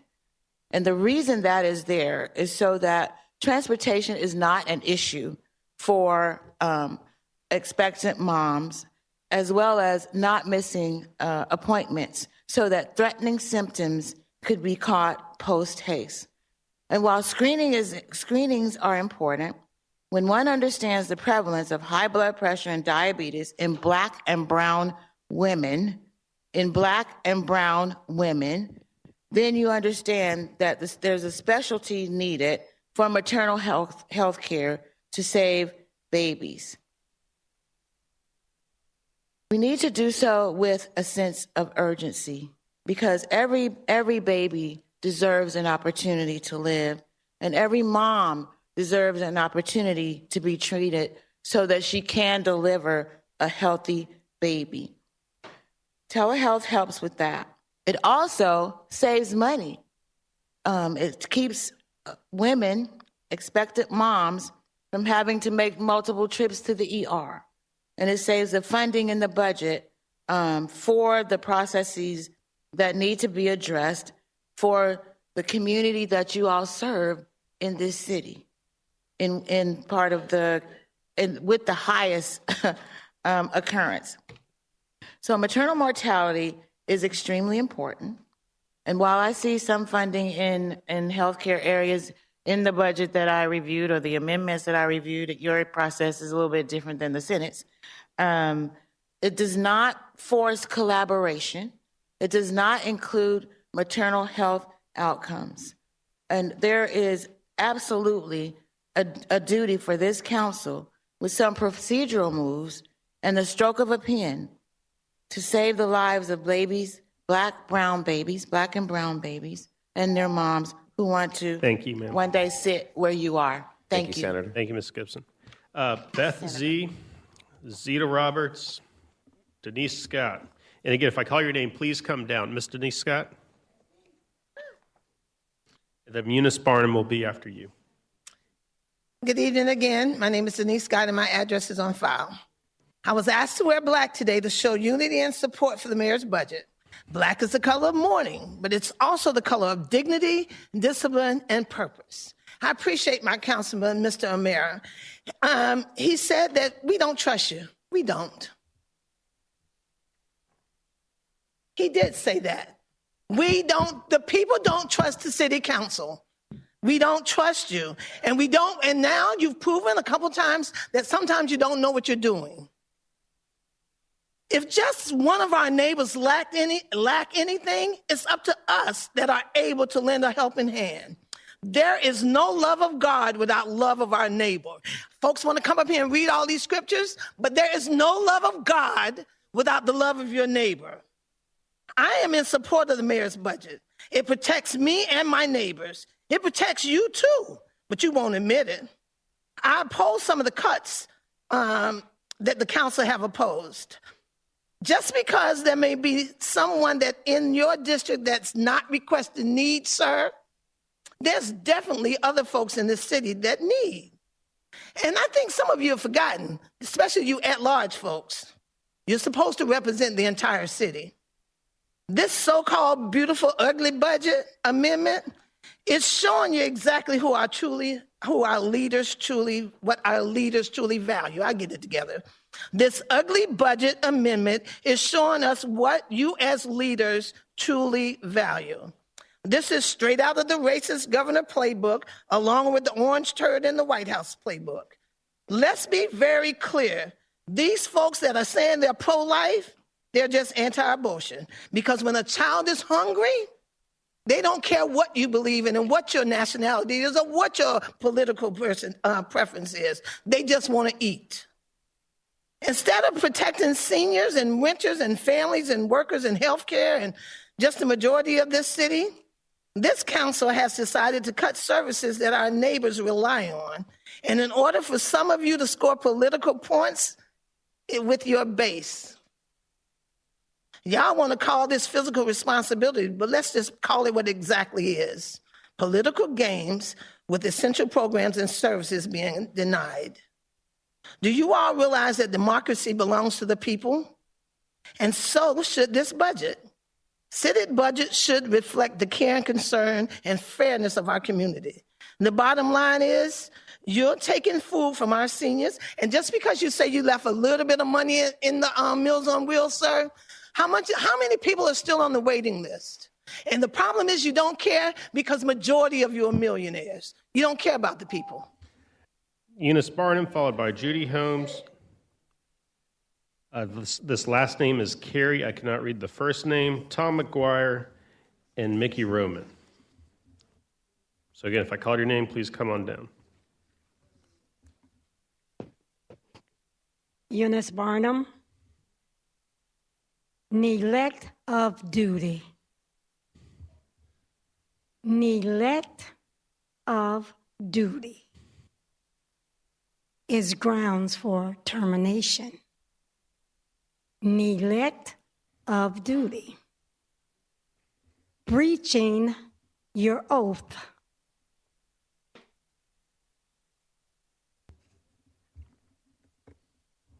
It says these 19 council members have almost unlimited power to write legislation to provide, not deny. There's a difference. You got attorneys back there. They should be able to tell you the difference between provide for the needs, with an S, plural, NEEDS, needs of our community. Our community. OUR, pre-K word for all you degreed folk. Judy Holmes, first name, initial L, Carey. I see you, Mr. Tom McGuire, and Mickey Roman. I saw Mickey down there as well. So Tom McGuire and then Mickey Roman.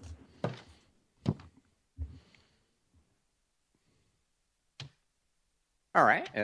Hello again. I am Tom McGuire, 4711 Herder Road, Jacksonville, Florida, 32210. I cannot support this budget as long as it still contains the Diamond Amendment. It is itself built on a lie.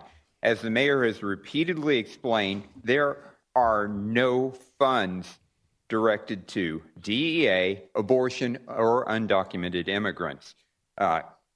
This amendment is totally irrelevant. Because of this, I firmly support the Pittman Amendment to correct this in the budget so that we can move forward to advance the city, which is what I've been asking for all night long. I attended Mayor Deegan's budget town hall last night, and she eloquently defended every aspect of her budget. The budget compares favorably with other Florida cities, and especially when you consider the unique challenges facing Jacksonville because of the large area the city occupies. I also like to quickly mention the listening problem we've talked about. I've tried to explain my positions as firmly and clearly as possible here, but if any of y'all have any problems with understanding, I'm happy to meet with any of you and further explain it. But again, the key point I got to say here is this budget should not pass with this amendment. I hope you will not do that. Let's move this city forward together. Thank you. Thank you. Mickey Roman, you're up next, and then Rachel Grage, Wade Mask, Lisa Dernberger, Hazel Gillis, and Leslie Jean Bart. Again, if I called any of those, please come down to the front. Mickey, floor is yours. Mickey Roman, my address is on file. To the chair, if you could make sure if that woman takes a picture of me, I'm a retired general contractor, I'm tired right now. Please let me know if she comes in around here, okay? And she was very mean to us general contractors. They get up at 5 and 6 in the morning. I haven't been feeling a lot of love because I'm a small businessman, but I liked what you said about expanding our base here to generate monies. I mean, I don't feel the need that the monies that the city collects needs to be generated necessarily on the backs of small businessmen. And what I'm hearing is that the big bad wolf in the room here is businessmen, is developers. I'm not a developer. I'm a small businessman. And so I'm not feeling any love in this room. So, when I'm walking out the door tonight, if somebody could just be nice to me, what I'm hearing that there's a lot of employees here in the room and homeowners in the room, and I applaud you for having homes. But, what about the guy like me, the schmuck like me for 40 years that's been an employer, and I'm just not sure why we're at this point, where we're at here. I think it's because a bunch of crazy money has been spent, and now all of a sudden the tax appraiser is under a lot of pressure, and we have to generate a bunch of money now, and there's programs being cut. And so I honestly feel sorry, like the man was talking about the football games and stuff like that, the funds that aren't being appropriated for the children. I wish it was. I wish there was money for the, after school programs and all. And I think there is plenty of money if some of these parks and all were maybe, 406 parks, $145 million for a park this year. So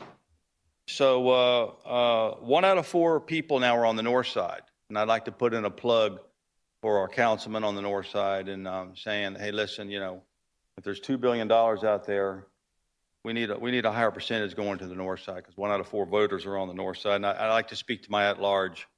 Listen, we need to help out 2 and Reggie, seat 2 and Reggie, because I don't think we're getting the right percentage on the north side. And thefts are up. Our police count is down. And, to those that keep saying that y'all aren't listening, I think y'all are listening. I think I've heard a lot of facts here tonight saying that you have funded things properly.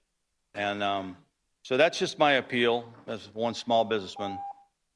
Thank you, sir. Next, we have Rachel Grage.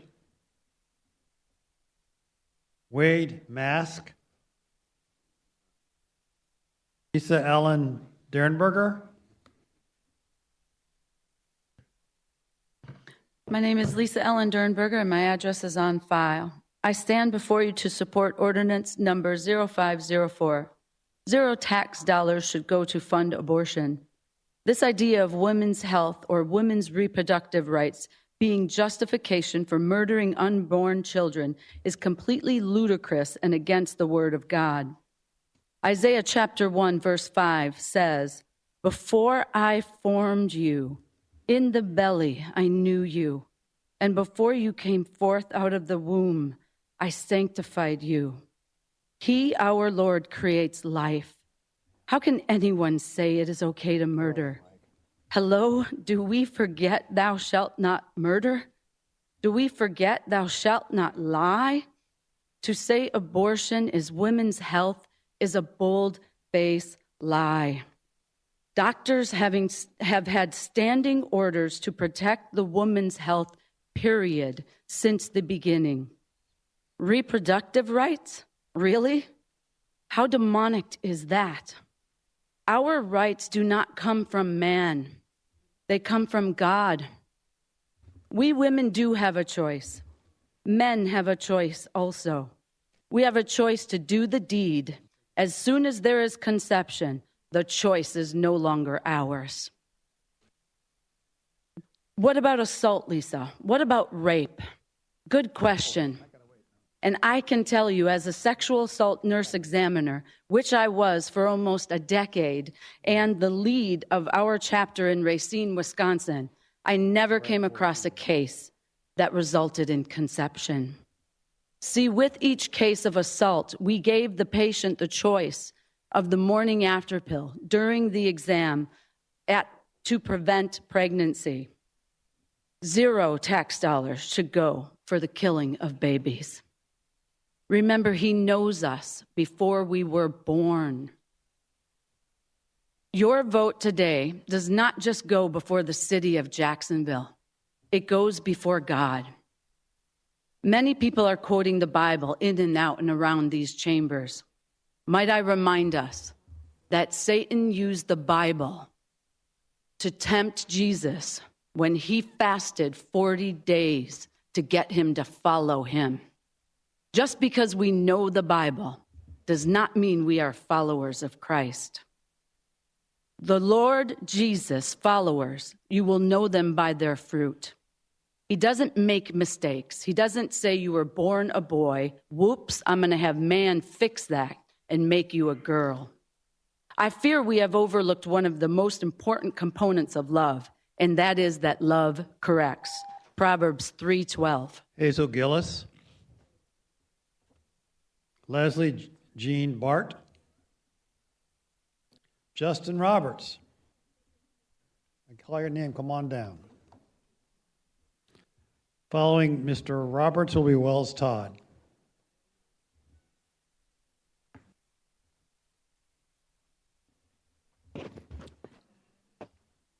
Good evening, Council. My name is Justin Roberts.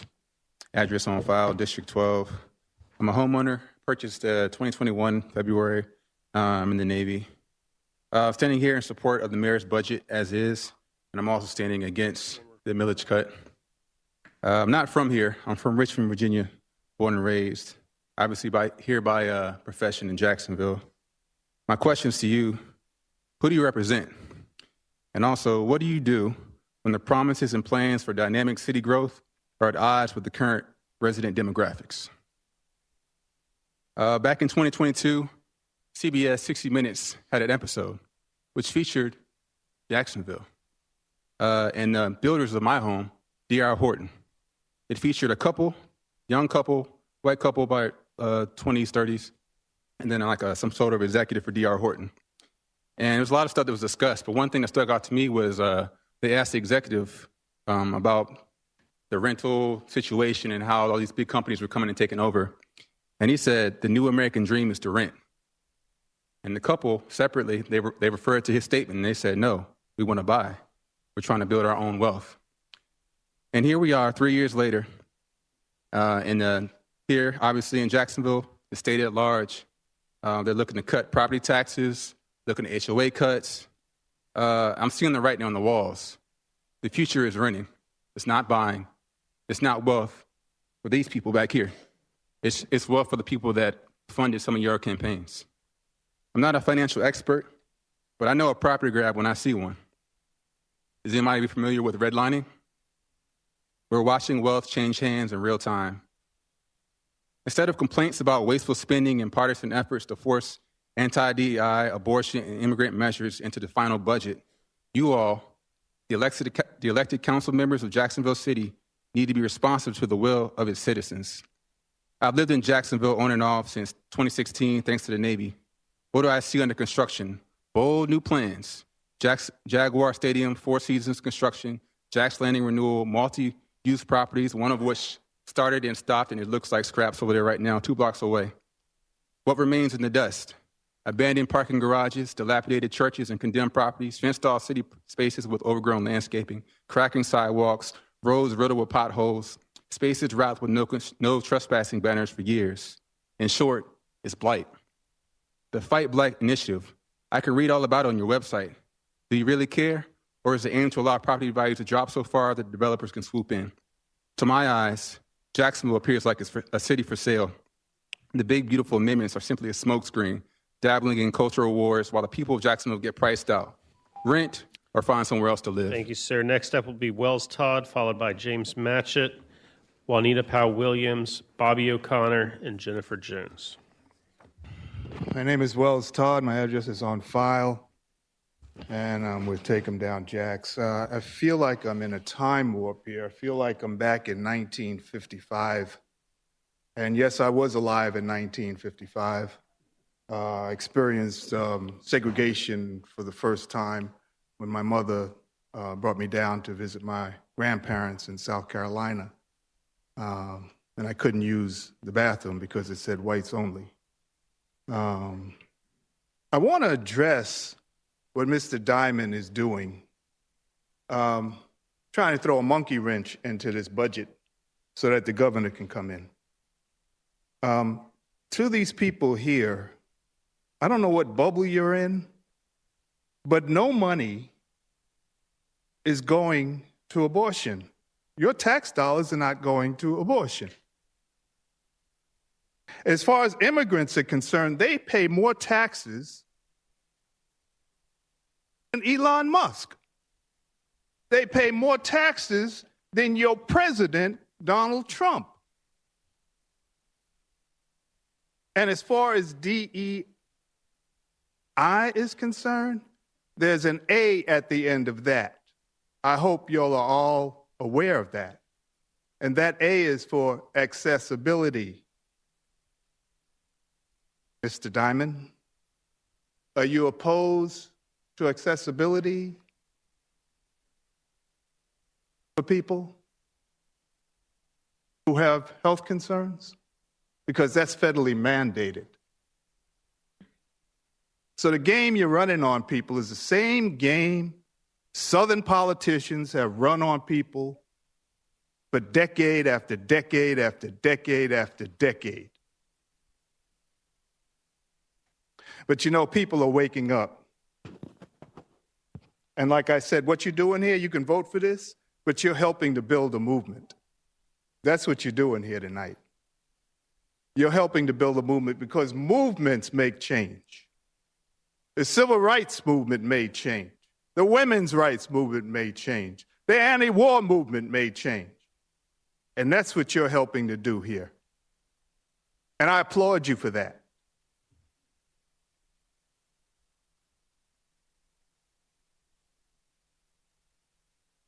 It's coming, and there's nothing you can do to stop it.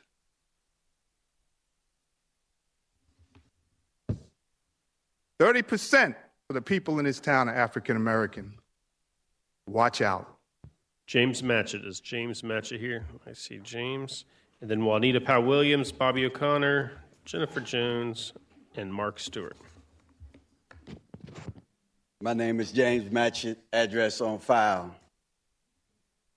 I almost can agree with you on this bill not passing, only because I don't think it goes far enough.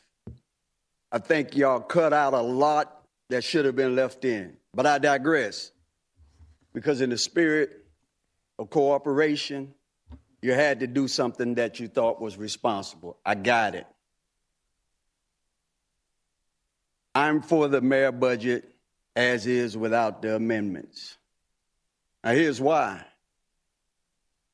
I came up in the 60s and I had my grandfather and father, I was blessed, told me one lesson that I would have to learn. He said, son, you're going to have to pay the black tax.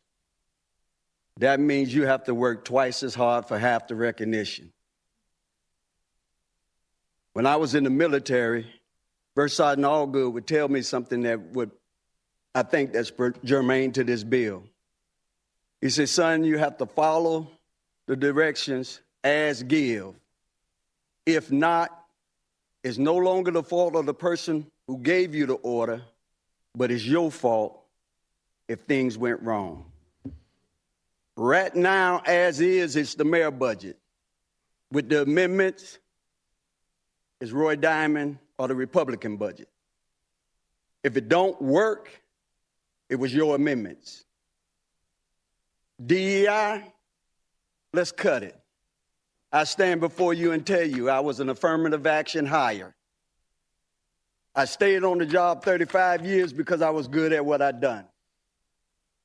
I was affirmative action hire with a college degree, military technical background, and job skills that can get work. My competitors was legacy hires. Their uncles, the dad, the granddad, one of them got them on. But I was the substandard worker. Abortion is not in this bill, but we would tell you not to kill a child, but we won't support them when they get here. Make that make sense. You can't tell me your circumstances, you can't afford to have them. I'm going to make you have them, and then I'm not going to offer you no support. Migrants, I just left El Paso 2 weeks ago. Yes, it's a dead city now. And when the rates on our houses go up, when the rates on our grocery go up, because the migrants had to go home, we ought to be proud of ourselves. Juanita Powell-Williams, Bobby O'Connor. Then after Ms. O'Connor, Jennifer Jones.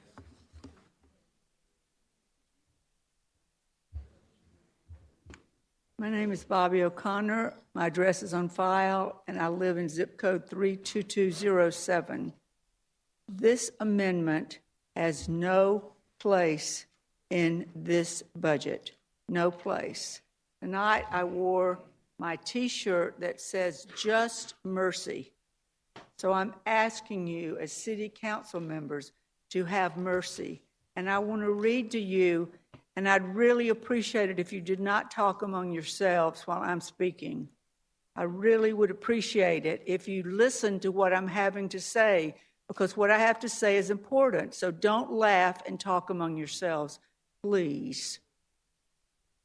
This is the definition of mercy. Compassion or forgiveness shown towards someone who it is within your power to punish or harm. Would you have mercy on your fellow council members who had to walk out of the building last council meeting because you were insulting them? You were not having mercy. You were insulting them. I would have walked out with them if I had known what they were doing. And if you don't really understand what DEI means, if you don't want it to be included, you don't understand. It has to do with creating a level playing field. It's not about racism towards you as a white person because someone else gets a better opportunity. A level playing field so that I, as a woman, have as much right to you as a man have as a job, or a person of color has as much right to as a job as I do as a white person. A level playing field. I want to say that over and over. You don't understand it. It is not. I can't believe you don't understand it. White, heterosexual, Christian, rich men have the power. You as an individual might not have that power, but you as a group have that power. You as a man have more power than I do, as the group I belong to. You as a heterosexual have more power than a homosexual person or a transgender person. You do. You absolutely do. And if you can't understand that, please go to some DEI training, because you really don't understand it. It has no place in our budget. And immigration. I mean, who in this room did not come from an immigrant family if you trace your ancestry all the way back? No one. No one. And the things that the stereotypes that are out there about that immigrants, are more criminal. So I'll tell you that dadgummit, my time ran out. Jennifer Jones, and then Mark Stewart, Jamie Travis Leonard, and Dr. Nancy Stoles. Jennifer Jones. Jennifer Jones, address on file. I'd like to support the mayor's budget as written without these amendments. So when you're checking your phone, you walk out, or you're disengaged, taking a nap, saw a photo earlier, it sends a message that our voices do not matter. Jacksonville deserves leadership that listens, pays attention, and acts. We're not here for a performance or your political theater. We're here for accountability and to ensure that every decision reflects the needs of the people that you were elected to serve. Stay present. Please listen. Respect the public. They will respect you. The people of Jacksonville are, in fact, counting on each of you. So let's be clear. I'm here today because of the amendments that were proposed to the bill. Today is my birthday. I hope it is a happy birthday. So when I read it, it mimics the hateful rhetoric, it wastes time, and it sets up our city for costly lawsuits. Lawsuits, in fact, cost money. None of this helps Jacksonville families. Instead, it targets immigrants, communities, promotes division, and strips away basic services people rely on. At the same time, some of the proposals, you're cutting healthcare, housing, food, and education programs while pouring millions of dollars into JSO, a department that is under lawsuits for brutally and collaborating with ICE to deport our neighbors. Let's take a moment to recognize, so we're completely clear, nobody has come up here to complain about the fire department or EMTs. Jacksonville deserves leadership that builds unity and not division, and to which I have to say thank you to each of you. You're bringing about a movement of unity of people that want to ensure that you are not reelected. These amendments are ugly, unenforceable, and unworthy of this city. Please vote them down. Next up, Mark Stewart, followed by Jamie Travis Leonard, Dr. Nancy Stoles, and Echo Nova. Are any of those folks here?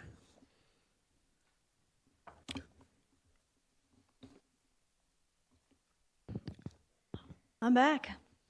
Good evening, City Council members. My name is Jamie Travis Leonard. My address is on file. I'm speaking in strong support of preserving the mayor's budget. You probably guessed that. I oppose any changes to reducing spending to community programs, especially programs we have for my neighbors who are elderly, unhoused, immigrants, women, or children. These programs are not extras. They're essential services, accessible after-school programs, senior services, mental health outreach, job training. These are all the lifelines that keep our community whole. When you cut our community programs, we, the citizens of the city, do not save any money because all you have done is shift the cost elsewhere, usually to us personally. We see this shift in rising crime rates and overwhelmed and understaffed emergency rooms, and more school dropouts and higher rates of homelessness. Community programs create structure and purpose. A young person who has access to mentorship, arts, sports, and job readiness is far less likely to end up in the criminal justice system. I think we can all say we want that. A senior who has access to food and affordable health care is far less likely to face isolation and illness. A single parent with access to child care support can keep a job and keep their family together. As for this obsession, with shoehorning anti-DEI language into governance under the guise of fairness, I need my fellow whites to listen. I need you to listen to me. The only thing DEI does for white Americans is not allow us to rest on the laurels of mediocrity. DEI is desegregated schools. It is marriage equality. It is lower infant mortality rates. Most of all, DEI is a guardrail against white supremacy. Now, I'm white, but I don't believe that I'm superior. Do you? Because if you keep pushing this, I'm going to think you do. White discomfort is not oppression. We can raise the floor without lowering the ceiling. I don't know if you can see this large tattoo on the side of my head, but I have to say the mental gymnastics I've watched members of this council participate in should justify ignoring their constituents who have also been here for hours unpaid. Hurt my head more than this tattoo. It really did. I've been migraine free for several years, and I'm gonna tell you what, y'all almost gave me one, so I guess you got that. Stop the performative politics. It's giving ignorance and bigotry. I urge you, protect our community, invest in our people. A healthy, safe, and prosperous city doesn't happen by accident. It happens by choice, and we will hold you accountable to your choices. Thank you. Thank you. Next up will be Dragon Beloit, followed by Amanda Nelson, Adam Gray, Madison Hilt, and John Turner. I think it's Echo's turn. Go ahead. Yep. Echo Nova, address is on file. It is curious to see how DEI is defined in the amendments. Race, color, sex, national origin, gender identity, or sexual orientation. And it is very telling which groups of people are being attacked and why. Because notice which one is missing: disability. The ADA has been one of the most powerful pieces of legislation ever, so much so that even uttering the name has struck terror in legal experts. Those other categories do not have as strong a legal support and are continuously and seriously under attack by all levels of government, some amounting to an actual genocide of trans people and immigrants. There was a very similar bill in session last spring, filed by other Jacksonville representatives, Dean Black and Clay Yarborough. It should be noted that SB 480 died in judiciary and HB 1571 died in intergovernmental affairs because they could not hold up to the scrutiny that needed to be had for legislation. Can the councilperson point to exactly what needs to be defunded? Can the councilperson explain how these programs have given peoples that have been historically and strategically undervalued, marginalized, stolen away, or murdered an advantage over those who still benefit from the wealth extracted and the cultures erased?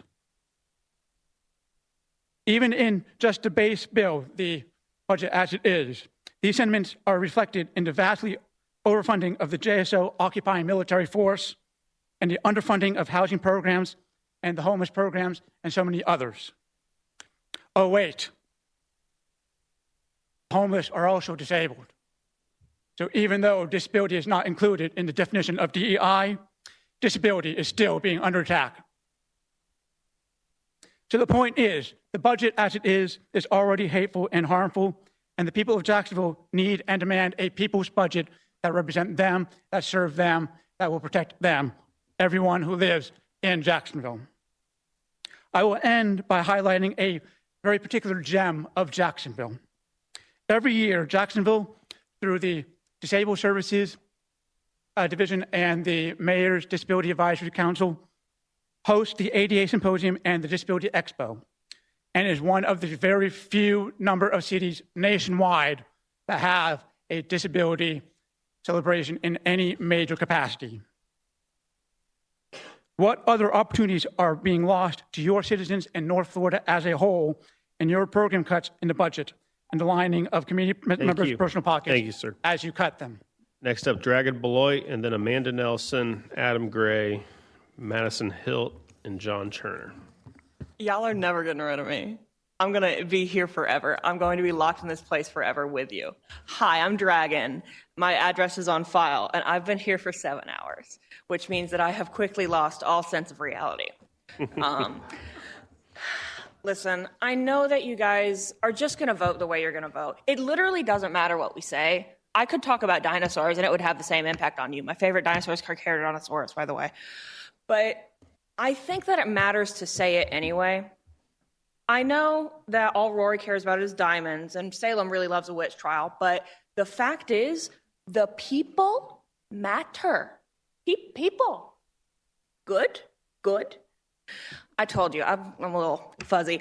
The people that this budget doesn't serve, which is all of them, have come here to tell you that. And we come here this is a regular thing, right? It's pretty regular that we come here and we tell you what we want, and then you all vote against it. And then maybe if we're lucky, Deegan vetoes it, right? But usually not.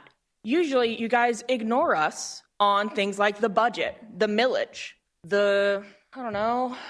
transit. I know there's a transit authority for that, but you guys should communicate. I think you should pass Deegan's bill. I mean, I don't like it. Let's be clear.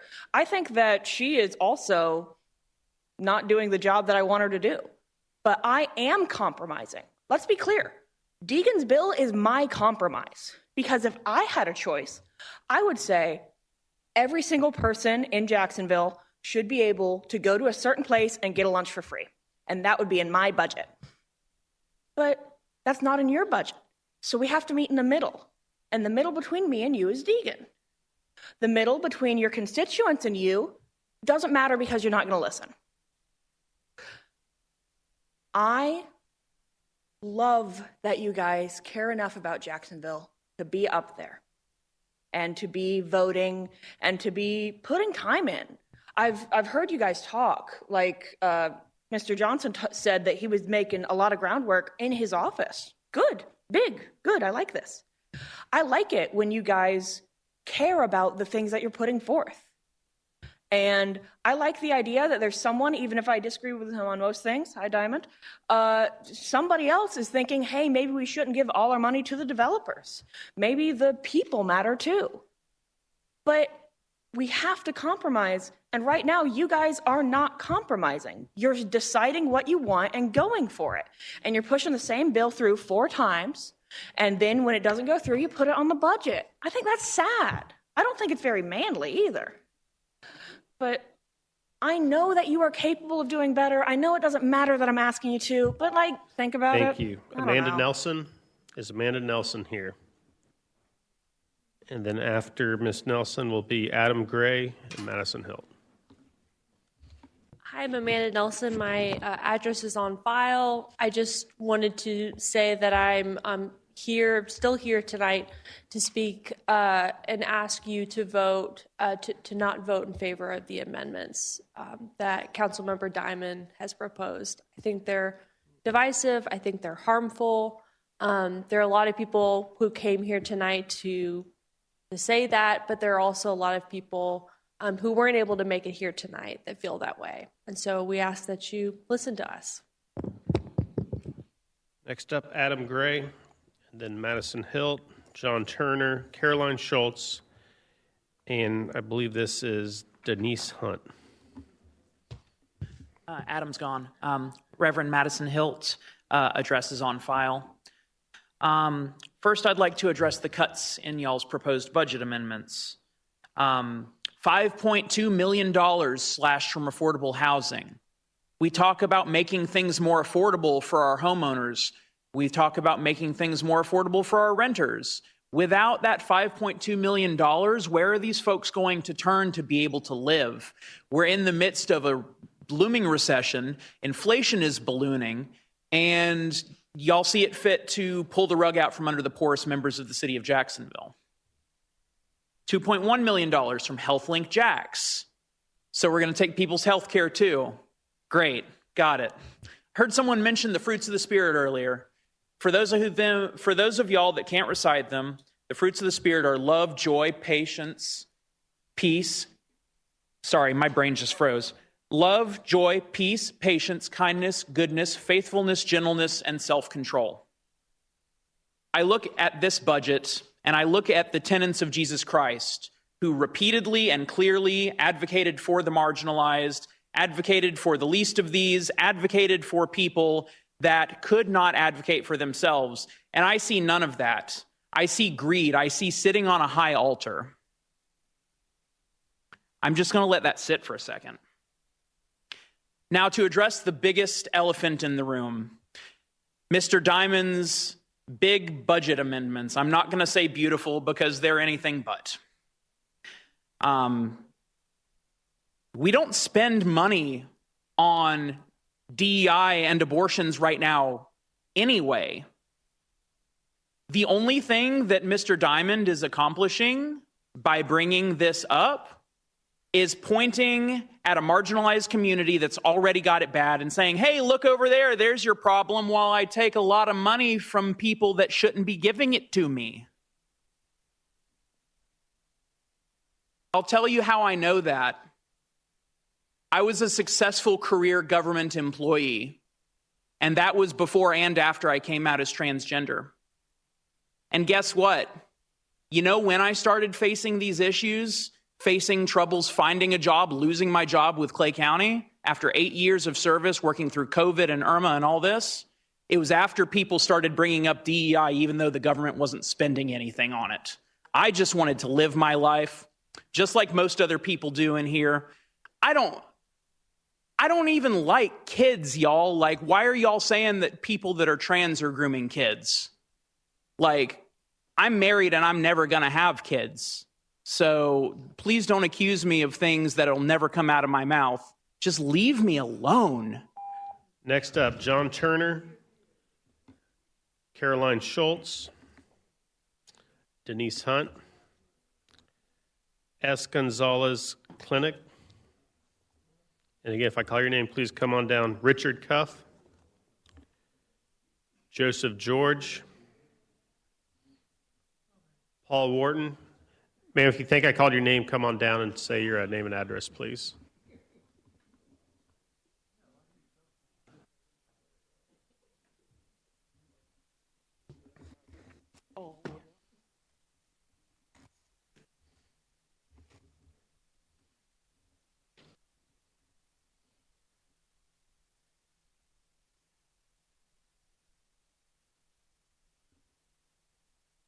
God, I don't sit here so long, I don't forget what I wanted to say. Hi, my name is B. Denise Hunt, and my address is on file, but I'm proud to say I live in District 2 under the Honorable Michael Gay. Tonight, I was going to quote, because you know you guys making Ronald Reagan look like a saint tonight. Some of you all, that's what's funny, because he was quoting some stuff about government, and you know, I'm reminded when I was sitting out there just listening to the mayor's side and Rory Diamond's side. There's a lot of lies and corruption and BS on both sides of this table. And the truth of the matter is, and I want to say one thing, I'm a proud Democrat. Donna Deegan has a problem saying she's a Democrat, but I am a Democrat. And I have been a Republican, so I've experienced both sides of the aisle. The people support the millage rate not being increased, so I'm going to go along with what the people want. I mean, it doesn't affect me one way or another. But I can say this about this DEI. I also want to say this about this DEI. You know, the number one thing that convert every conservative white person on DEI is when healthcare comes as a nurse. Because when they're laying there and they can't do for themselves, and they've exhausted all of their money, and they need Medicaid, and they need services, you'd be surprised how liberal, how socialist they become, and forget about the free market economy and, you know, and the DEI. And I want to say one other thing. white women are the biggest benefactors of DEI. One of the things that should have been included in this budget that I didn't see is a septic tank phase out. And that's part of what was in the consolidation, part of the broken promises that I wish I would have seen more of. I'm glad to see that the Meals on Wheels was restored. I think that was a misleading thing that just got put out there. And I'm glad to see that y'all did put it back.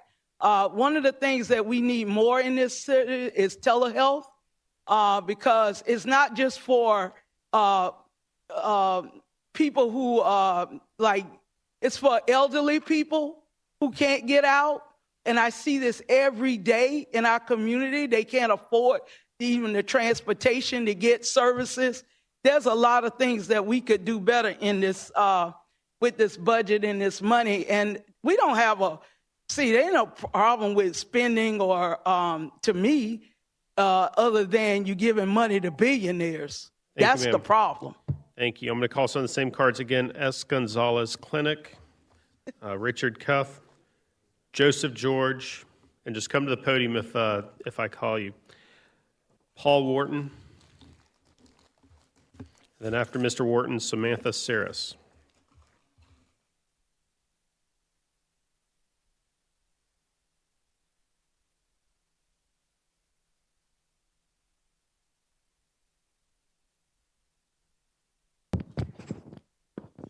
Good evening, and I am here to represent a positive issue. I'm Paul Wharton.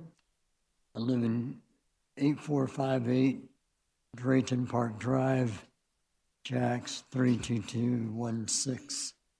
The issue I wanted to speak to you about are our parks. And I wanted to also just say that there are a few distinctive features of Jacksonville that make us, I think, unique. One is our form of consolidated government, which is, to me, the best I've seen anywhere.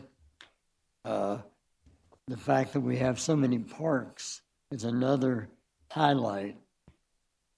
Additionally, I think we're a city known for our healthcare superiority. We have the University of Florida, we have Baptist Medical Center, we have Ascension St. Vincent's and Mayo Clinic. And I think we're known not only nationally but internationally for those elements. Additionally, we have a tremendous Navy presence, which makes us viable, essential to the protection of our people. And we have an NFL team, which makes us well known nationally. What I want to ask you for, as you look at your budget, is additional funding and as for park improvements. There are two parks in particular. One is Castaway Island off San Pablo Road, and the other is Julington Durban off Bartram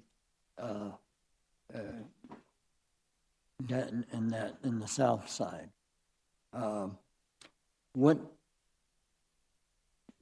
As a complement to our healthcare facilities, it would be great to see our city adopt a couple of parks, these two I've mentioned, and to bring them up to ADA standards so that anyone that was wheelchair bound or otherwise impaired, that our parks can be thought of as a healing, natural space for mental health, physical health, and rehabilitation.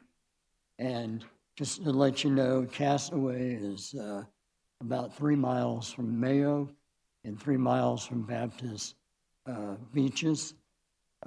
Julington Durban is literally across the street from Brooks Rehabilitation Hospital, and across from I-95 is Baptist South.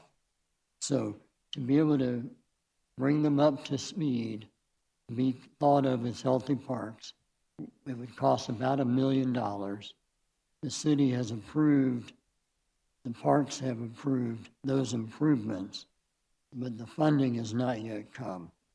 The grand total is just south of $1 million. And rather than ask you to displace money from one pot to another. Thank you, sir. New money for that. Thank you, sir. And Councilmember Arias would like to meet with you in the green room, along with Daryl Joseph from our Parks Department in the back there. Next up will be Samantha Saris, and then Joyce Johnson, Dr. Cynthia Robinson, Carol Pearson, and Dr. Chambliss Hargrove. Samantha Series, address on file. I cannot stay silent when it comes to the amendments Mr. Diamond is attempting to include in the city's budget. The Office of General Counsel released a memo stating that there is very little guidance for this issue because this issue is unprecedented. The memo states Mr. Diamond has the ability to bring forward amendments and has control of the budget and spending of the consolidated government.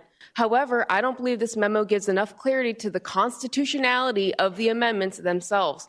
Mr. Diamond appears to be following the state's footsteps, attempting to limit spending on DEI, abortion, and immigrants. And if you are paying attention, they are currently being legally challenged. I think we need to address the fact that these amendments are not only offensive, they violate the U.S. Constitution and the Florida Constitution, which grants us basic rights. All natural persons, female and male alike, are equal before the law and have inalienable rights, among which the right to enjoy and defend life and liberty, to pursue happiness, to be rewarded for industry, and to acquire, possess, protect property. No person shall be deprived of any right because of race, religion, national origin, or physical disability. If that does not ring true to you, then I would also bring forward the argument that these amendments are vague and overbroad. The fact that the amendments are so vague and overbroad illustrates we would have no idea how they would actually be implemented. These amendments do not provide explicit standards for those who apply them to avoid arbitrary and discriminatory enforcement. It is imperative that the Council votes against including these amendments, even if the only reason would be to avoid additional costs if these amendments were brought up in litigation. Last Council meeting, Mr. Diamond threatened to bring this budget to the governor if Council did not accept the amendments. I am angry that Mr. Diamond would hold this city hostage and threaten to allow this budget to hit a stalemate, all to include amendments that hurt our city. Mr. Diamond is trying to blame the council members that refuse to accept his amendments, but those council members are the ones protecting our rights. We need the other council members to join them and not allow Mr. Diamond's amendments to be included with the budget. I think it is time the rest of the council members realize these amendments make the residents feel as though our rights are under attack. Council members, it would be inappropriate to include these amendments and will possibly cost the taxpayers more money in litigation. Even if you do not agree these amendments are unconstitutional, I believe many people have spoken against these amendments, and I believe the council members should be voting with how their constituents are begging them to. Be on the right side of history. Do not allow these amendments to be included in the budget, and don't let these amendments keep the budget from being passed. We need the budget to be passed and to support our city. Thank you. Joyce Johnson.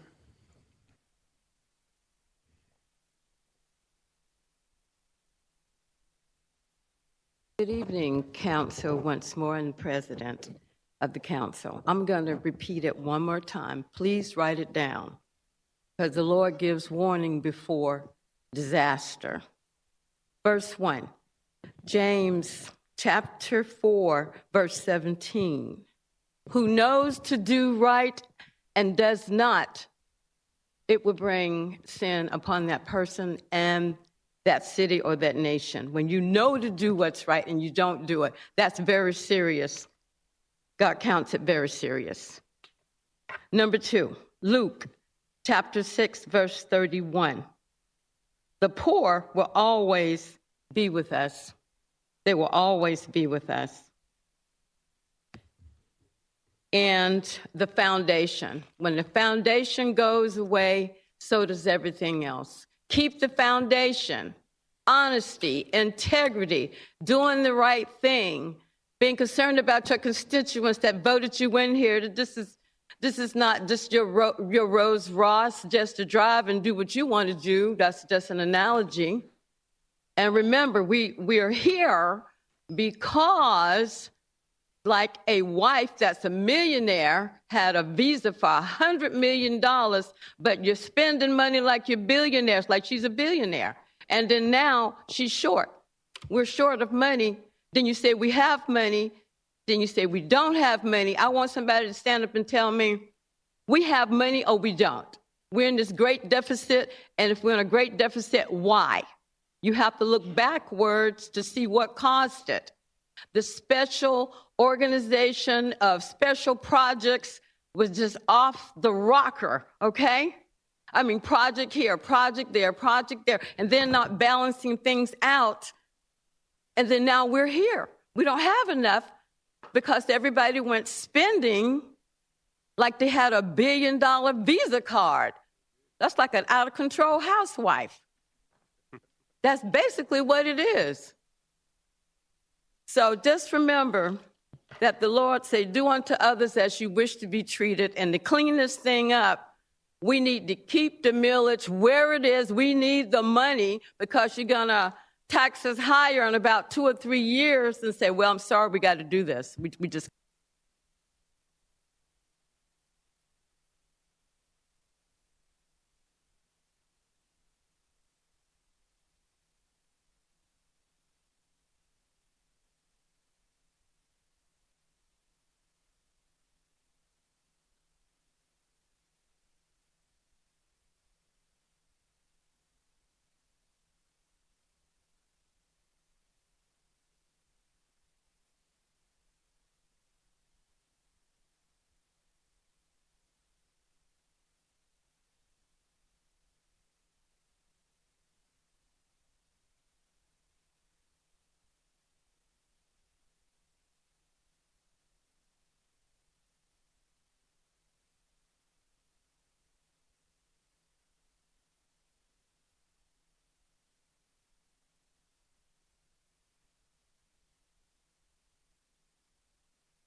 That is a legislative issue. It is not a budgetary issue. So DEI programs. What is a DEI program? What DEI programs are authorized and what will not be authorized? Again, legislative issue, not a budgetary issue. If this goes to litigation, I think you're going to lose on those matters. And the important thing is, I would like, during your debate on this issue, if you would address those issues. Tell us what an infectious disease is. Sexual trafficking, that's another one. Who's going to determine that someone is a victim of sexual trafficking? I think there'll be some zealots out there who will come forward and say, no, that person is not a victim of that. How are you going to determine that when it's challenged? In conclusion, I would just like to say that it's been said in Washington that cruelty is the point, and that's what these amendments are intended to do. They are intended to divide us. They're intended to make us hate people who are black, brown, gay, transgender, opposite from us. That's the whole intent. And for that reason, the amendments should be rejected. Thank you. Thank you. For those in the audience, if you filled out a card and you wish to speak, I've read out those cards at least twice. However, if you think you were missed, come down to the front row. I'm now going to read out all the cards. Who filled out a card do not wish to speak. Mark Alfieri opposes. Bennett Brown supports. Glenn Foreman opposes. Reginald Jones opposes. Ola Cargile did not select either. R.L. Jones supports. Anita Jones supports. Vilma Rutledge Ross supports a clean bill with no amendments. Maurice Belfano supports. Ernest Gamble opposes. Rudolph Urban supports with no amendments. Elizabeth Tenorio supports with no amendments. Alicia Frank supports. Pam Wilson opposes. Shirley Russian supports. Lance Labonte supports the amendments. Kelly Chatham supports, but not the amendments. Christopher McKee supports without amendments. Love Phillips opposes. Margaret Latimer supports.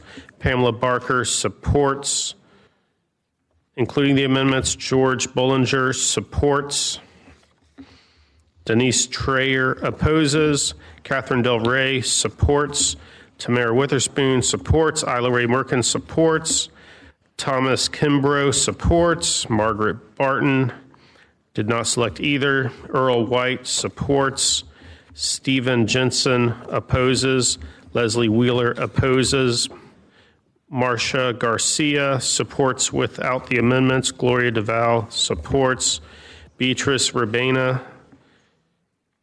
opposes. Betty Hayes supports. Alice, last name begins with S, the rest illegible, supports as is. Nancy Murray Settle supports the mayor's budget. Tyra Smoot supports without amendments. Timothy Bramwell supports. Courtney Ellerton opposes. Dakota Spring opposes. Brian Jefferson opposes.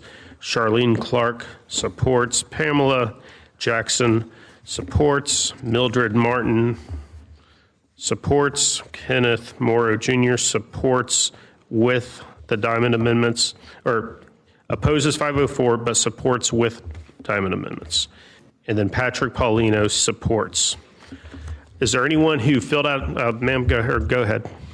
So, start with your name and address, please. Of course. My name is Kirsten Gilmore. My name and address are on file, perhaps under Keisha Gilmore. I'm here to just say again that while I know we are all exhausted, I am in support of Mayor Deegan's current budget as it stands, only because it's the best that I know that we can do at this time. I would like to reiterate what I stated earlier about listening to the children, and that they are asking you for pretty simple things: water fountains, adequate safety nets around infrastructures that are particularly close to rivers and things of that nature, and things that we can do and fix for our city right now. That are within you guys' purview and within your lane. I would just really appreciate special attention to that. personally. These kids are begging and pleading for people to listen to them and treat them as if they are valuable. And they are, because they grow up and they become voting members of society. And we need to treat them as equal members of the budget, just as we should treat everyone else as equal members of participating in creating a budget. Please remember this when you're running for re-election. Remember all the times that people came up here and said that we see you texting, falling asleep, and things like that. Please just remember this, and please stand up for your constituents in ways that you actually can. Thank you. Thank you. And next person, just come on up and start with your name and address, please. Yeah, Kaya Kune, 1752 Dibble Circle West. I apologize. I thought when I signed in, it would put me in the queue, so that's on me. I'd just like to say, I know there's a lot of negativity in the air. I think we can all feel it. I know I was a little rude earlier. The night was young.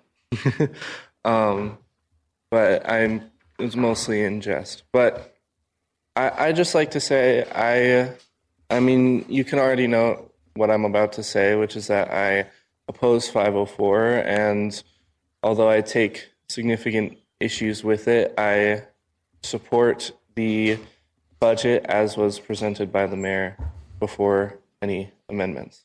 But I just think 504 especially feels more like a PR move, like something to point to for elections to other offices. And so on the matter of PR, because it might help in those further elections, I'd just like to say, though we have significant disagreements, Councilmember Arias, you've seemed the most attentive out of anyone here. I'd have to, at the furthest end of the spectrum, say Rory Diamond, you could really work on your conduct. It seems really unprofessional how much you're scrolling TikTok or whatever. And I'd like to say, Councilmember Peluso, you seem to be doing the best job listening, just from my observations. And I think these are the sorts of things that people actually notice, especially the more mobilized people who show up. So, I mean, I know it's really late. We have a lot of speakers, and I think if you want less speakers, you just give them a reason not to have to speak up. So, yeah, I know we're all tired. We all want to go home, especially some of you who have very nice homes. I just want to say, next time, I hope I don't feel the need to show up. I hope a lot of these people don't feel the need to show up, and you can finish at reasonable working hours because you take into account what we've said. I don't envy your position. It seems very boring to sit here and listen to people all day, especially when we've just voted along party lines the whole time. And we all already know how this is going to go. We've seen a lot of 10-9 votes so far, and I expect that will be the case going forward. And sir, if you could, please fill out a card because I did not have a speaker card from you. We need it for the record. Council President, that was the last speaker. This public hearing is closed. And I move the substitute. Before you do that, let me call on a couple abstentions. Councilmember Freeman, you are recognized.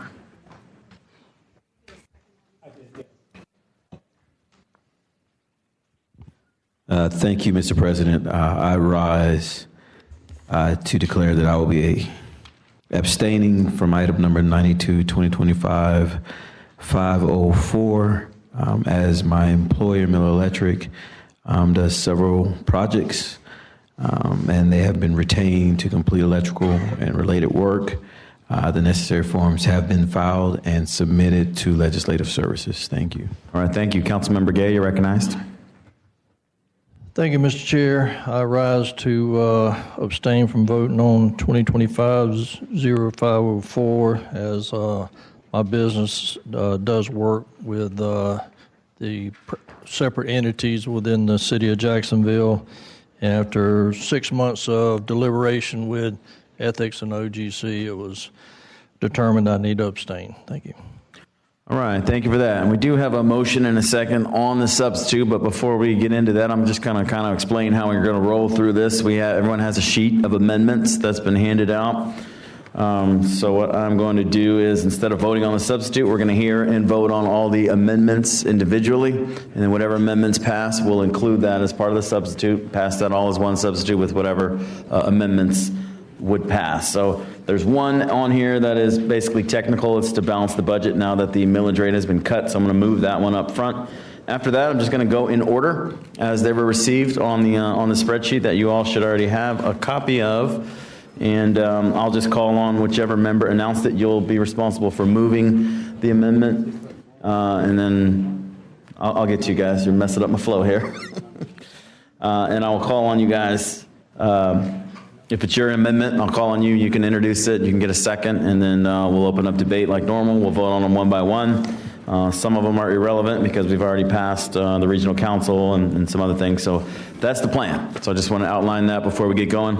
Are you guys back in the queue to abstain again? Councilmember Freeman. Thank you, Mr. President. I wanted to add that although I did declare that I'll be abstaining from voting on the bill after consultation with OGC and ethics, it has been determined that on the amendments, we would have no conflict on discussing those and voting on those. Great to have you back on the team. Councilmember Gay. Thank you, Mr. President. I also rise to clarify that I have been cleared to vote on the amendments as well, and all the paperwork's been filed with Legislative Services. Thank you. All right, thank you very much. Now, the amendment, which is technical in nature, is number 11. Councilman Arias, you're recognized. Thank you, Mr. President. I rise to balance this budget, and I ask to move this technical amendment, number 11. And Mr. Fabulous, if you don't mind, please expanding on this. Thank you. And I have a second from Council Vice President Howland. Yes, ma'am. Thank you. Through the president to the council. So this amendment, if you recall, during the tentative budget adoption hearing, there was not a millage reduction at that time. So the funds, the additional ad valorem revenue that counted for that 1/8 millage that was not reduced, was placed into a budget stabilization contingency as well as some accounts within the tax increment districts to hold that money aside so that the tentative budget could be balanced against the millage levy that was the tentative millage levy that was adopted on September 9th. Now that the council has taken action on the final adoption of the millage levies with that 1/8 reduction included, the dollars that were set aside through that amendment on the 9th need to be placed back in the budget to balance the budget against the millage levies that were authorized this evening. And that is what the RAS floor amendment number 1 is accomplishing, is balancing the budget by pulling those funds back in and spreading them across to balance it out against the millage levy that was approved this evening. Thank you. And I have a second for that. All right, yes, the bill was moved and seconded. There was no one in the queue. Because this is technical, I'm just going to ask all in favor, signify by saying aye. Aye. Any opposed, say nay. All right, we're going to go around the dais. We're going to re-vote because it was not clear by the voice what the numbers were. So Councilman Diamond. Yes. Councilman Salem. Yes. Councilman Miller. Yes. Councilman Freeman. Yes. Councilman Gaffney Jr. Councilman Gaffney Jr. said no. No. Councilman Mike Gay. Yes. Councilman Carlucci. Yes. Councilman Boyland. Yes.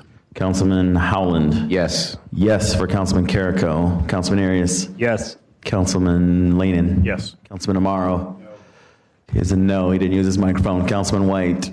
Yes, he didn't use his microphone. Councilman Pittman. No. Councilman Johnson. No. Councilwoman Clark Murray. No. Councilman Matt Carlucci. Nope. And Councilman Peluso. 9. Mr. Secretary. 12 in favor, 7 opposed. The amendment passes. All right, now we're rolling to amendment number 1. Councilmember Boyland, you're recognized. Thank you, Mr. President. They're handing out a sheet while they do so. Just a couple of quick comments, if I may. Number 1, I sat through the vast majority of the Finance Committee work. I want to laud the committee for the hard work and the difficult decisions they had to make. Some of the amendments we're looking today is going to be an effort on my part and others to put back into the budget some dollars that were taken out. I've got two sets of amendments here, and the differentiation between the two is the source of the funding. The first three, and let's talk about the first two, which really focuses on the work of the Safety Net Collaborative, also called the Jax Care Connect. I want to, for the benefit of my first-term colleagues, a part of the work of the Critical Quality of Life Issues Committee a couple of years ago was access to health care. While some folks were looking at this year's proposed funding for the Collaborative's mayoral initiative, it was their effort to reinstate the council's commitment of 2 years prior of $500,000 to We Care and $1 million divided among the 6 free and charitable clinics. And to be clear, the work of the Jax Care Connect it was not a pilot program. It's been around for a number of years. As far back as 5 years ago, when we supported, in a small way, the pilot program. The handout you have clearly demonstrates the tremendous impact that the collaborative has had in diverting individuals from emergency rooms across the city, and a tremendous savings to the citizens of Jacksonville. I understand and support, trying to leverage and shorten or reduce our millage, but I think the return on investment in this program warrants its continued full support. What the current budget offers for the free and charitable clinics, which is number 1, and number 4 in the amendments, goes from $45,000, which the Finance Committee appropriated for each, to $166,000 each. And I'm hopeful that we can put that back into the budget. It's really, in my mind, not a political issue, it's a common sense issue. The funds for Jax Care Connect program, and particularly the clinics in this amendment, it goes beyond just that. As I mentioned in the Finance Committee meeting, medical debt is the number one cause of bankruptcies in this country. Having a medical home is a key to early diagnosis and ensuring preventative care. As we talk about the Safety Net Collaborative, I would argue by supporting this amendment, we are providing a safety net for taxpayer dollars. Otherwise, we'll likely be seeing another significant increase in indigent care funding to UF Health in coming years. Mr. President, this initial amendment asks for this money to come out of the budget stabilization contingency, and I look for your support and a second. All right, we've got a motion and a second on the Boylan number 1 amendment, so we will go through the queue. Councilman Gaffney Jr., you're recognized.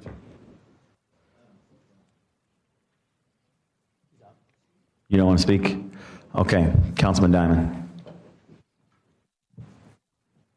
Thank you, Mr. President. I'm just going to speak on all the amendments right off the bat, and other than mine and Randy White's $13 million that he wants to shift for public service, I'm just voting no on all of them. I think we've done the work. This is committee work on budget night. We've got enough to do tonight, and so I'm a no on all of these. Thank you.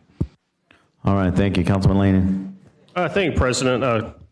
Kind of similar to what I was going to say, but more specifically, I just want to talk about these Boylan amendments and give everyone the history. If you recall, all this money was originally stripped away. I believe it was a 5-2 vote. I've supported these programs. I do think there's a good ROI on the prevention aspect.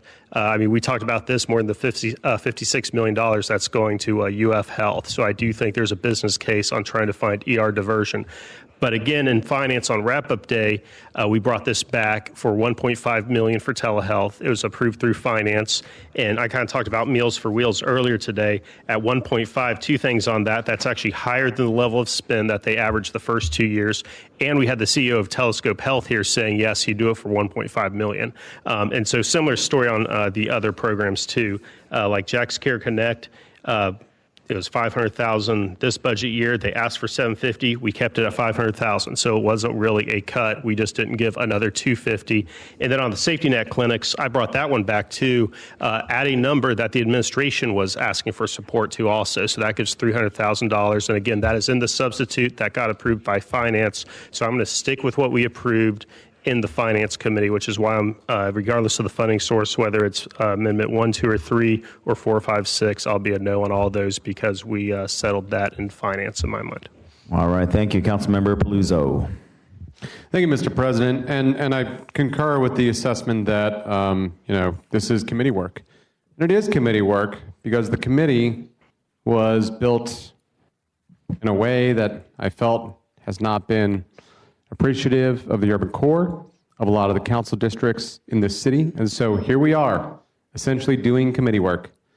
And I'm sorry, because I think we're going to be here for a very long time. I probably will not support this budget, but I do support this amendment. There are very few people in this body that I genuinely appreciate more than Councilmember Boylan. And I know that he does his work. I've seen him in action with the CQLI work that he did many years ago under former Council President Freeman. I know that these programs are, you've heard it from the members of the public. These are the things that people absolutely want. And if we are going to pass supposedly a bad budget, at the very least, let's put in a few programs that people use and can appreciate. This is a long-standing relationship. We are just making sure that it's being floated a little bit longer. Keep in mind, federal and state dollars are also not coming to the city the way they used to. We're kind of on our own here, folks. That's why this budget is so important. It's why I'm so against the millage cut. We don't know what the future holds, but at the very least, I will support this amendment. Thank you. Councilman Salem. Thank you, Mr. President. Councilmember Lane stole most of my thunder. The other part of this, the Budget Stabilization Fund, we ended up with $2.7 million through the chair to the auditors. Is that correct? I think that number's correct.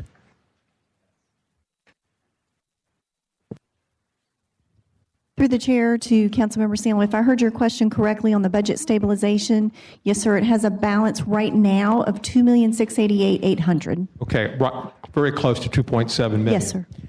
As I said during the budget hearings, that should have been $30 or $40 million. In order to prepare, I hope my first responders are still back there. That was my goal when we started. As I said, I wanted $30 million of the JEA money to be put into that fund. The administration spent all of it.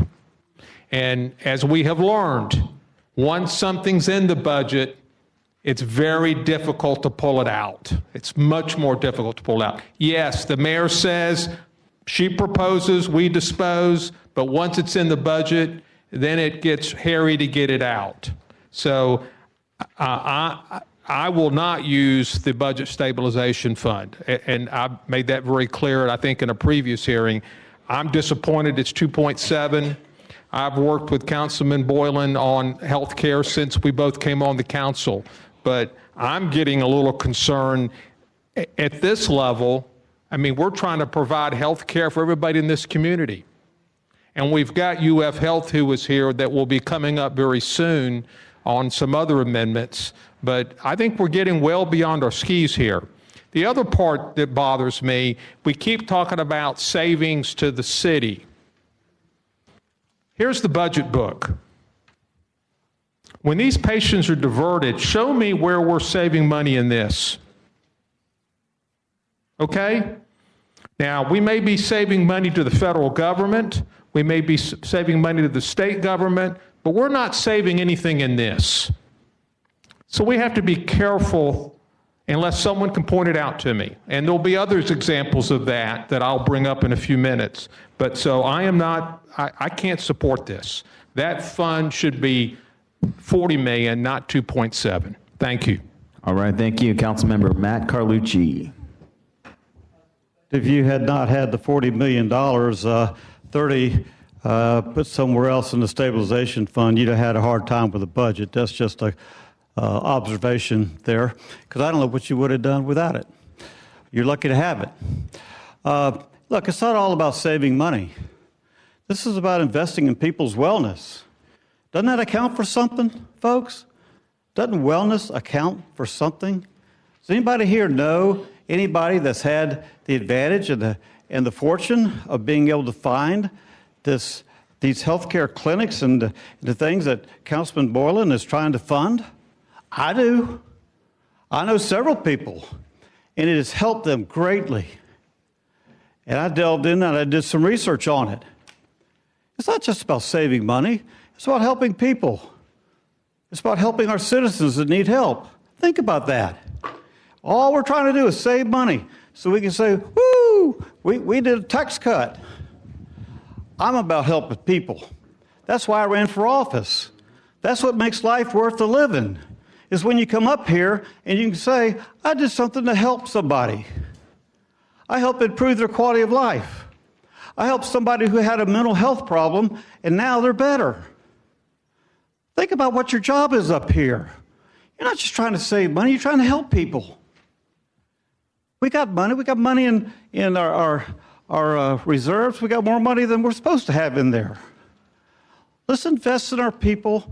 I clearly support Councilman Borland, and if we don't get it here, we'll get it maybe with the other. But let's quit being so damn stingy, and let's start investing in people. All right, Councilmember Freeman. Thank you, Mr. Chair, and through the chair to Councilman Borland. One, thank you so much for a couple of years ago leading on that committee. Have read through this and have really been giving it a lot of thought. And so through the president to Councilmember Borland, if this funding mechanism does not work, what are your other options? And if you could be brief for me, I just want to land this plane real quick. Thank you. Through the president to Mr. Councilmember Freeman. Obviously, this is increase capacity building. They need dollars because of the success of the program. So this isn't just a wish list. It's money that they have to do, and it is partner money. We do see private sector money to go along with it. And the reliance of the private sector money is contingent upon the public sector participation in this process. So I really am encouraging, at the very least, of all the amendments I've got, either number 1 or number 4 need to be done, or I'm going to have a difficult time supporting this budget. All right, thank you. And I'll just be very brief because my biggest thing, and I hear UF mentioned often, what I don't want is for UF to end up being the scapegoat, and I'll tell you why. That conversation started in 2023. It carried over from 2023 to 2024. And it was because what our body voted on and approved was not placed into the budget. So I want to make sure that as we're starting this discussion tonight and we start going to UF and we start thinking of, well, this is an option for us to remove, essentially, we talked about the private sector. We had the state level coming in, we had the private sector coming in, and we had our contributions. So I'm going to be a no on anything that I think is going to jeopardize UF. And I'll tell you, because UF goes just beyond indigent care. And I love when they say we have to take care of our people. And as I look out into the audience and I look around my colleagues, if any of us got into a major car accident on the way home, as much as I love Mayo and I credit Mayo with being the cause of diagnosing my cancer, I'm blessed that UF helped cure me with cancer. But if I get in a major accident, I want to go to one of the 7 Trauma One centers in this state, one of 7, and that's UF Health. So I want to make sure that we're putting UF in the right context and we're not trying to compartmentalize it just in one small segment. So I'm going to be a no against anything that I think is going to try to take money away from the largest employer of African Americans, one of the best and brightest and largest teaching institutions in our city, and the only place for a Trauma One in this region. Thank you. Councilmember Clark Murray.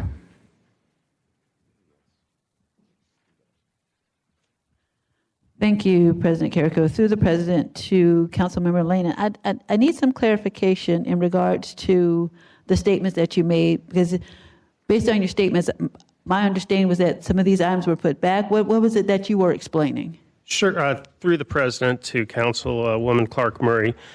So let me get my notes here right. So let's start with telehealth, right? So in finance, I believe it was day one. It was early on in finance. It was voted to be taken out in its entirety. The proposed amount for telehealth was $2.2 million.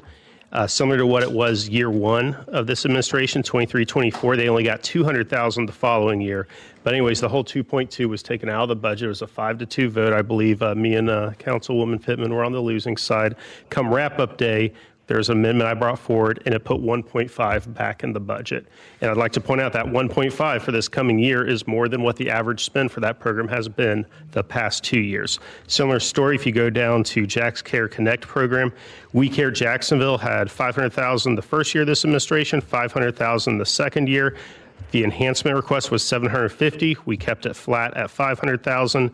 And then Jack's Care Connect for the 6 clinics, there was $1 million the first year. There was nothing the second year. The amendment that I worked on with Dr. Joshi and others was for, I believe, was roughly $50,000 per clinic for a total of about $300,000, and that came back as well. So that's why I keep on saying we keep on hearing about cuts. There's a lot of programs that have not really been cut, especially when you look at some of the actions that were taken the last day by the Finance Committee.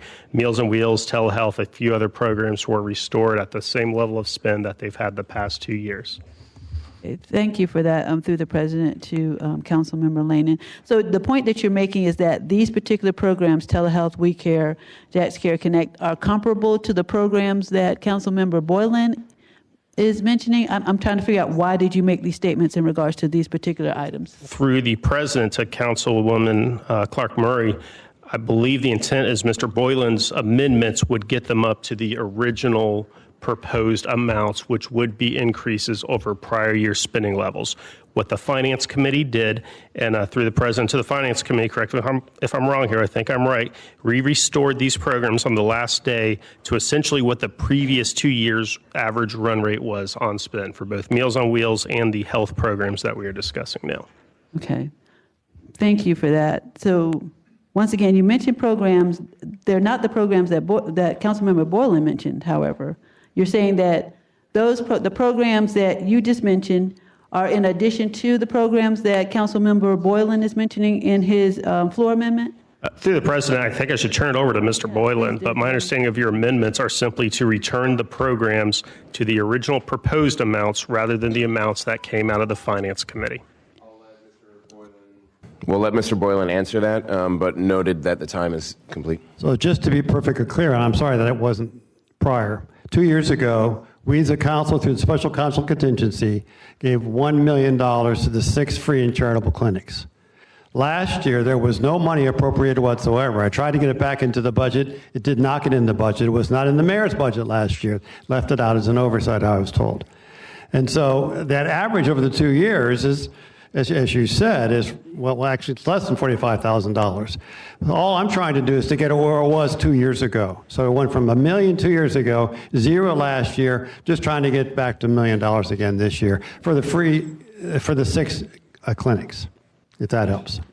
It does somewhat, but my time has expired, so I'm going to go ahead and relinquish the floor. Thank you. And you can get on for the second time. I'll recognize Council President Carrico. Thank you, Mr.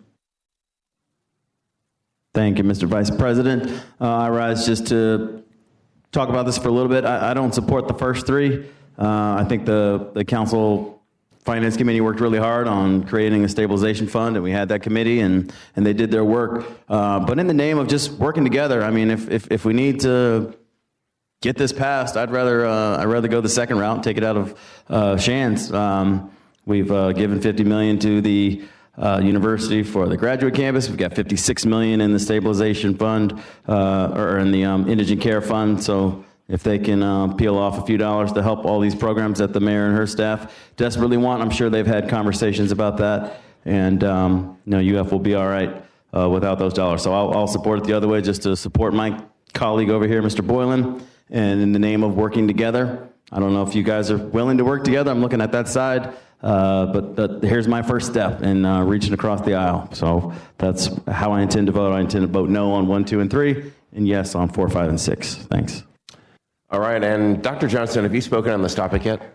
Okay, we'll recognize you first, followed by Mr. Boylan and Mr. Freeman for the second time each. Thank you so much, Mr. Vice President. I rise. First of all, I don't want us to keep saying the mayor, well, with all due respect to the president, Mr. President, I don't want to say the mayor and her staff. This budget now belongs to us. It no longer belongs to the mayor's office. I said it before and I'll say it again, just like when I was working on my dissertation. Yes, I did the work, but once I released it to my committee, it then became their dissertation. We are the committee. Let's fix it. I want the admonishment to be understood, however. There's a total of $32,167,273 that's contained in this that's coming out of the Budget Stabilization Fund. I just wanted to stand, Mr. President, to remind my colleagues that in that fund is only $2.688 million. Again, $32 million worth of amendments are here, but there are $2.688 million in the fund. So while there are some that I want to, I kind of certainly understand. I think Councilman Freeman said it best when he talked about anything that obstructs the work that University of Florida is doing. We don't want to support that, but I don't want to conflate the funds that we're giving to the Semiconductor Institute that's coming here or other parts of it when we're dealing specifically with healthcare. I don't think you can put all those things in and say it's all just University of Florida. And take away the fact that this is an opportunity for us to ensure that people live healthier lives, as Councilman Carlucci said earlier. So I'm not sure where I am, but I just wanted to put that on the record in that admonishment that we need to make sure that when we are making those moves from the Budget Stabilization Fund, that we know that there is a limited amount of funds and $32 million of asks. Thank you. But before I end, I do want to say, having worked with Councilman Boylan, I was not obviously a part of CQLI. I was not on the council at the time, but I did work with him through the jail committee. Councilman, I certainly just want to commend the work that you've done in all of your amendments. I've thoroughly reviewed them. I think this is great work. I appreciate it. And again, you do such great work. I think Peluso said it best, Councilmember Peluso, when it is such an honor to see and the great integrity that you do your work with. Thank you for this, and it's an honor to serve with you. Appreciate it. Thank you, Mr. President. All right, thank you. I think everyone back in the queue is for the second time, so if we'll take the clock down to 2 minutes, we'll start with the introducer, Councilmember Boylan, unless you'd like to go last. Mr. President, in order to expedite the process, I'd like to suggest the following, and Ms. Stefopoulos, help me here. Obviously, there's an amendment on the floor. I'm going to look to withdraw that amendment. And I'm going to then follow that with withdrawals of amendments number 2 and number 3, and keep 4 and withdraw 5 and 6. So, in effect, what I'm looking to do, at the very least, through this process, reading the tea leaves, is to secure the $729,000 for the free and charitable clinics, and to take it from U of Health. U of Health, as you know, was increased last year 40% from $40 million to $56 million. And if we were to take that $729,000 from U of Health, that takes them from $56 million to $55,300,000. A less than a 1.2% haircut, if you will, if we took the money out of U of Health. This is not impacting their capital dollars. This is just a brief haircut to their operating support. So, Mr. Stefopoulos, if you would help me get into proper posture here, I'm looking to withdraw 1, 2, 3, 5, and 6, and move item number 4. Okay, well, hold on just a minute. All right, so there is a motion pending on the floor for Boylan Amendment number 1. You haven't done anything with 2 or 3, so those are not before you. You don't have to do anything to withdraw them because they have not been offered. Right. With respect to Boylan number 1, because it was made and seconded, it belongs to the body, but you can make a motion for leave to withdraw that motion, which does not require a second, and with a simple majority vote of council, then you can withdraw that motion and we can go to number 4. I withdraw the motion. That's a motion, so you don't need a second. You just need to vote on it, Mr. President. All right, we have a motion to withdraw. We're going to go around the horseshoe. Councilman Diamond? So the motion is to allow Councilmember Boylan the leave to withdraw his motion on amendment number 1. So it would come off the table if this motion is approved. Councilman Salem? Yes. Councilman Miller? Yes. Councilman Freeman? Yes. Councilman Gaffney Jr. Yes. Councilman Gay. Yes. Councilman Carlucci. Yes. Councilman Boylan. Yes. Councilman Howland. Yes. Yes for Carrico. Raul Arias. Yes. Councilman Lanin. Yes. Councilman Amaro. Councilman White. Yes. Councilman Pittman. Yes. Councilman Johnson. Yes. Councilman Clark Murray. Yes. Councilman Carlucci. Yes. And Councilman Paluso. Yes. I guess I could have done that with a voice vote, but I'm surprised in everyone's cordiality. All right, that amendment is withdrawn. So, Mr. President, if you would like to allow Mr. Boylan to offer his amendment number 4, we have passed that out to the council. That is my intent, so we will not call on you for 2 or 3, as you have no intention to introduce them. So we'll call on you, Mr. Boylan, to make your motion on number 4. Frankly, I wish I were more eloquent in speaking to the importance of this program. Jackscare Connect and the Safety Net Collaborative has been in operation for, as I said, 5 years. We've seen some tremendous success with this program. I'm hopeful by your continued support and the accommodation about the Friends at UF Health, and understanding and appreciating the value that that program even brings to that hospital through this process, that my colleagues would today be willing to support the appropriation of the $722,000 coming from the UF Health funding.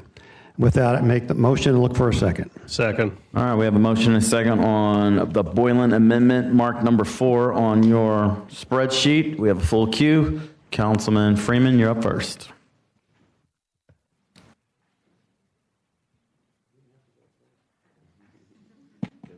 Thank you, Mr. President. And we've all been up here long enough where we win some and we lose some, so I'll be very brief when I say this.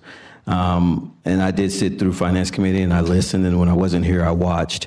And there were many things that I would like to add to the conversation, but I appreciated the work that the Finance Committee did. However, I do think that there were some questions that could have been asked that might not have been asked. One question would be when these entities come up here and they say that they're diverting people from UF Health because they don't want them to go there, but they end up in their hospitals. Did anybody ever ask them how many times those individuals, when they were sent to their hospitals, ended up back at UF? It's more than you would realize. I wish that you might have asked the question, hey, is how many of these hospitals are working together, and has any hospital maybe received funds from UF to help them with the process of treating care? You might have heard an answer that you would say, okay, UF is being a great partner in this safety net conversation. I'm going to be a no to anything that is taking away from UF Health, because at the end of the day, as one, and I'm sure all of you have done this, that went and met with every president of the hospitals in this city, and I asked them, what is the big deal? What is your issue with taking indigent care? And they shared with me that, in so many words, and this is a paraphrase and not a quote, that the percentage of that they get on every dollar would end up making them close their doors. That basically they're in this for profit. But when I go and visit UF Health, they don't tell people no, and they don't have an option to tell people no. And they're not in the business of profit. So here we are, we have an entity that is capturing those that are in their most troubling times. And as I said, I was looking for equal access for health care in my year of president. We found that. So if I could have had the time to come to finance, I might have started questioning maybe some of these other incentives that we're giving. And this is kind of going with Councilman Layden and what he was talking about, because there's some other organizations out there that are receiving funding that they're not necessarily taking care of the least of them in our community. They're adding a value to our community. There's no doubt about that, but they're not taking care of the least. So I'm going to be a no. I would strongly encourage you all, if you have not talked to UF, their representatives here, take them in the green room, have that conversation, because it's going to be easy to say, I want to take money away from them, because you don't really understand the impact once we do this. And these other groups that are helping, which are great at identifying, but I promise you, when they get to capacity, they end up back at UF. Thank you. Thank you, Councilmember Paluso. Thank you, Mr. President. I did support the last amendment. Money coming out of UF, especially because I don't really know much about this line item. I don't want to take money out of UF. I don't know if I could support this one. I thought it made perfect sense to come out of the council fund. It's my understanding, I mean, as the year goes on, as we don't spend money that we appropriate, I assumed some of those dollars can go into the fund as the year went on. And so even though it's 2.5, 2.6 right now, that we might as a body decide, hey, if we've got money that we didn't spend, let's put the monies in there and then we can use it for stabilization in that way. There's a lot of things in these amendments that come out of stabilization fund that I am going to support. I don't support it coming out of UF. I'm afraid to say I'm going to vote no on this. Councilman Salem. People from UF Health are here. Please come forward. Boy, this is some dangerous precedent we're undergoing right here. Very, very dangerous. UF Health, and I know a little bit about this, used to work there, was on the verge of collapse not long ago, where we had their funding at $27 million for many years. Through the Curry administration, we got it up, and credit the Deegan administration for getting it up to $56 million. We did an audit last year under my president 2 years ago, and we found out they were doing fairly well. And I think to start taking money away from UF Health is just a terrible idea. Dean, would you like to introduce yourself, and would you address this, please, from your perspective? Yeah. Dean Kochi, CFO of UF Health Jacksonville. Yes, through the chair to Councilman Salem. Yes, that audit that you're referring to is the council auditor's special report that was presented here, which showed an uncompensated care deficit of $104.7 million. So subsequent to there, we are at our high mark at $56 million, but we're still not covering the cost of the care we provide to the uninsured.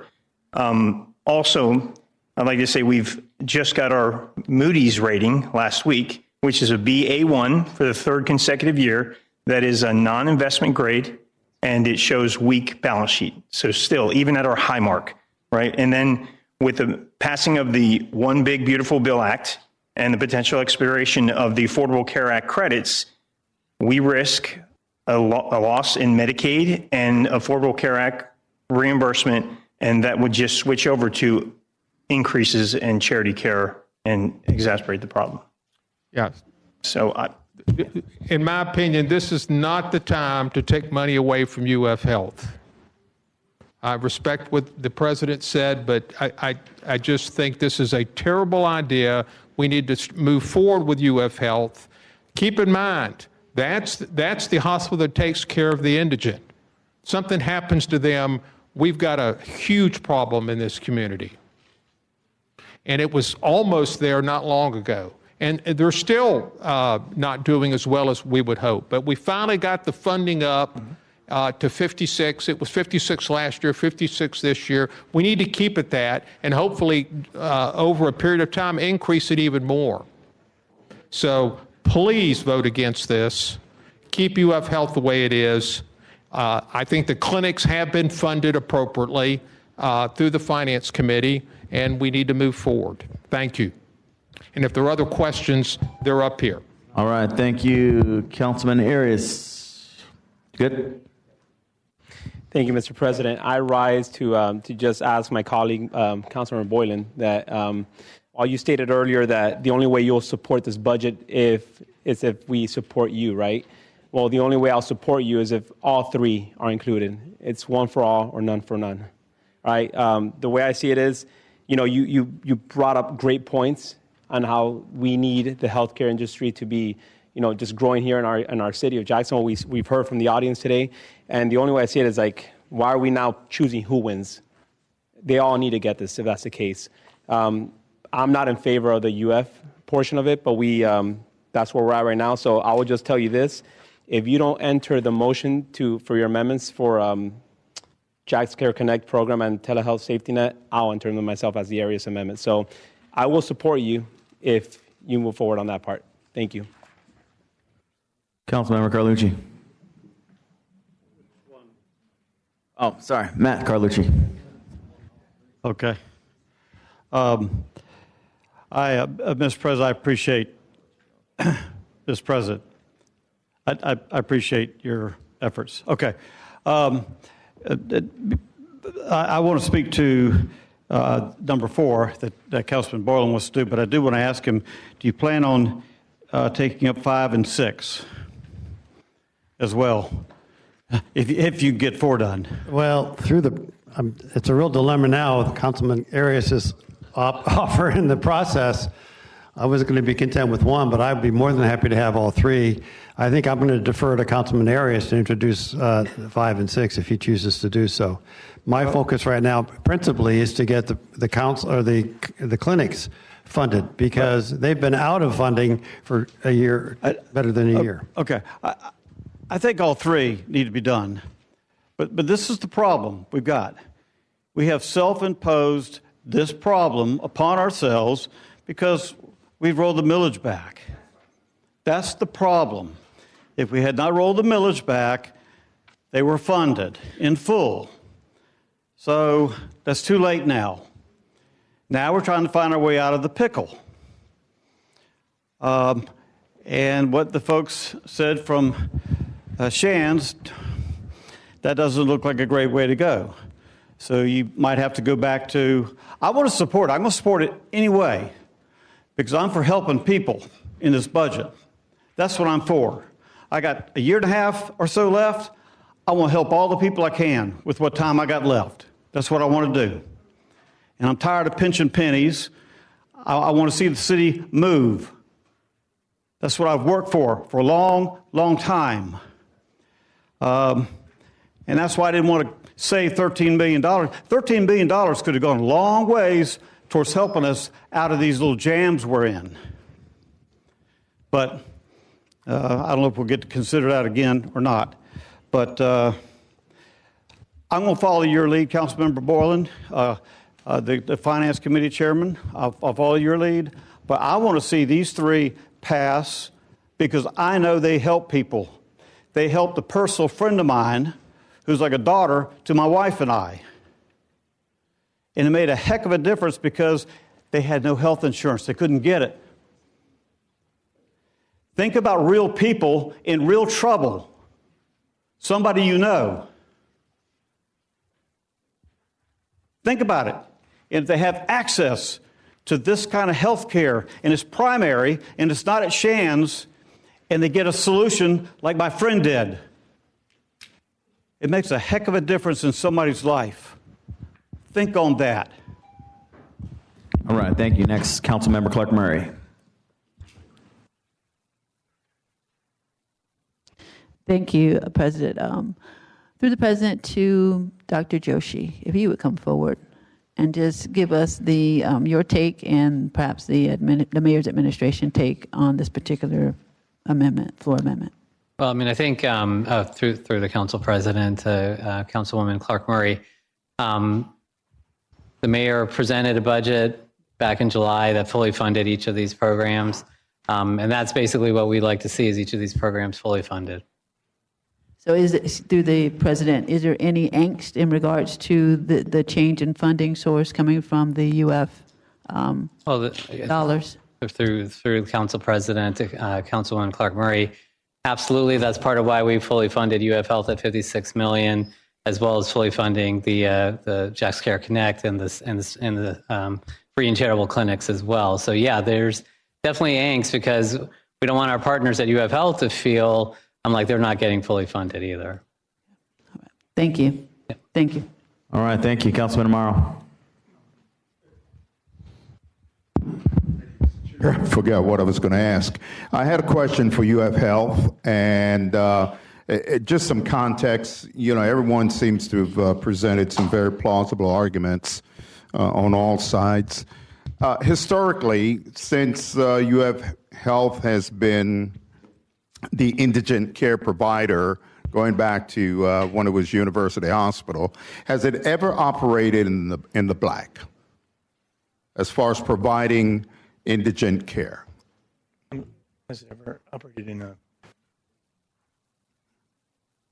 I'm just trying to get some historical context. Yeah. You were speaking about the deficit, how it's gone down, how the $56 million helped. So I'm just curious, has it ever operated in the black, providing indigent care? Through the chair, Councilman Amaro, it has not. And $56 million is our high point. and 2025, and it's still in that population, just the indigent care is still not covering that. If you look back on the trend, you talk about the history, back 21 years when it was down to 23.5, and then it went up to 26.5 for a 13-year period, there was a cumulative deficit that was in the multiple millions. It was almost over $600 million in that span of time. So, we are very appreciative of, since 19, the increases that we have gotten in the partnership that the City of Jacksonville administration and council has shown us, but we're still not quite there. And once again, with the increase, even year over year, in the total, that population, the indigent care population has increased. And now with these other laws that I just spoke of, that we could be on another convergence of an increase greater than we've seen even before COVID. So that's the concern. Thank you. All right, I have two on the bill sponsor. Do you want to go last? All right, Councilmember Freeman for the second time. Thank you, Mr. President. And just for the last time, I just want to go back to maybe 2015 when this council was debating should they fund UF Health. And at that time, UF Health or Shands, they basically said, you know what, we're going to give you the keys. If you're not going to help us with deferred maintenance, and again, do not quote me on this, trust but verify, we're going to give you the keys, and we're going to just go back to Gainesville, and we're going to do what we're going to do. And that was when I was fortunate enough at the time as an ECA, got to go with my council member to the various hospitals around town and ask them, what happens if UF Health closes their doors? And this is a quote. They said there will be triage in the streets. That's a quote. And me, as a novice, asked, what are you meaning? What are you referring to? And I simply said this, you're building a $400 million garage right now. What are you referring to being triage? They said, we get 40 cents on the dollar. We're in business to make money. We can't make money serving that population. So the question that I was going to ask is if there are any representatives from Baptist here, Ascension, St. Vincent's. We've had UF come up and share with us their journey in treating indigent care. I would love to hear from any of the other members that are treating them. What is the sacrifice that you're making as an organization? What is it costing you? And could you incur the same types of losses that they are? And would you be willing to incur those losses and keep your doors open still? And I'm pretty sure the answer is going to be probably not. So as Councilmember Salem said, to the leadership, I appreciate the effort. I see a lot of other things that are ready to come through here, and we're going to be saying no to a lot. I do not agree with this. I don't think that this is the best. I know we're trying to find a compromise, and I'm okay with it, but this is not the way we're going to be able to compromise because this is impacting people. This is really going to impact those that are in most need. We're talking about feeding seniors, but now we're talking about life and death with people. All right. Councilmember Peluso came in late to the party. 2 minutes, sir, and then we'll have the introducer close us out. Thank you, Mr. President. And I just want to be a little bit quick. Based on what we just heard from UF Health, this is yet another hidden deficit item, right? I mentioned road resurfacing, FRS, future police and fire, collective bargaining, a lot of different things that we don't know what's going to happen. The federal government's not going to fund UF to the level they have in the past, right? We just heard that. Who are they going to come to? They're going to come to us. We need to make sure that we have the funds available to make sure, to the point of what former Council President Freeman just said, when it comes to life and death, we may have to step in to help. And I don't want us to be in a hole. We should be going back and bringing the millage up to the same level that it is this year. We should be doing that. I'm going to vote this amendment down. I'm very concerned. I don't want to take money away from UF, but this, we've just heard it. There are more things that are going to come on our plate as the year goes on. We need to make sure we're ready. Thank you. All right, Councilmember Boyland. Thank you, Mr. President. I want to refer to the sheet that we handed out. We talk about what's happening at the federal level as well. You know, when we hosted a notice meeting on this, we talked about the change in the paradigm. You know, the definition of insanity is doing it the same way over and over and expect different results. We need these clinics to be where they are, doing what they're doing. We need the coordination of We Care so that we can get these people out of the hospitals. You take a look at the numbers on that sheet. 76% of the uninsured clients served did not return to the ER for a full year. We found them a medical home, a place where they can go to get service. So they're not indigent care work, and we're helping them. You know, I guess I'm at a loss as to how to say this, but I don't think a 1.2% cut to, with all due respect to my colleague, my friends at UF Health, it's going to force them to rely on those programs. There's got to be other ways to do this than the way we've been doing it for the last decades. It's time to take a look at the opportunity, and that's really what we are trying to do today, is to do that. I agree. The dollars would have been there if we hadn't cut and that's why I didn't support the millage reduction, because I wanted to see programs like this one supported through this process. It has to come from somewhere. It was made clear to me by Councilman Salem and others, they didn't want to take out a budget stabilization. This is the only other recourse available to us to do that. By doing so, allows us to force UF Health to work with the clinics and with We Care and take advantage of the resources they can provide them in the work that they do. So I appreciate your support. All right, thank you. For the third time, 1 minute, Councilmember Peluso. And Council President, through Council President and Councilmember Boylan, would you accept another amendment to take money out of reserves instead for this item? Not going to do that. Operating reserves. Mr. President, I don't know what to say to that. At this point in time, I almost have to go back to my original amendment if I have to do that. I suspect that's what I'm going to have to do. Mr. Fopoulos, I have ruined this our posture here right now. I think we're looking to say that the UF path, I'm just trying to find a path, pure and simple, trying to find a path. And we could do that. We can vote on this just to see where we are. And if it doesn't, I might bring back amendment number 1. All right, there's no one else in the queue. We are going to go around the dais on the Boylan number 4 amendment. Councilman Diamond. No. Councilman Salem. No. Councilman Miller. Yes. Councilman Freeman. No. Councilman Gaffney Jr. Councilman Boyle, I want to do it, but right now I'm going to just say. Just a yes or no, please. This isn't a debate. Yes or no? I understand. I'm thinking. No. Councilman Gay. No. Councilman Carlucci. Yes. Councilman Boylan. Yes. Councilman Howland. Yes. Yes for Councilman Carrico. Councilman Arias. Yes. Councilman Lanin. Yes. Councilman Amaro. Yes. Councilman White. Yes. Councilman Pittman. No. Councilmember Johnson. No. Councilmember Clark Murray. No. Councilman Carlucci. Nope. Councilman Peluso. No. Mr. Secretary.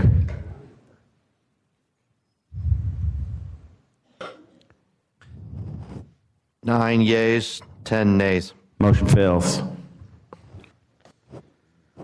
All right, so you said you're not going to bring up 5. Councilman Arias, are you going to bring up 5? I'm going to go back to 1 if I could, Mr. President, if I may. Councilmember Boylan, you're recognized. I'm not going to I'll just offer again amendment number 1. Look for a second. Motion second on number 1. I have no one in the queue. We all know what this is. Let's go around the dais. Councilman Diamond. No. Councilman Salem. No. Councilman Miller. No. Councilman Freeman. No. Councilman Gaffney. Yes. Councilman Gay. No. Councilman Carlucci. Yes. Councilmember Boylan. Yes. Councilmember Howland. No.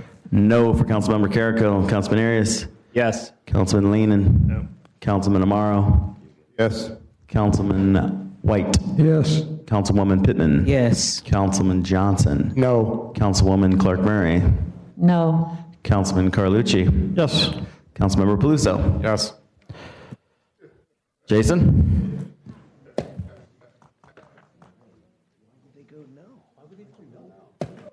Do they know what they were doing? 9 yeas, 10 nays. Motion fails. All right. Did they know what you were doing? All right, so I'm going to go to number 7, Diamond Amendment. Councilman Diamond, you're recognized. You're not on the prevailing side. The motion failed. Someone who voted no must move to reconsider. Did you vote no? Councilman? You don't know where you voted?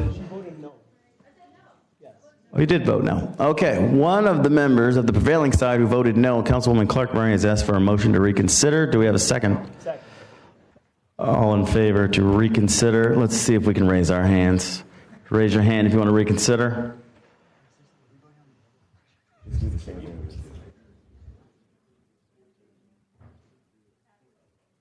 All right, the amendment has been reconsidered. So we are on Boylan number 1. Someone needs to move the bill. Move it. Second. I have a motion and a second on Boylan number 1. Do we have any discussion? Mr. Ayers, are you on this, or are you just lingering in the queue? All right, Councilmember Gaffney Jr. Thank you, through the chair. I just need some clarification what we're voting on. So if we vote on amendment number 1, it's coming out the... Okay, all right, yeah, okay, all right, thank you. All right, no one else is in the queue. Councilmember Diamond, how do you vote, sir?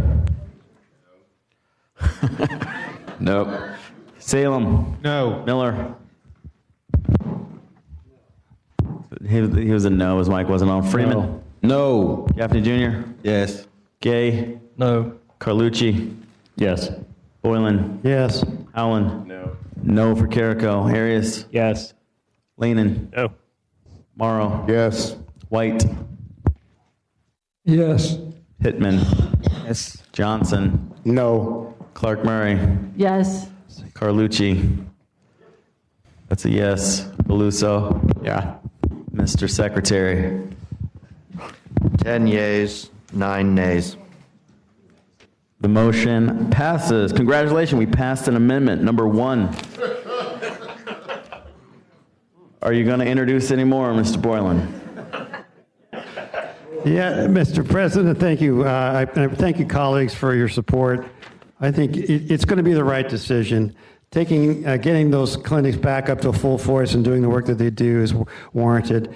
And to that extent, too, I'd also like to offer amendment number 2, which takes We Care up to the full amount requested of $750. So All right, we have $250,000. We have a motion and a second on Boylan amendment number 2. Is there any discussion? It's being passed out, but if you see it on your sheet, it's $250,000 from the stabilization fund to We Care Jax Inc. for Jax Care Connect program administration. Yes, Mary, I just did your job. You're welcome. No one is in the queue. Councilman Diamond. No. Councilman Salem. Councilman Miller. No. Councilman Freeman. No. Councilman Gaffney. No. Councilman Gay. No. Councilman Carlucci. Yes. Councilman Boylan. Yes. Councilman Howland. No. No for Carrico. Councilman Arias. Yes. Councilman Leanin. No. Councilman Amaro. No. Councilman White. No. Councilmember Pittman. No. Councilman Johnson. No. Councilmember Clark Berry. No. Councilman Carlucci. Yes. Councilmember Peluso. Yes. Mr. Secretary. 5 yeas, 14 nays. The amendment fails. Would you like to introduce number 3? Councilman Arias, you're recognized. Thank you, Mr. President. I'd like to introduce the Boylan number 3 to convert to Arias number 3, coming out of the Budget Stabilization Contingency Fund, not from UF Fund. Thank you. All right, we have a motion and second on the floor for Boylan 3, which is now Arias 3. Councilman Arias, would you like to speak on your amendment? You're on the queue. Yeah, Mr. President, we heard from the audience today. We heard from the public. At the end of the day, when I said we need a compromise, I meant it. We lowered our millage rate. This is my compromise to our community. So I want to give back to our community what I told them I would do. Mr. Boylan brought up those 2 amendments. I want to just finish up what he started. And so that's where I'm at right now. And I will just urge my colleagues to support this. Once again, this is coming from the Budget Stabilization Fund, not the UF Fund. UF, if this passes, is intact for $56 million. Nothing will even be touched from that. Thank you. All right, Councilmember Salem. Thank you, Mr. President. UF Health. I've gotten into telehealth, and I support a telehealth program. My issue and think it's a wonderful concept, My issue is who pays for it. There have been significant claims, and I have an amendment coming up about the impact on UF Health with telehealth. 20% of the admissions were diverted from UF Health with significant cost savings. I'd like Dr. Patel, who works in the emergency room, to address those issues. Dr. Patel. Thank you, sir. So I'm the Chief Medical Officer at UF Health Jacksonville. I'm a hospitalist, which means if you come to the hospital and you get admitted, chances are a hospitalist will take care of you. I'll start by saying, I'll reiterate, we're faced with a growing population. As Councilman Arias has indicated, Jacksonville's an amazing city and people want to move here. That means that we have more people to take care of. We have ever rising healthcare costs. We have rising uninsured. The headwinds that healthcare providers are facing are immense. And we at UF Health invest every dollar that we get from this council and the city back into our mission to heal and comfort, regardless of your ability to pay or not, without putting any of those patients in medical debt. Access to care along the entire continuum is important to keeping this community healthy. And what's happening right now is we're being pitted against one another. That should not be happening. That being said, UF Health cannot extrapolate cost savings created by a program or initiative that we don't have direct line of sight in.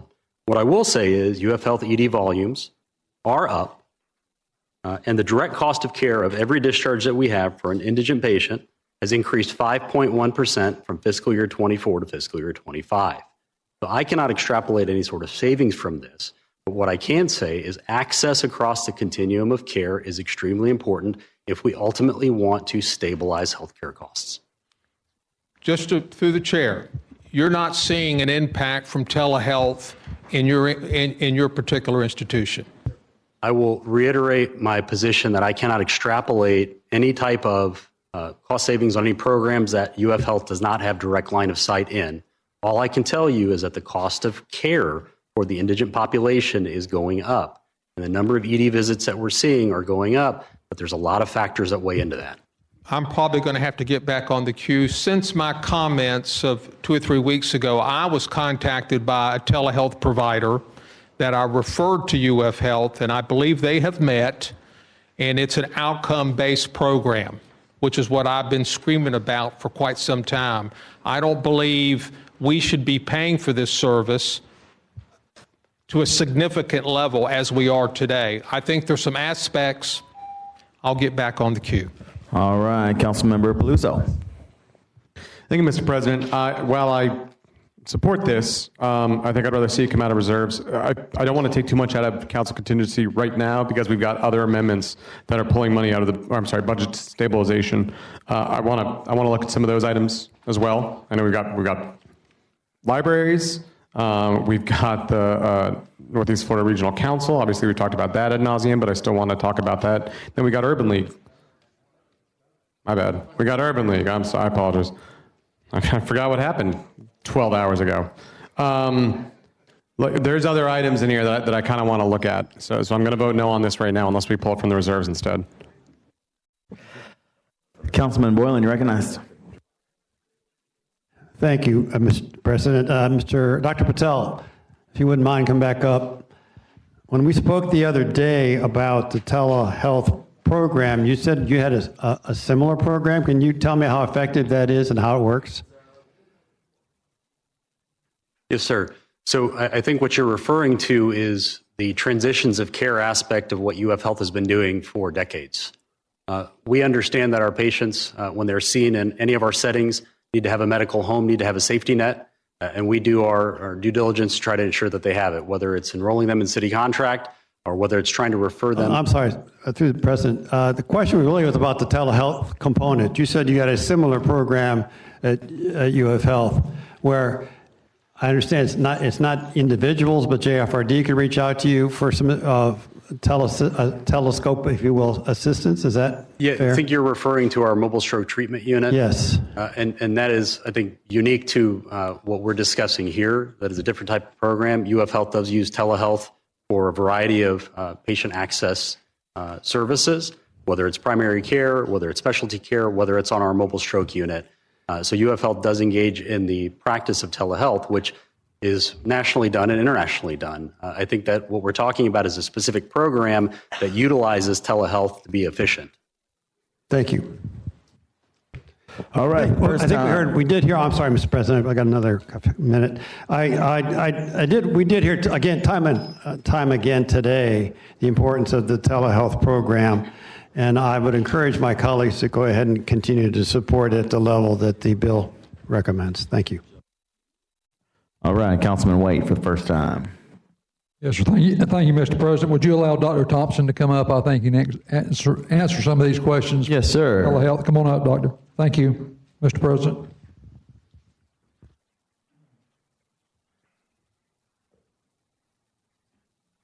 Hello, Council. Thank you. My name is Dr. Matthew Thompson, and I'm the CEO and co-founder of Telescope Health, so I'll answer any questions you have.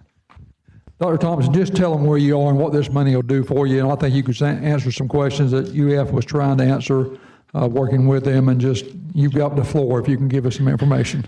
Sure thing. So I want to start by saying I'm an emergency physician who's practiced and taken care of patients here in the ER, actually as an ER physician for over a decade. And this program was founded in response to the CQLI committee, understanding that absolutely, as an emergency physician, we most definitely need trauma centers, we need ER care, we need inpatient care, but we also have, as everyone has said here, a rising problem, which is that the deficit is growing and growing and growing in care that's needed and cost of care. There are going to be more uninsured people. There's going to be a higher strain on EMS, a higher strain on our indigent care health system, UF Health. And so you need innovation and ways to attack that. And so that's what this program was. And I want to challenge that this is not a telehealth program. It's been labeled as that, but this program provides 24/7 care navigation that's nursing-led, that works with the fire JFRD. We work with the PATH department that does outreach for the homeless population. We've been talking with Chief Blanton as well as Dr. Elias, the medical director for JFRD, to receive data on patients that are high EMS utilizers so we can proactively outreach those patients. Since starting this program last year, we've had over 7,000 calls to this program. We've had over 1,500 additional outreach calls to patients who we know who are uninsured to provide care for them. Where are we sending those patients? We're sending those patients to the safety net clinics. We're sending those patients to the total care clinic. We're sending those patients to the Department of Health. We're sending them to resources that are not going to drain taxpayer dollars through EMS or unnecessary ER visits. And regardless of the amount that UF or any other institution can say we've saved or haven't saved, we are asking all of these patients when they call us, where would you have gone if you would have not used this service? We're also tracking which zip codes they're coming from, and we know the total number of patients we've seen in each area. We've provided that map to you guys as well. So we are seeing an amazing impact from this program. And just by looking at the average cost of care and the charges of care at those hospitals, we've diverted and avoided over $10 million in cost through this program. This program is supported in full by the Duval County Medical Society as well. That's your time, yes, sir. Thank you. We appreciate it. For the first time, Councilmember Freeman. Thank you, Dr. Thompson, and appreciate you coming forward. You said you're in the ER. Can you please share with us, where do you work currently? Yeah, I work at Baptist Health. So you work at one of the hospitals that you all refer patients to? I work at, yeah, so we don't That's refer just patients. Simple yes or no. Do you work at one of the hospitals that y'all refer patients to?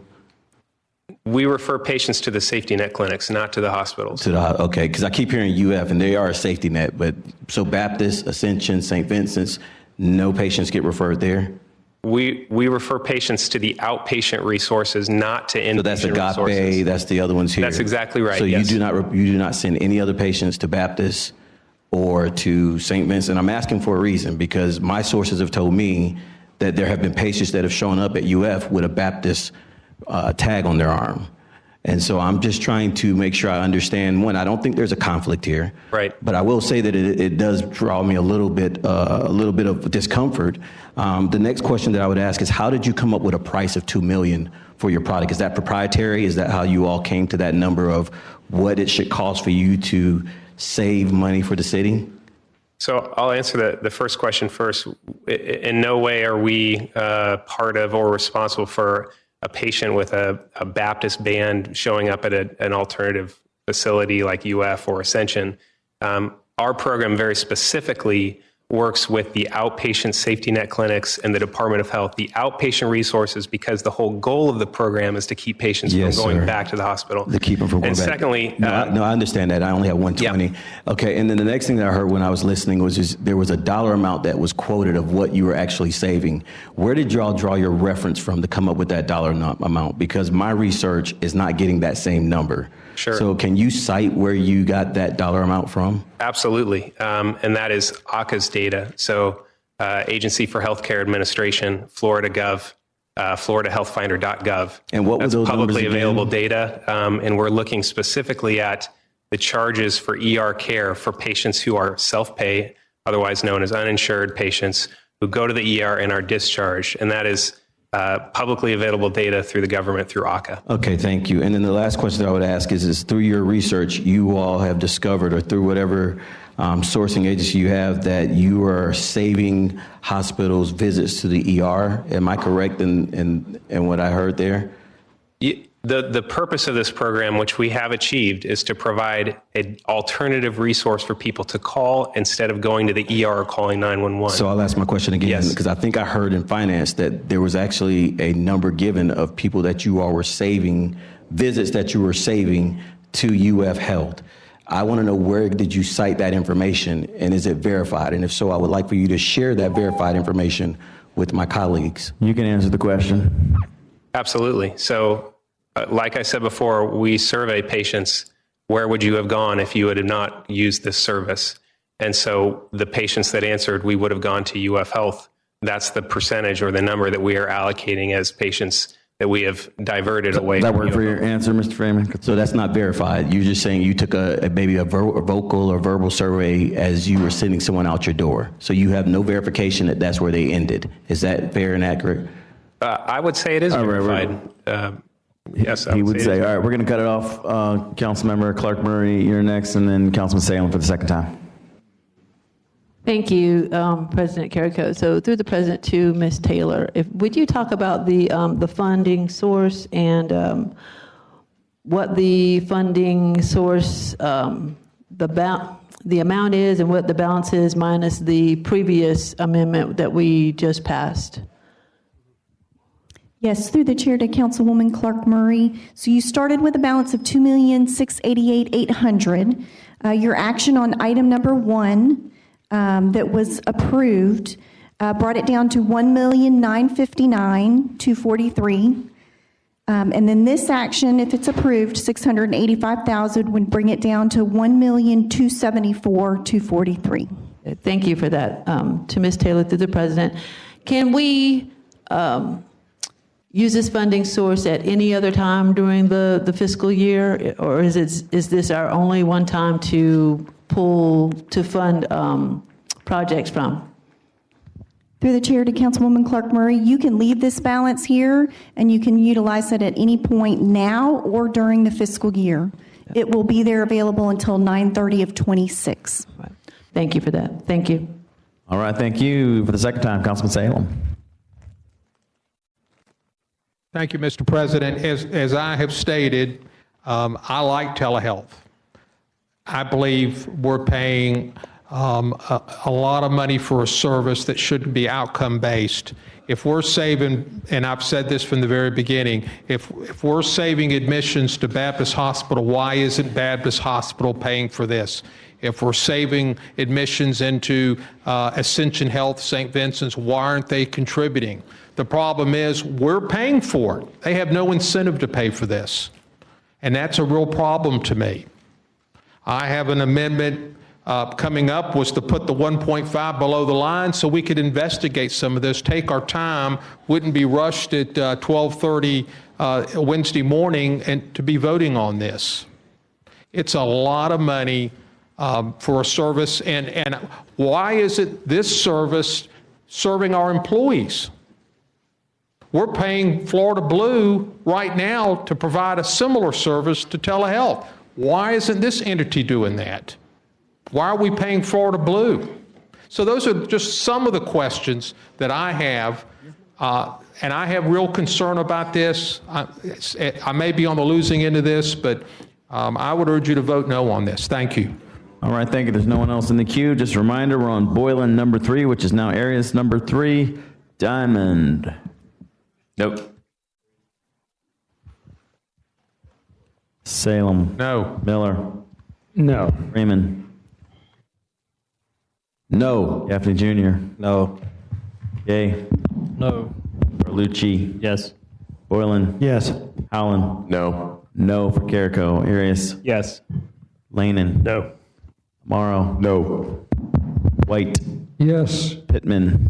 No. Johnson. No. Clark Murray. No. Carlucci. Yes.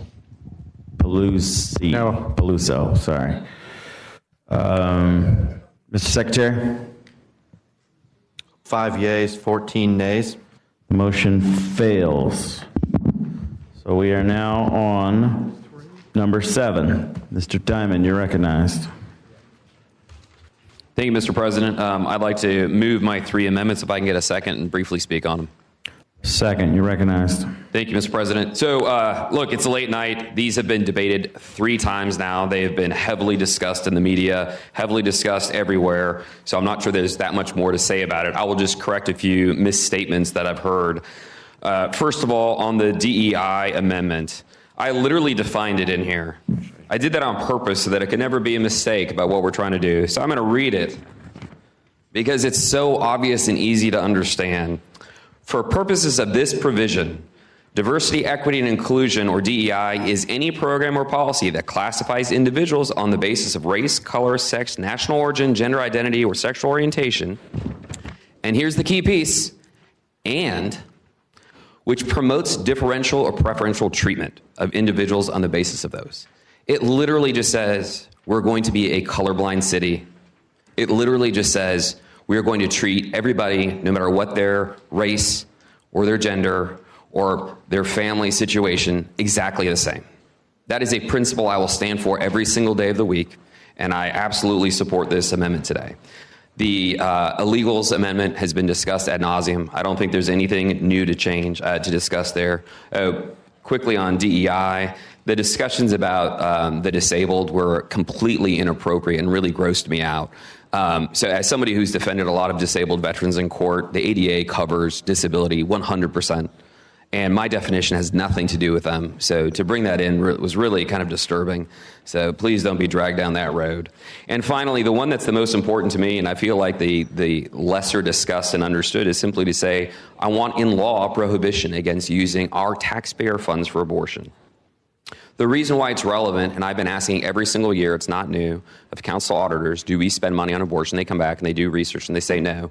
And then Planned Parenthood was defunded, and we have a very, very liberal mayor who is very pro-choice, and I am very concerned that behind our backs, just like with DEI a year ago, that our money is going to slip down that road. And it is the one thing that I personally, as someone who believes very strongly in life, would never forgive myself if one penny of our dollar slipped down that road. And that's why I want it in law. That's it. And then we can sue on it. There you go. Thank you. All right, thank you, Councilmember Peluso. Thank you, Mr. President. We have spoke about this ad nauseum, and in the past we voted on it, and obviously we know what happened. This is a disgusting amendment. This has no right to be in our budget. We know that. We heard it from dozens of people speaking on it.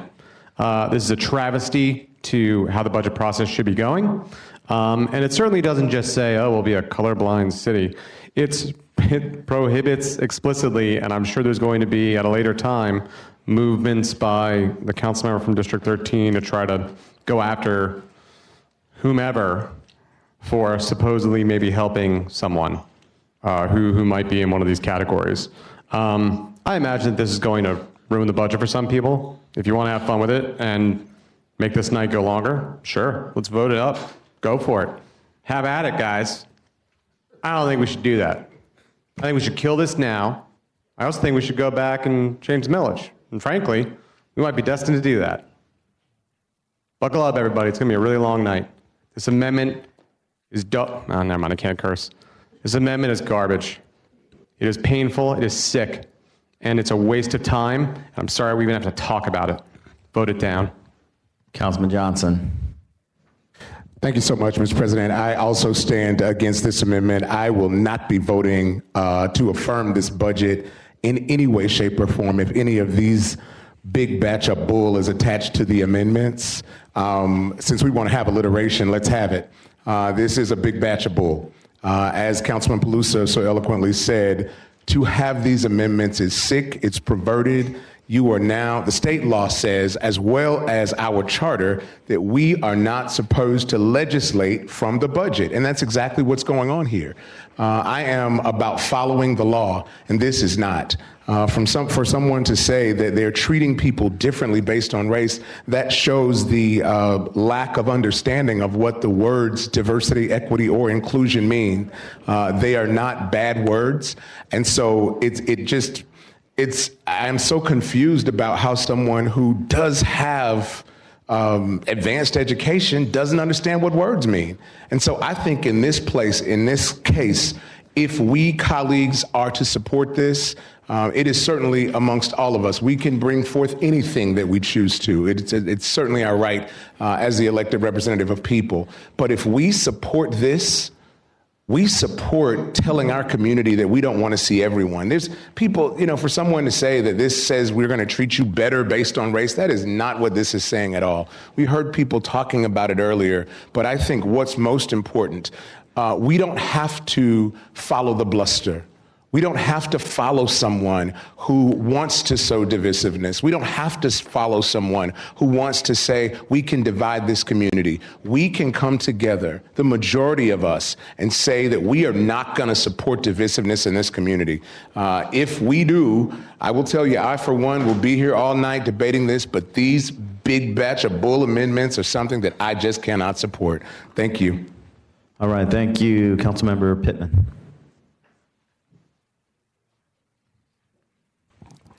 Well, first of all, I want to just say to my finance team, I remember what our chairman said, that please do not bring any amendments at the last day. And at the last hour, when we had a wonderful day, a very successful day, our council member brought these 3 amendments, which does not belong in our budget. Let's call a spade a spade. This is a bamboozle amendment that should not be in our budget. And I think all of y'all know how I feel. We should be not trying to police what a woman does with her body. And the other 2 has nothing to do with what we do. We don't spend money. Yes, you've been trying to get this in our budget for some time. This is the first year you ever got any traction, and it is unacceptable. And I feel some kind of way about it, and you all know I don't really stand like this and just tell you all how I feel. This is horrible. Y'all saw all the people, and some are still here. Look, y'all, we're here in this space because those 3 amendments got put in our finance budget at the last of our meeting. Let's call a spade a spade. And if you don't understand what people want, you got a problem. Councilman Salem. Call the question. Question's been called. All in favor of calling the question, raise your hand and hold it high.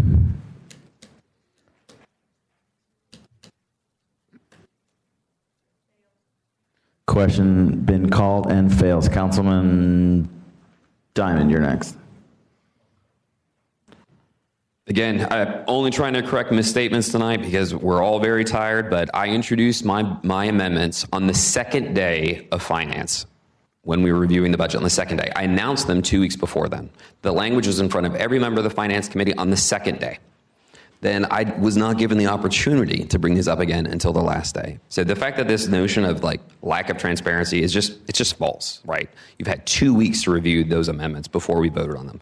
Secondly, General Counsel, don't usually agree with him. He did say that it is absolutely legal under our charter that we take up a policy provision like this because it's a prohibition on spending. We can do a budget however we want. That's the rule. All right, I'm going to go to Councilmember Amaro and apologize that I let him speak for the second time before I let you speak for the first time, sir, but you're recognized. Thank you, Mr. President. I'm okay. You don't have to apologize. Councilmember Rory Diamond, you know I have tremendous respect for you, sir. You can speak through the chair, sir. Through the chair, I do. But I have to be honest in my thoughts as well. A few days ago, I was reading Never Give In. Never give in. You've heard the expression before. It's a story of Winston Churchill, Prime Minister of Great Britain. And in his text, he's speaking about politics in some deep ways. He said that some people change their party for the sake of principles, and others change their principles for the sake of party. I do not expect or intend to do either. But I rise to speak against this amendment for the same reason I did 2 weeks ago. Not on the merits nor the demerits of the amendment, but for the simple fact that it does not belong in the budget. There's no empirical evidence, sir, none, that tax dollars, my tax dollars, your tax dollars, are now being allocated in any of the items in the budget. Capital improvement, general fund, grants, NGOs, none. So the amendment, in effect, is meaningless. And beyond that, would be unenforceable. So basically, it's a poison pill. And for those who question my politics, well, I've said it before, I'm a Micah 6:8 politician. What is that? Doing what the Lord requires of me, to choose what is right, to love mercy, and to walk humbly with God.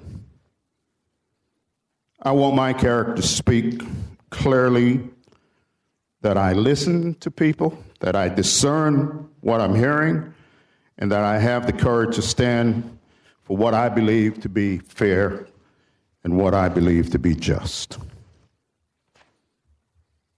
So this proposed amendment, as it is now, is clearly unnecessary because we all know it's redundant. There are state laws in place. DEI initiatives are illegal in the state. Using taxpayers' money for illegal immigrants is illegal in the state. Using taxpayers' money for abortion is illegal in the state. So it's redundant. Thank you, sir. Councilman Arias, and then Mr. Miller. He's the last one in the queue, so hurry back now. All right, thank you, Mr. President. I just want to, through the president, just to bring something back to reality for all of us. All right, you've heard me today talk about like how we need to be fair with each other and just compromise. Mr. Diamond did bring that amendment up to council, to Finance Committee, the second day of the committee hearings. As a finance chair, if any of you guys were on my committee, I would give you that same right to propose an amendment. I am not a dictatorship here. I'm no one to deny anybody to bring up an amendment. So by me allowing him to bring up an amendment, I had no idea what he was going to bring up. Obviously, we all knew, but at the end of the day, like, it's not my job to say no to people. Just like today, we have 4 pages worth of amendments, 20 amendments. Had I not let him brought it up to Finance Committee, guess what? He would have brought it up tonight either way. We still would have been in the same boat. So regardless of what happened on finance over the course of those 6 days, 3 weeks, it's irrelevant because it would have been brought up today. I did my part to be fair and just with everybody, as Mr. Canamaro just mentioned, being fair and just with people, and that's what I did. Had anybody in the Finance Committee brought up any amendments, you would have been treated the same way. So that's all I would just want to make sure that you all know, that I was just being fair with my colleagues, just like I would with you. Thank you. There's no one else in the queue. Mr. Miller is on his way back, so very slowly we are going to cast a vote, starting with Councilmember Diamond. Yes. Salem. Yes. Miller. Yes. Freeman. Yes. Gaffney. No. Gay. Yes. Carlucci. Yes. Boyland. No. Howland. Yes. Yes for Carrico. Arias. Yes. Lanin. Yes. Amaro. No. White. No. Pittman. No. Johnson. No. Clark Murray. No. Carlucci. Nope. Peluso. No. Mr. Secretary. 10 yeas, 9 nays. The amendment passes. Number 8 is not available, correct? Because we did not, we reduced the millage, so that's, That is correct. Mr. Okay. White's item number 8, White Amendment number 1, was only if you did not do a millage reduction. So we're going to be passing out the next item on your list, which is Peluso number 1. all right. Mr. Peluso, you're recognized for item number 9. Thank you, Mr. President. Do I get a second before we start moving forward? Or, there we go. Thank you, Mr. President, and to everyone else.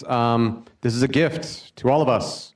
I will admit, right, over the past several years, as I looked at the road resurfacing budget within the CIP, it provided a recommendation number. It said about 18.5 million. That's based on a 2014 ordinance that was passed.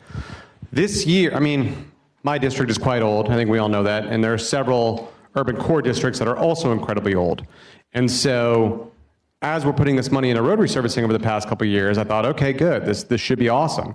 But if you know my district and Councilmember Carlucci's, we had a lot of rainstorms in the past couple of years. We've seen a lot of deterioration on our roads. Obviously, that forced us to kind of move forward on a great bill for drainage projects. But the point is, I then realized this year that the number that we've been shooting for, the 18.5 million, is vastly below where we should go to, where we should be at. I've noticed that because so many individuals have reached out saying, my road hasn't been fixed in years. We drive on these roads and we see how poor they are. And so when I spoke with the auditors, when I spoke with our public works folks, they said, you know, back in 2019, the report said, you know, based on an audit report, we're supposed to be putting about $45 to $55 million into our roads. So it really dawned on me, oh my God, we're way behind. So yes, the mayor's budget does have about 22.5 million this year. Yes, it's above what the 18.5 recommended in the 2014 ordinance, but it is woefully below where we need to be. Based on the list that I have here, if we add an extra $20 million to road resurfacing this year, not only does it impact every single one of our districts, but it provides 147 miles of repaved road throughout our city and over, thank you, and 113 roads more to get done. Right now, it only gets you through a page and a half at 22.5 million. Like, this is the kind of stuff that is unsexy, but it's what people want. And beyond that, it's our job. I understand that it's a tough ask. I'm asking to go out of the reserves. This was not my initial intention. I apologize. But this is really something where if we don't fund this year, that's a lot of roads that are now going to have to wait another year. And right now, I think the roads that get fixed are only a rating of, I think, 62 or above. 60, yeah. No, yeah, it's 60 or above. So we've got a lot of roads that are in really bad condition that won't get touched this year. I know it's a lot to ask. I apologize I'm doing this evening, and my next amendment's going to be equally as crazy to maybe some of you. Please support this. This is the unsexy stuff that we have to do to make sure that we're providing a good quality of life and making sure people get to and from work safely. Thank you. Vice President Howland. Thank you, Mr. President. I will not support this or the next one for 3 reasons that apply to both. The first one is the mayor's already determined how much she wants in her budget for roadway resurfacing and new sidewalks. Second, you could have done this a month ago. You could have gone to MBRC and gone to Public Works and had this discussion 6 months ago. It's just come up now. I don't know if that's for political reasons, but the most important one is if we pass these, it comes out of operating reserves. It then means that the budget as amended would require a 2/3 vote, 13 votes. And that's probably not going to be achievable at this point. So these are both no for me, and I hope everyone else votes no. Thanks. Councilman Leanan. Thank you, Mr. President. And to the committee, just a couple of things on this. I'm going to be a no for a number of reasons, some of which Mr. Howland already hit on. But let's just talk about our CIP for a minute. It was submitted to us as $687 million, the largest ever. It actually came out at $693 million. And to the best of my knowledge, we did not touch a single proposed line item. We had a few tactical changes at council members' discretions, but everything the mayor proposed, we said yes to.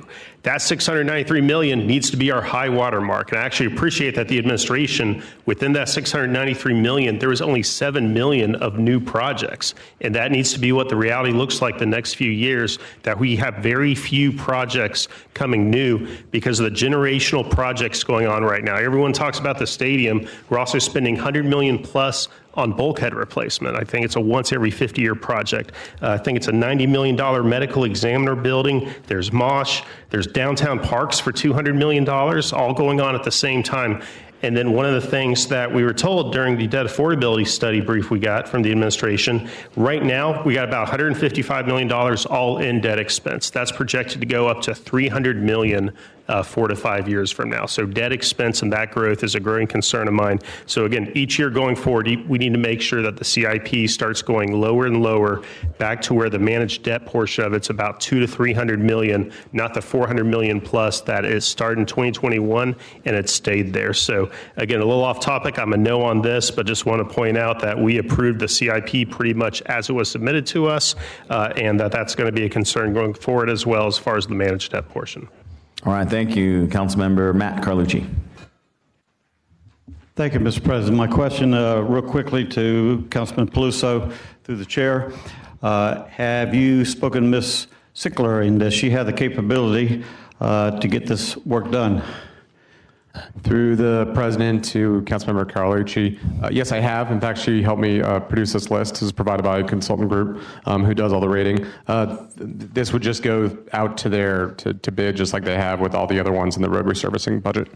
Okay, so she supports the ability to handle that? I don't think I'm going to speak too much. They can handle it, yes. Okay. I think they'd be happy with whatever number we Taylor, get. through the chair, if we were to pass this, what effect would that have on our reserves? Would it put us in a red zone, would it be a red flag to any of our financial agencies and so forth? Through the chair to Councilmember Carlucci, as far as the balance as of June 30, it was about $370 million. So you're talking about 20 million off of that. I can't speak to whether that would affect. I don't believe it would impact credit rating agencies or things like that. But you would still be within the target ranges within the code. Okay, thank you. Well, you know what? I think this would be a great balance to our budget. I think the people would like to see road resurfacing. They're already talking about stadium. Well, wouldn't it be nice to see our roads getting resurfaced? I support it. I'm all for it, and I commend Councilman Peluso. I don't care whether he brought it up tonight or 2 weeks ago or a month ago. It doesn't matter. He's brought the issue before us, and we can make a decision. I support it, and I urge you to support it too. Thank you. Councilmember Salem. Thank you, Mr. President. Let me add one more thing to Councilman Howland's list of reasons not to support this or the next one. We've talked about public safety, pensions, salary increases. I've been harping on this. I'm coveting the reserves to make sure we've got dollars to cover all those things. I will be off the council when this hits. So will Michael Boylan and many others here. But I am trying to prepare the next group of leaders to be in a good position for what we're not sure what's going to hit us. We don't know how many of our public safety will go to FRS versus staying in the 401k. We don't know what those raises are going to be in a couple of years. Those reserves could come very handy to us, and I want to make sure we covet them. So I will be voting no. Thank you.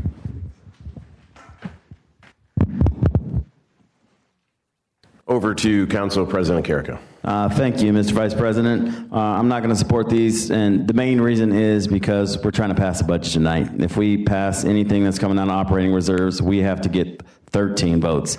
Right now, with 2 abstentions, we have to get 10. We just passed the Diamond Amendment, so I already know where all these no's are. So the reality is, we're not going to pass this budget on the first try. We're going to have to go through all over again, every single amendment, the whole process, to try to get to some kind of compromise. So there's no way I'm going to vote for anything that has to come out of the reserve. If we can file a bill next week for anything to come out of the reserve, and we can pass it in finance and pass it in the full council with 13 votes when everyone can vote and we're not abstaining. But tonight, it's just not going to happen, brother. That's right.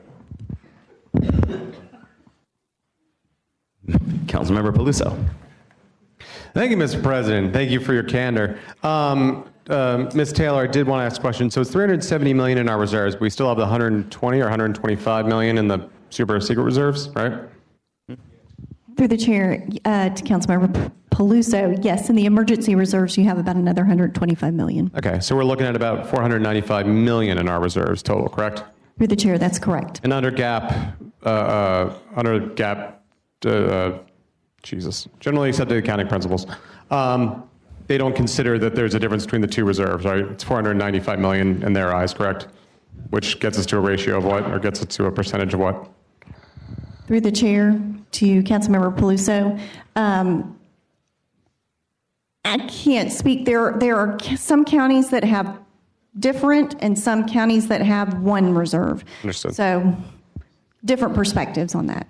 Point is that we created 2 special reserve funds, and again, when we look at, for one, I must say, I think I'm hearing some council members talk from both sides of their mouths, right? Oh, we have the ability to do a cut. Oh, but also everything's, we have to really be strict with our budget, and we need to make sure that as we have FRS and these other big things coming up, that we need to be really strict.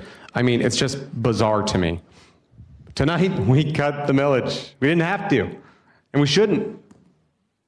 And as I look at this list, I'm sorry that I did bring it up, by the way, a month ago. I had 2 notice meetings to the council vice president. I'm sorry if I'm seeming agitated, but it is almost 1 in the morning. It is 1 in the morning. So I brought this up this evening so that we could actually talk about it, because I didn't have enough of you come to my notice meeting. So I apologize that you didn't. Now you get to see the roads that we have neglected for several years and the ones that we will not be paving this year. Your constituents will be driving on these roads. In my next item, we'll be talking about sidewalks, something also near and dear to myself and to my colleagues. My constituents, I mean. Thank you. I'm going to Mr. Joe Carlucci. All right. Thank you, Mr. Chair. Hey, love this. Love me some road resurfacing and love me some sidewalks.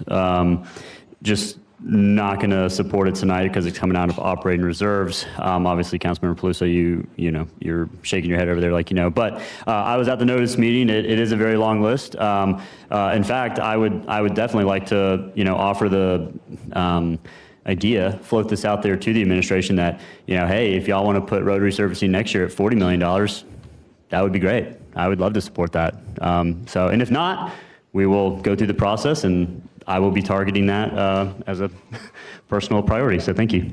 All right, Councilmember Amaro. Call the question. Question has been called. Raise your hand. Hold it high.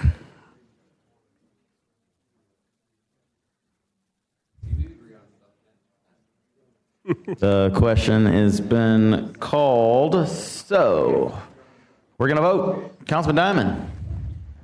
Nope. Salem. No. Miller. No. Raymond. No. Gaffney. No. Gay. No. Carlucci. Nope. Boylan. No. Howland. No. No for Carrico. Arias. Negative. No. Lanion's a no. No. Morrow. White. No. Pittman. Yes. Johnson. Yes. Clark Murray. Yes. Carlucci. Yep. Paluzzo. Absolutely yes. Mr. Secretary. 5 in favor, 14 opposed. Motion fails. Mr. Paluzzo on item number 10. Thank you, Mr. President. This is a $5 million ask coming out of the reserves for new sidewalk construction. I think in the budget's got $3.5 million for sidewalks. However, there are multiple projects that have been in the hopper for several years. Those are actual CIP projects. So I think there's only about $500,000 for new sidewalks that are not listed in the CIP, which is a massive dearth. We desperately need a lot of sidewalks, especially in our older neighborhoods. There are parts of my district where it just ends, and then like a block or two later, more sidewalks begin, even though the easement is there. We have a lot of kids walking to school. They have to go on the road. I envision many of you have seen this problem in your districts as well, especially the older ones. This really is near and dear to me. I mean, 20 million I understand is a lot, but 5 million, I think we can, squeeze this one through. So I appreciate your support. No one else is in the queue. Diamond. Oh, I'm sorry, we don't have a second. We have a second. No speakers in the queue. Diamond. No. Salem. No. Miller. No. Freeman. No. Gaffney. Yes, I need sidewalks. Gay. No. Carlucci. If he comes back before the end of the vote, we'll call him. Boylan. Only if it's for a Mantron sidewalk. No. No. Howland's a no. No for Carrico. Arias. No. Lanin. No. Morrow. No. White. Is he there? Pittman. Yes. Johnson. Yes. Clark Murray. Yes. Carlucci. Yep. Paluzzo. Yes. There's White. White, you're on sidewalks. All right. Mr. Secretary. Where's he at? Oh. Carlucci. Carlucci. No. Mr. Secretary. 6 in favor, 13 opposed. Motion fails. We are on number 13, Pittman. I'll clarify. We already took up 11. That was first. That was technical. And then number 12, Matt Carlucci 1, was already settled by us fully funding the Northeast Florida Regional Council previously. So we are on Pittman, number 13. You're recognized.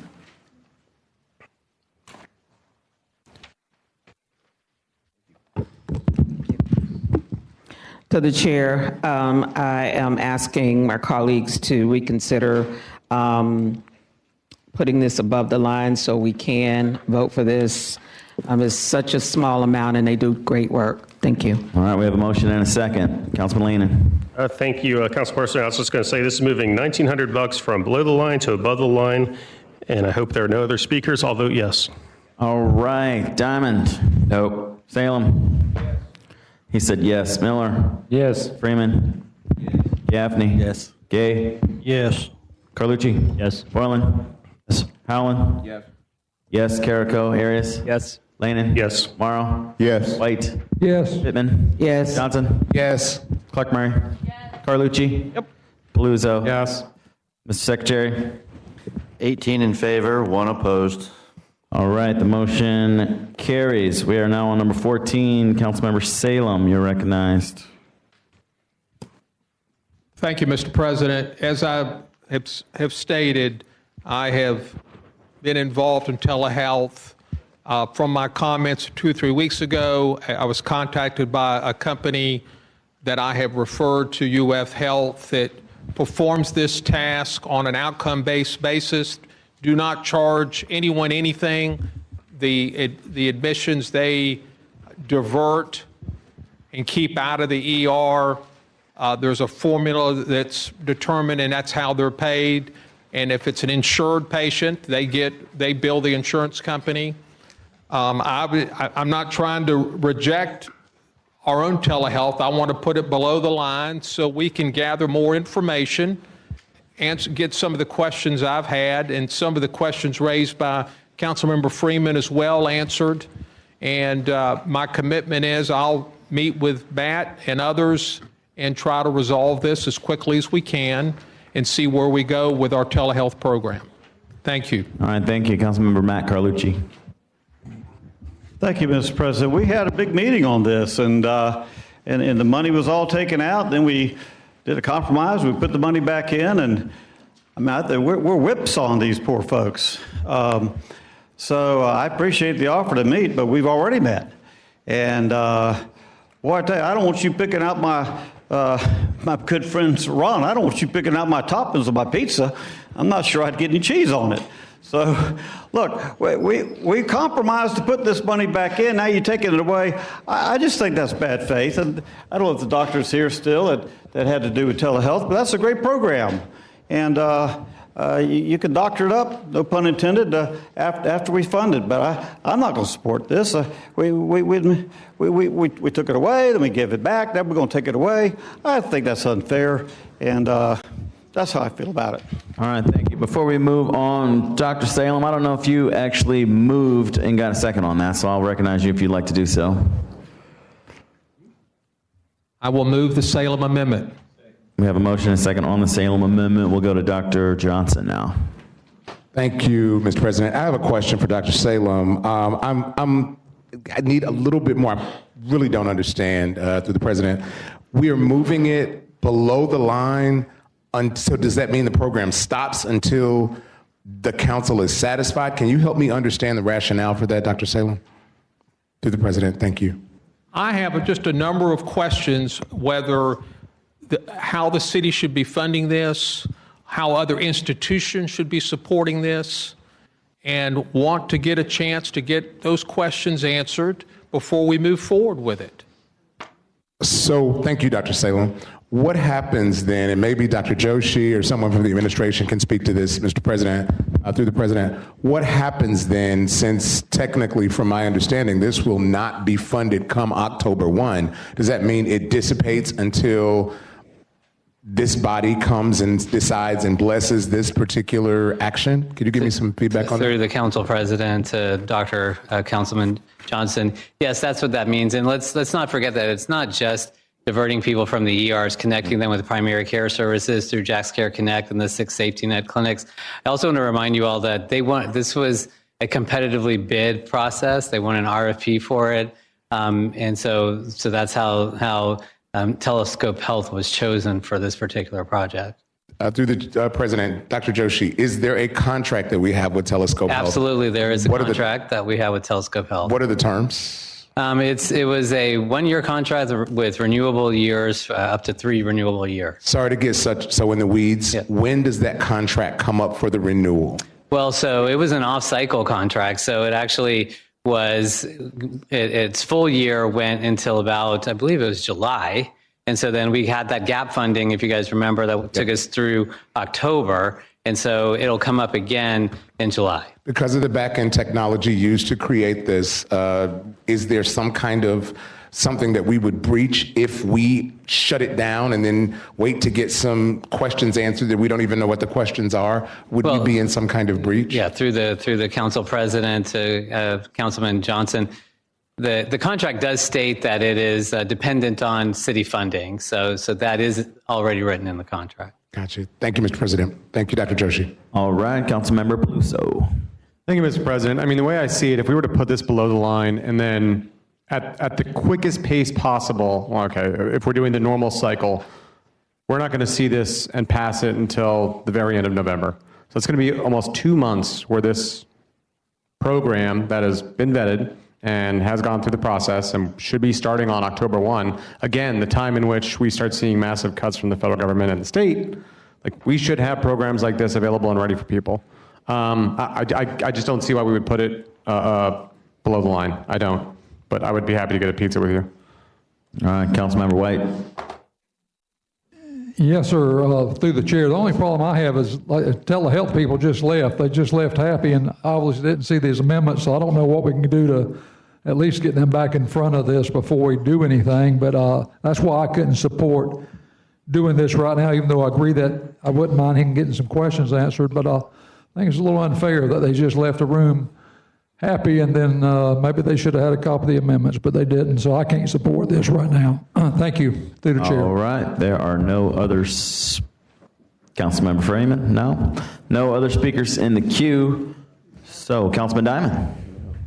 Yes. Salem? Miller? No. Freeman? Yes.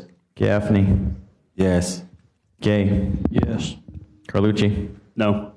Boylan? No. Howland? Yes. Yes, Picarico. Arias? No. Lanin? No.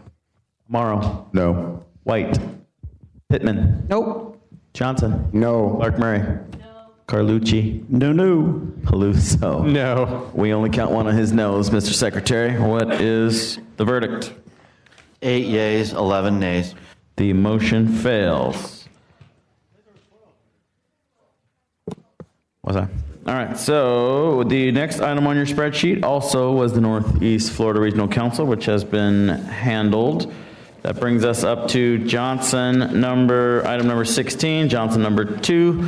Councilman Johnson, you are recognized to introduce your amendment. Thank you so much, Mr. President. I move to appropriate $1 million from the budget stabilization contingency. You'll see it coming around.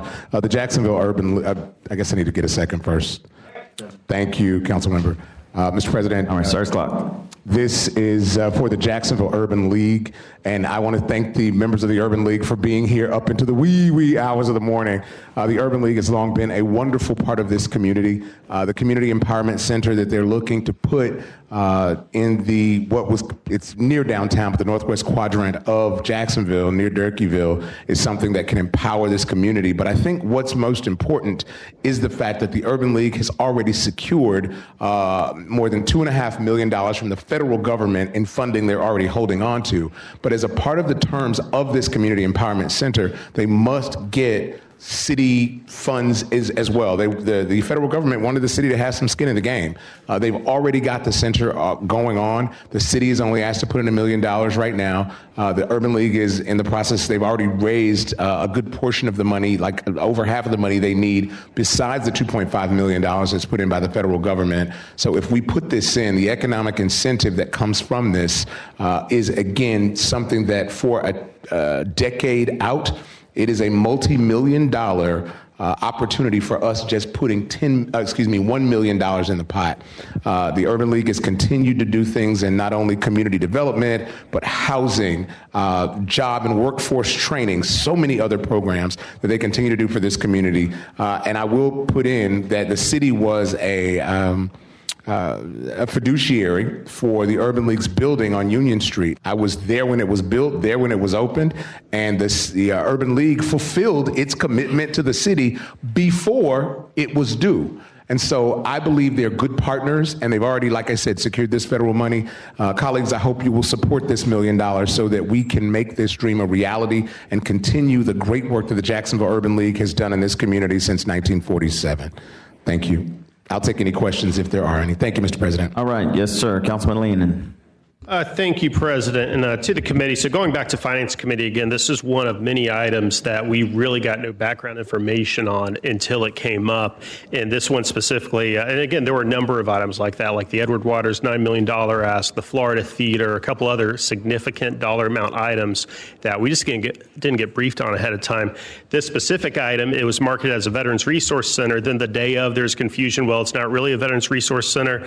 I'm going to know tonight, I'm willing to meet with the parties and learn more about this and what the end goals, what the vision of this is.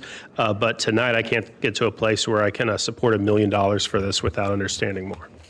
Councilmember Paluso. Thank you, Mr. President. I've met with the Urban League a number of times about this project. They do have federal funds available to them, and I believe it's also going to be a veteran focus, not exclusively veteran focus, but contingent on certain federal dollars. That's where some of it came from. I can see Councilmember Howland shaking his head, but it is, especially given designs that I've seen. I am in support of this, but I am grateful to hear that Councilmember Lannon and others, if it doesn't get through tonight, that we can talk about how we can get this through in another method. Thank you. Councilman Arias. Thank you, Mr. President. I'm rising to just let you guys know where I stand on this.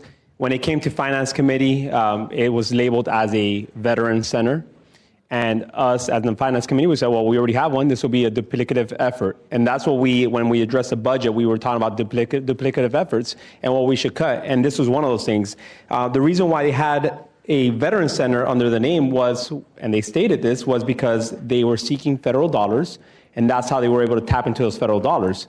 You just mentioned that they received, I don't know how many millions of dollars from federal dollars by using that, somebody mentioned that, by using that Veterans Center name. However, now they're back over here and the Veterans Center part is removed. I don't like that. All right, so to my colleague, Mr. Lannon, there's still a lot of questions to be answered. I'm not supporting this tonight, especially the fact that the name was changed and they used the Veterans Center name to get federal dollars. That just doesn't look good at all. So I'm not supporting this. Thank you. Councilman Freeman. Thank you, Mr. President. And yet again, in politics, we know timing is everything. This project did not just come to fruition in this last budget cycle. This conversation was happening many years ago. And it's unfortunate that this group, similar to others that have come before us, when they were coming at the last minute and needing extensions for the completion of their contract, in my opinion, we're operating in good faith, only to find out that everything did not line up. I do not want to play the blame game. I know where that leads us, so that is not my goal here. I personally see this more so as a workforce opportunity, easy to tie veterans in it when you look at an executive director that served his country faithfully in Vietnam and has come back, and I do appreciate his affinity for veterans. And his appreciation for wanting to ensure that in certain parts of our city and our community, that our veterans do have access to it, but yet not alone just having access to it, but also having job skills and training that I know my organization has done work in. And so I'll just close with this, is that it was very, in my opinion, frustrating to see you all as a finance committee not working with all the information I knew, pondering over why two of the same things were coming before you. And in reality, what you saw on paper was truth, but the process getting up to that was not the same. Again, like I said, I've been on the losing end on more things tonight than I have been in the last 7 years. But when I believe in something, I truly do stand for it. And so I have no problem supporting this, because I do think that, as we say, we don't listen and we're listening to community. This is an opportunity to invest in a part of our city that oftentimes we do not consider doing infrastructure deals in. So thank you. Councilwoman Pittman. To the chair, I'll just be brief. When Councilman Freeman was president, we actually asked the organization to go back and raise money, because they did come to us before they actually got the grant. Unfortunately, or fortunately, however you want to look at it, they were successful in getting the grant, but in the grant, they could also serve the community. And I think, and I mentioned that when we were in finance, that this organization has a track record. It's in a community that really need the services. So they have done what the City Council has asked them to do. And they're now back. They need the funding. There's a time limit. I think, is that right? Ms. Danford, who I'm not sure who's speaking. Can someone come up quickly and share with them your efforts and what you all have been trying to do to make this successful? Yes. To the chair, Dennis Stone, Jacksonville Urban League, General Counsel. So can you just share, either you or Ms. Stanford, in terms of how long this project has been going on, and in terms of when the money was received, and you still have been trying to do what City Council have asked you to do, and it kind of seemed like we're back to square one again? Yeah, we started the project in 2018, and then got the funding a couple of years ago, and then been working to get the additional funding we need. We have been able to begin design, because we want it to be, so to speak, shovel ready to attract more funding, and that's where we are. Okay. And so I just want you all to consider, we find money for everything else, and where this neighborhood, where they're potentially putting this neighborhood, which is in Councilman Paluso's area, which really needs it. It's a historical community. They need the support. The residents need the social services as well. So please consider. Councilman Gaffney Jr. Thank you, through the chair. To Ms. Danforth, I forgot the gentleman's name. Is this a veteran center or a workforce development center? It is actually called the Community and Veterans Empowerment Center. And the idea is to provide everything from entrepreneurship development, workforce services, as well as, given the number of veterans in the area, services they might need along with others in the community, for instance, mental health services. So again, it's a community center that will also support veterans. Okay, and through the chair, 2 more questions. Is the federal funds contingent upon this $1 million? I'm sorry? Is the federal funds contingent based off this $1 million? No, we already have the $2 million from the feds. And, okay, and my last question is, if you guys don't get this $1 million, I guess where do that leave you guys? that will give up. We'll need $1 more million after that. So I guess you won't start. And that would be in year 3. So. Okay, so you have time. Yes. Okay. All right. Thank you.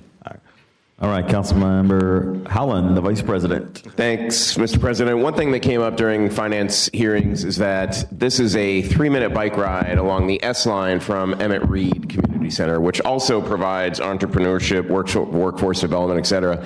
And when it was noted that there is a dearth of veteran services in the area, Military and Veteran Affairs, I spoke with them, and they agreed to do services on a rotating basis. They do it at several libraries. They had agreed to do it at Emmett Reed too. So if I had my druthers, I would invest in increasing services at Emmett Reed rather than $1 million to a new location just 3 minutes down the S line. The S line meant to connect neighborhoods to each other. This one's very close. Thanks. Councilmember Miller. Thank you, Mr. President. I was going to go along the same lines as what Councilman Howland was talking about. I just wanted to see how this synced with the other facility that was very close to there and with Military Affairs and Veterans Department. I don't see anyone here from their department, but that would be my concern, and I'd want to explore that further before I would agree to approve this. Just wanted to ask, the federal dollars you got, you received through the chair, the federal dollars you all received, how did you get those dollars? Were those associated with you intending to have a veterans center, or what was the stipulation to receive those dollars from the federal level? It was a congressional authorization, and we did propose to have a community and Veterans Empowerment Center to provide workforce development, business development, and other services that would be useful not only for the local community non-veterans, but veterans as well. But was that part of the stipulation, that it be partially a veteran facility to receive those federal funds? No, I wouldn't say that. It was what we were asked what we would want to do with a facility if we had dollars, and that's what we proposed. Okay, thank you. I still would want to hear more from MAVD and others associated before I could go with this. Thank you. Next up, Council President Carrico. Thank you, Mr. Vice President. Through the Vice President to the auditors, this is asking for $1 million out of the Budget Stabilization Fund. What's left in that fund? To the President, right now, $1,959,000 is left in there. $1,959,000? Yes, sir. Okay. I did meet with the Urban League, what's today, Tuesday? Yesterday, and finally got to learn about this project. I'm still a little confused. I like the spirit of it. I like the idea of it, but I did tell the gentleman, I think it was a board member that I met with, that if it doesn't pass through tonight, that we can work on it, bring it back in another form, get it in front of this council in another way, which I would love to see, because again, 1:30 in the morning now, and I just don't know if it's fully baked enough for my support, especially at the $1 million price tag, which we barely have that in the stabilization fund. So I think I'm going to be a no for now, but I would welcome you to come back and let's get this funding in front of us later on in the year. Thanks. And Councilmember Johnson for the second time. Thank you. I'll be brief, Mr. President. Kim, through the President to Ms. Taylor, I have 1.958443. Am I right in that number specifically? 1.958443? Through the chair to Councilmember Johnson, no, sir, we have $1,959,243.17. 317. Thank you. Quickly, and I'm sorry to take up a little of my time. I know we spent some time talking about a number, Mr. President, or a name, Mr. President.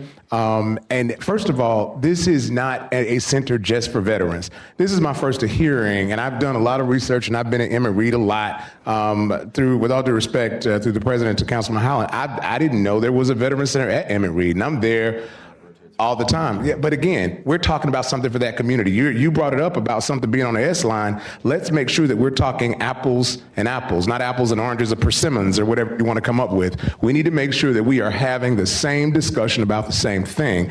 I think this is important. I don't think it's not fully baked. I think it's baked. I looked at it. I would not have sponsored it if not. But the other thing that's important here, one of the reasons why it's named the Community and Veterans Empowerment Center, and I've been around the Urban League and the president and CEO of the Urban League, Dr. Richard Danford, for a long time, who is a brilliant man. But the reason he put it in is because Dr. Danford is passionate about veterans, because he spent time in Vietnam and saw what happened when these veterans came back to the United States from Vietnam and were treated so very poorly. So he wanted to, everything he's done in his life reflects that. He wanted those veterans to be seen. But for us to come and convolute that by saying, oh, well, the center is called this and now it's called that, that's not the case. I think we just want to find something to nitpick about. Let's look at the fact that the Urban League has consistently given to this community. Now, let's give back to the Urban League. Thank you, gentlemen. All right, thank you. No one else is in the queue. Let's vote. Councilman Diamond. No. Salem. No. Miller. No for now. Freeman. I lose again. Yes. Gaffney. Yes. Yay. Oh. No, I'm so sorry. Carlucci. One of those Italian names. Carlucci. No. Boylan. No. Allen. No. No for Carrico. Arias. No. Lanin. Morrow. No. White. No. Pittman. Yes. Johnson. Yes. Clark Murray. I'm saying. She said yes. Carlucci. Yep. Peluso. Yes. Mr. Secretary. 7 yeas, 12 nays. Motion fails. Johnson, you're back up with item 17.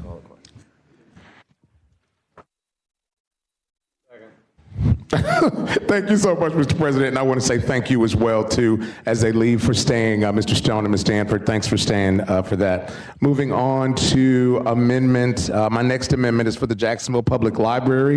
I am the liaison. Thank you so much, Mr. President, for appointing me liaison. And the, I don't want to say understudy, but the other person that is joining me on the library board this term for the first time, Councilman Miller. One of the things I think is important for the libraries, there was a cut in some of the funding. As you'll see here, it's from the budget stabilization contingency. But I want to make sure that our libraries have what they need, and they did ask for $500,000. We only gave them $250,000. I did say I would bring it forward if we can find a way to do that for the things that the library needs, additional materials and books and what have you. I think we do a lot with what we have, but we must also understand, Mr. President, that this library system is one of the largest in the country. In fact, we just won an award for our main library being one of the most aesthetically pleasing in the country. But this gives an opportunity for the things that we have in the library to expand. I think it's a way for us to continue to remain on not just that list, but to provide our community with the best access and resources possible. So I hope you'll join me in supporting this so that we can make sure that our library has those additional resources. Thank you, sir. He's got a second. Councilman Leanin.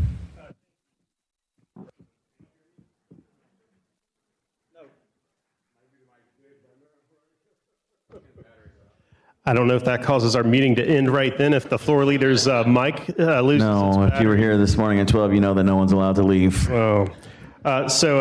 Through the president to the committee, I heard the word cut again. So just so we're clear, the finance substitute on the budget increased the library's book budget year over year by $250,000. Again, I said in finance, there are only 4 line items that were cut from the budget. It doesn't, if it was never budgeted before, it doesn't exist. So year over year, there were 4 line items cut, and one of those has already been restored tonight. So just want to make sure we understand where we're starting from year over year.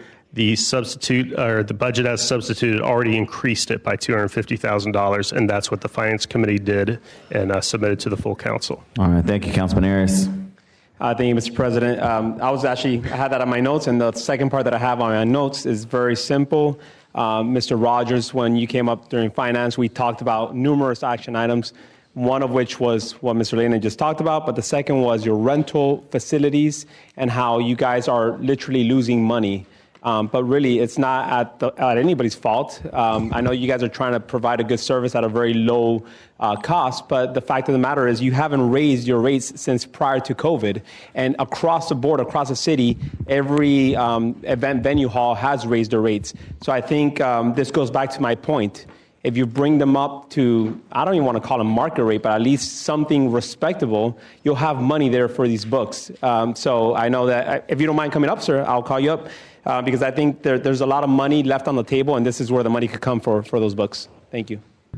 Tim Rogers, Jacksonville Public Library, through the president to Mr. Arias. Absolutely, and as we had that conversation, I totally agree with you, except that the funding that we make in the conference center has to be used in the conference center. So I cannot transfer that money to use for materials. It's the ordinance is very explicit. Thank you, sir. And through the chair, through the president, as my colleague just said, we could change that. But the other part is the way you fund the conference centers, the source doesn't have to be just through conference centers rental, right? Could it come from any other pocket into it? Can you fund the conference centers, like the employees or supplies, from any other budget item on your entire budget? Or does it have to come only from revenue created through the rental rates? The way through the president, through Mr. Arias, the way the conference center is supposed to work is to be self-funded. All of the dollars that are taken in through the conference center are supposed to fund all of the staff, all of the materials, all of that goes through. Thank you. Well, once all this budget passes come October, we'll work on legislation to change that up for you. But just you need to do your part, bump up those rates. All right. Understood. Thank you. Thank you, sir. Councilman Freeman. Thank you, Mr. President. And it's 1:40-ish now, so I just want to make sure I'm understanding everything correctly, because I am a huge supporter of the libraries, and we have been members, and I think all of our late books are in. So this is not an indictment on the library.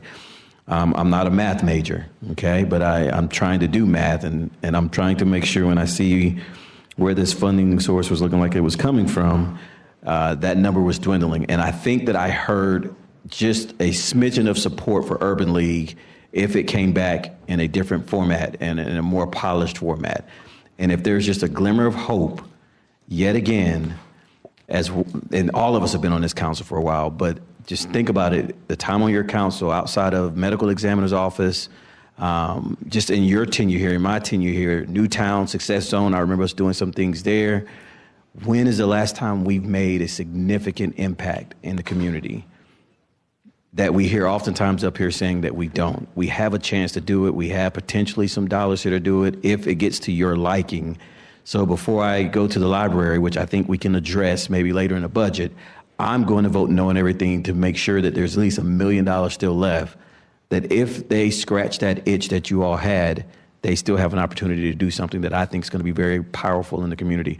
And I'm just basing that off of what I saw a little STEM center do off Moncrief, and how many kids have come out of that with Code for Change. And looking at these dashboards on the city that you all look at, those were done by kids that you all voted on and approved. I can only imagine what they would do in the community as well. Thank you. All right, thank you. No one else in the queue. So, Diamond. No. Salem. No. Miller. Yes. Freeman. Forgot, but I think I'm supposed to be no. Gaffney. Yes. Gay. No. Carlucci. No. Borland. No. Howland. No. No for Carrico. Arias. No. No. Lanen. Amaro. Yes. White. No. Pittman. Yes. Johnson. Yes. Clark Murray. Carlucci. Yep. Paluzzo. Yes. Mr. Secretary. 8 yeas, 11 nays.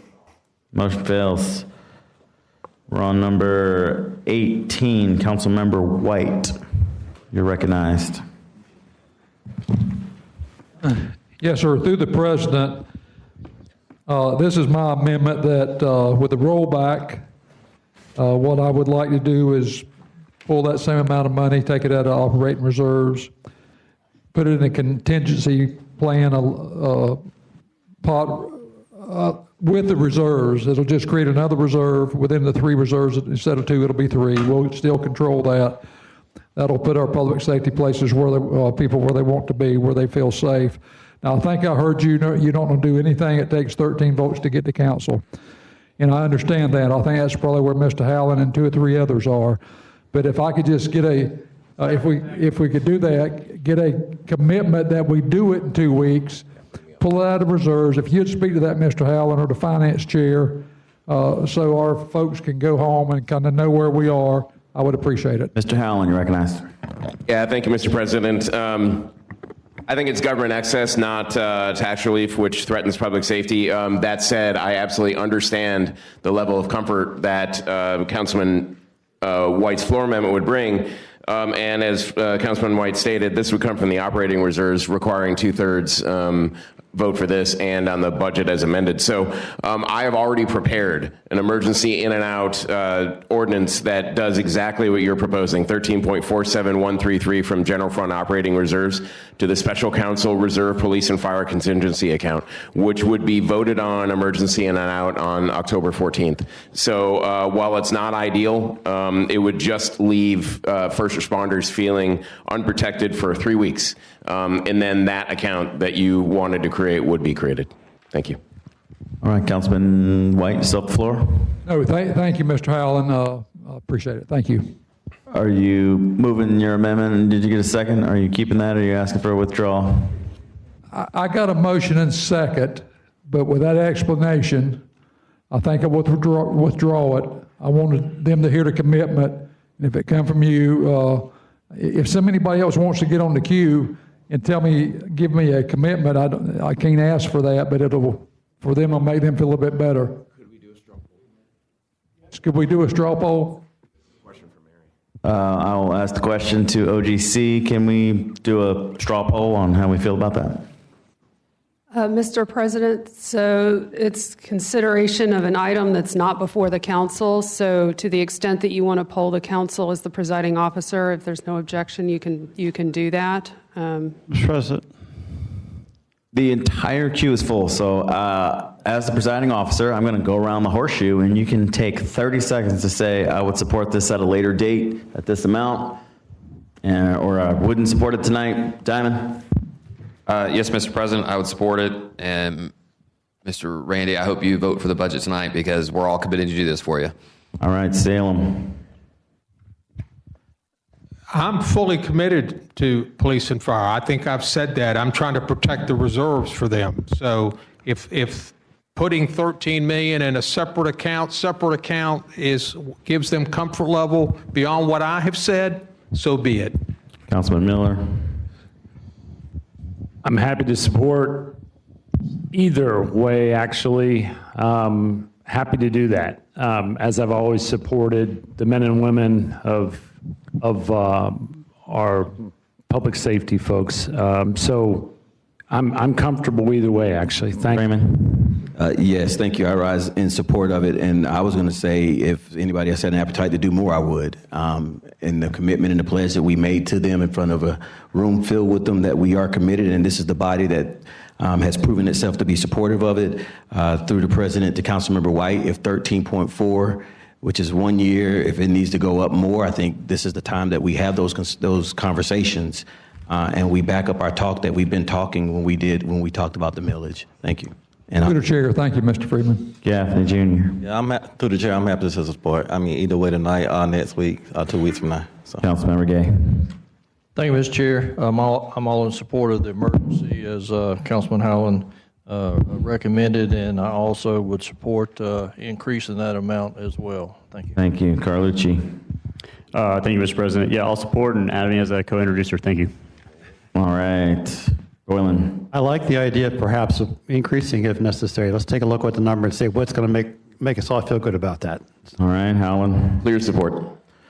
All right, I'll speak from the seat since this isn't a matter that's before us. So I would obviously support it at a later date. I will not support it tonight just because of the triggering of the 13 votes to get out of here, which we're not going to get out of here anyway until the sun comes up. So we're not going to do it tonight, but I would support more. 20 million if you want, and I'm just throwing a number out there. I'll also co-introduce Aries. Thank you, Mr. President. I was actually going to suggest the same number. $20 million is what I'll propose come October 14th. It's not easy to pull from the reserves, so the fact that we're doing this on October 14th, we get this one shot. Let's make it count. $20 million is what I'll propose as well. Lane. And I'll fully support the legislation as well. Amaro.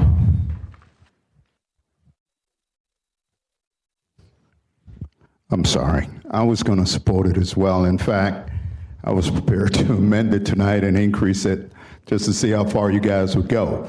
So on the 14th, I'll be there, and hopefully it's 20 or 25 million instead of 13.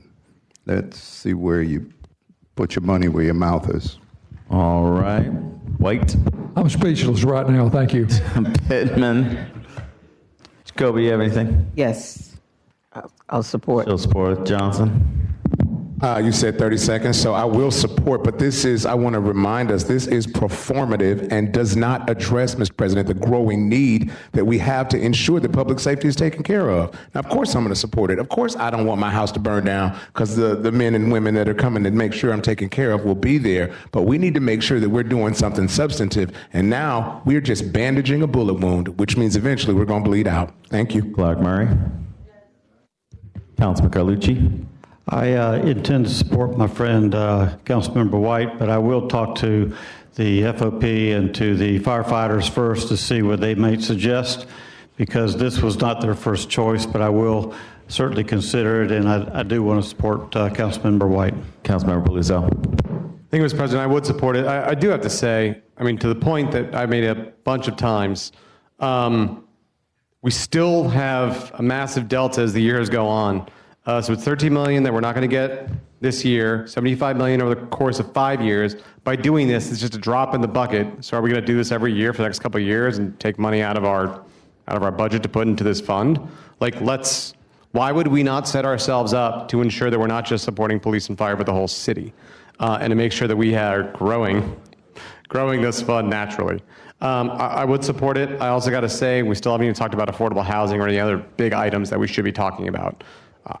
There needs to be 30 seconds. You're going to support the yeah, I'll support it, but I'm telling you now, we should still go back to the initial millage and make sure that we have a long-term solution for this. All right, thank you. I think everyone in the back and everyone on the dais heard we have overwhelming support for an in and out emergency. OGC is going to circulate that bill for co-introducers so we can make sure we close the door on that and there's no doubt. So with that being said, Mr. White, would you like to move to withdraw item 18 so we can bring that back as a separate piece of legislation and avoid a 2/3 vote necessary? Mr. President, I'd like to withdraw number 13. Yes, sir. Thank you. All right, motion and a second on the withdrawal. All in favor of the withdrawal, raise your hand and hold it high.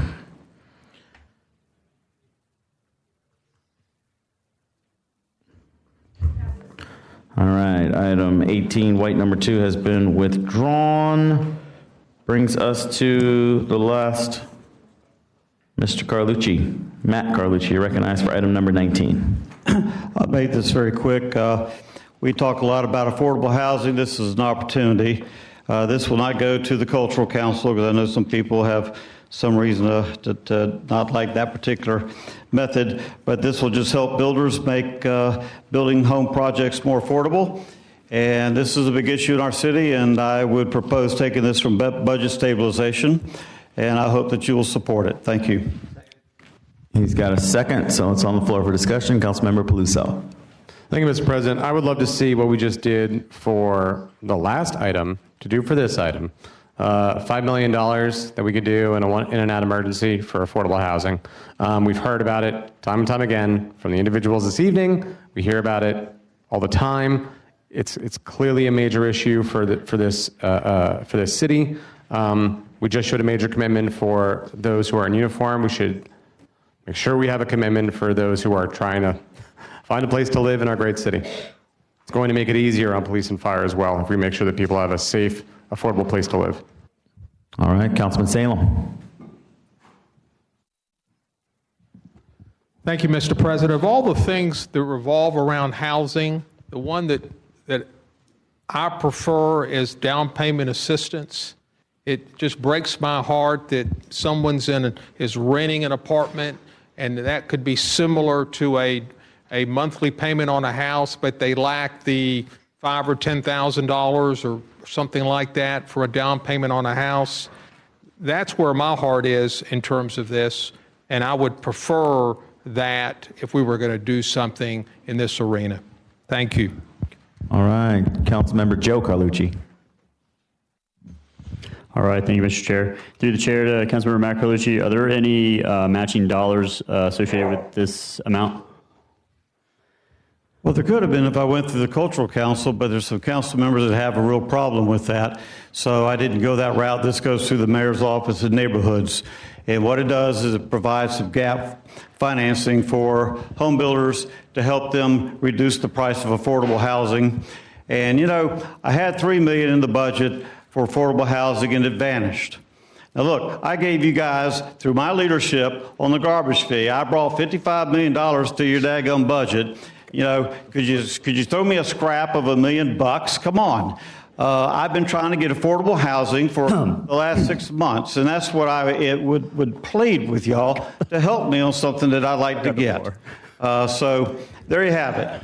All right, and thank you for answering my question with additional commentary. We appreciate that. And I was going to mention what you mentioned anyways, which was there was a desire from you to get these dollars in the initial, I don't know, it was like 45 million and 30 and 15 or whatever. So I'm happy to support this today. And my preference would be that in the last, okay, I got time. One more question through the chair to Mr. Carlucci. Is this going to go towards gap fund, like you said, home builders building homes? Is it going to be for home ownership, or is it just like anybody? Home ownership. All right, you sold me. I'm good. Thanks. Councilmember Boylan with the first time. Thank you, Mr. President. I'd like to consider an amendment to increase that to $1,959,243, which then takes the balance of the stabilization fund and get you 2/3 to where you want to be, Councilman Carlucci. So I'm going to offer that as an amendment, and I've heard a second over here somewhere.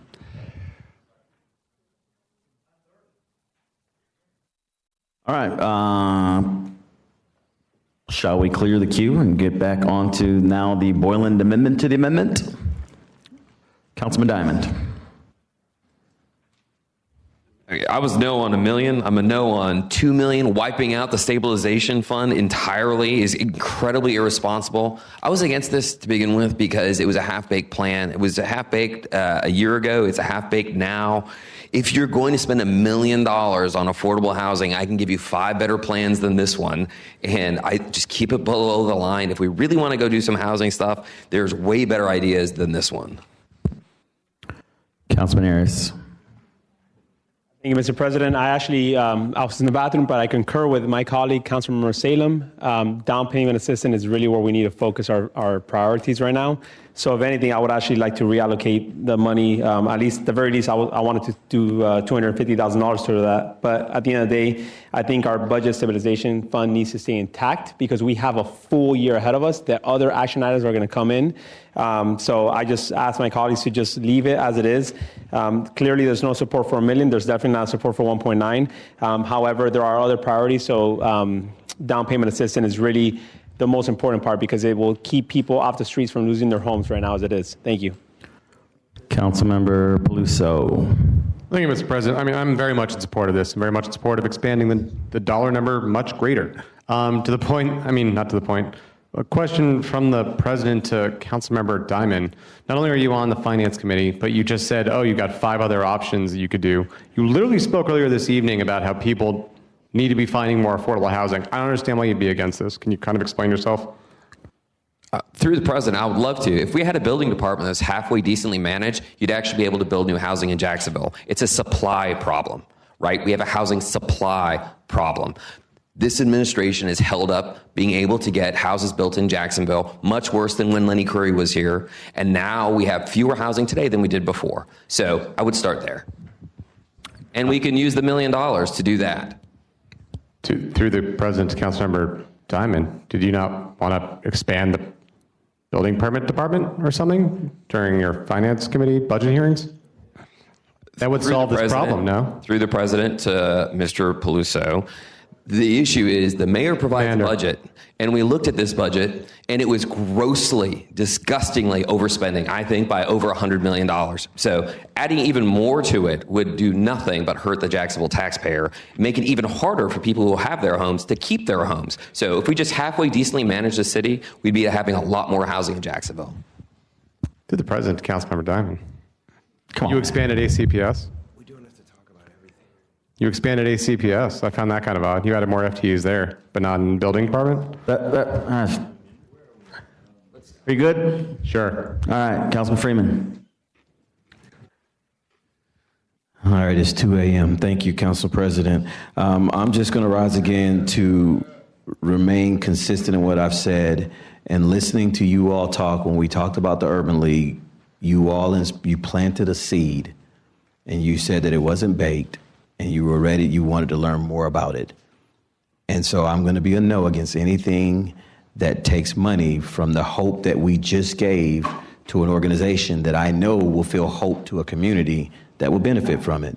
And now to add value to this conversation, there are some very notable affordable home builders, attainable home builders that are doing business in our city, and they do take a portion of the rent, and they are at that percentage of AMI, and I can't speak all of that language specifically, but they take a portion of rent every month, and it goes towards down payment assistance. And so if you all are not aware of that, I would strongly encourage you to talk to groups like VESCOR. I think I just read JWB was doing it, and maybe find some type of a partnership between what they're offering and what you're considering trying to do. And let's try to look for some solutions where we can really get out and help people, and we can stop kind of talking past each other up here. Thank you. All right, we got 2 members on the queue for the second time. I'd like to speak, Mr. Vice President, if you could recognize me. You are recognized, Mr. President. All right, thank you, Mr. Vice President. Since this is the last amendment, and after this goes through, we'll be voting on the full budget with all these amendments. The Diamond amendments are in there. I know many of you have said you cannot pass the budget with the Diamond amendments. I'd be willing to put all this 1.9 to affordable housing, Mr. Carlucci, if you would vote for the full budget with the Diamond amendments in it. And it's a swing vote. I'm telling you, I can count. I'll come with you. Mr. President, I don't make deals on the floor. All right, sounds good. No, I don't I'm good. I don't make deals on the floor. I was recognized. All right, Mr. Joe Carlucci. Vote it down. All right, so on the Boylan Amendment, I'm not going to support the Boylan Amendment. I'm good with just $1 million. I'd rather leave a little bit of honey in the pot. So anyways, that's where I'm at, and that's all I had. Thank you, Mr. Chair. All right, Mr. Matt Carlucci for the second time. Look, I have never seen a council that can find more reasons to not support anytime I bring up affordable housing. It's because of this. It's because of that. Look, I was over at permitting the other day, and I got to tell you, Tony Slayman's been working on that permitting over there, and they got something good going on. I had to get a permit. And I'm going to tell you, I was in and out of there in no time. So permitting is going well. I'm trying to help more affordable housing get built in Jacksonville. And I don't want to go for the 1.9 million, if that'll make my friends over there feel better. I was just going for $1 million. Now, I helped the budget through my leadership. I've never heard anybody thank me for it, but I went out and I worked my tail off with a garbage fee, and I put my neck out on the line. And y'all used some of that money that was left over from last year for a South Bank project. Came in real handy, didn't it? I'm asking for $1 million for affordable housing for something that we talk about all the time. I had $3 million in the budget, and it got taken out. I didn't walk out in a fury. I took my lumps, and I left. I've been around here more than you guys have, and I know what the people want. And they want some help with affordable housing.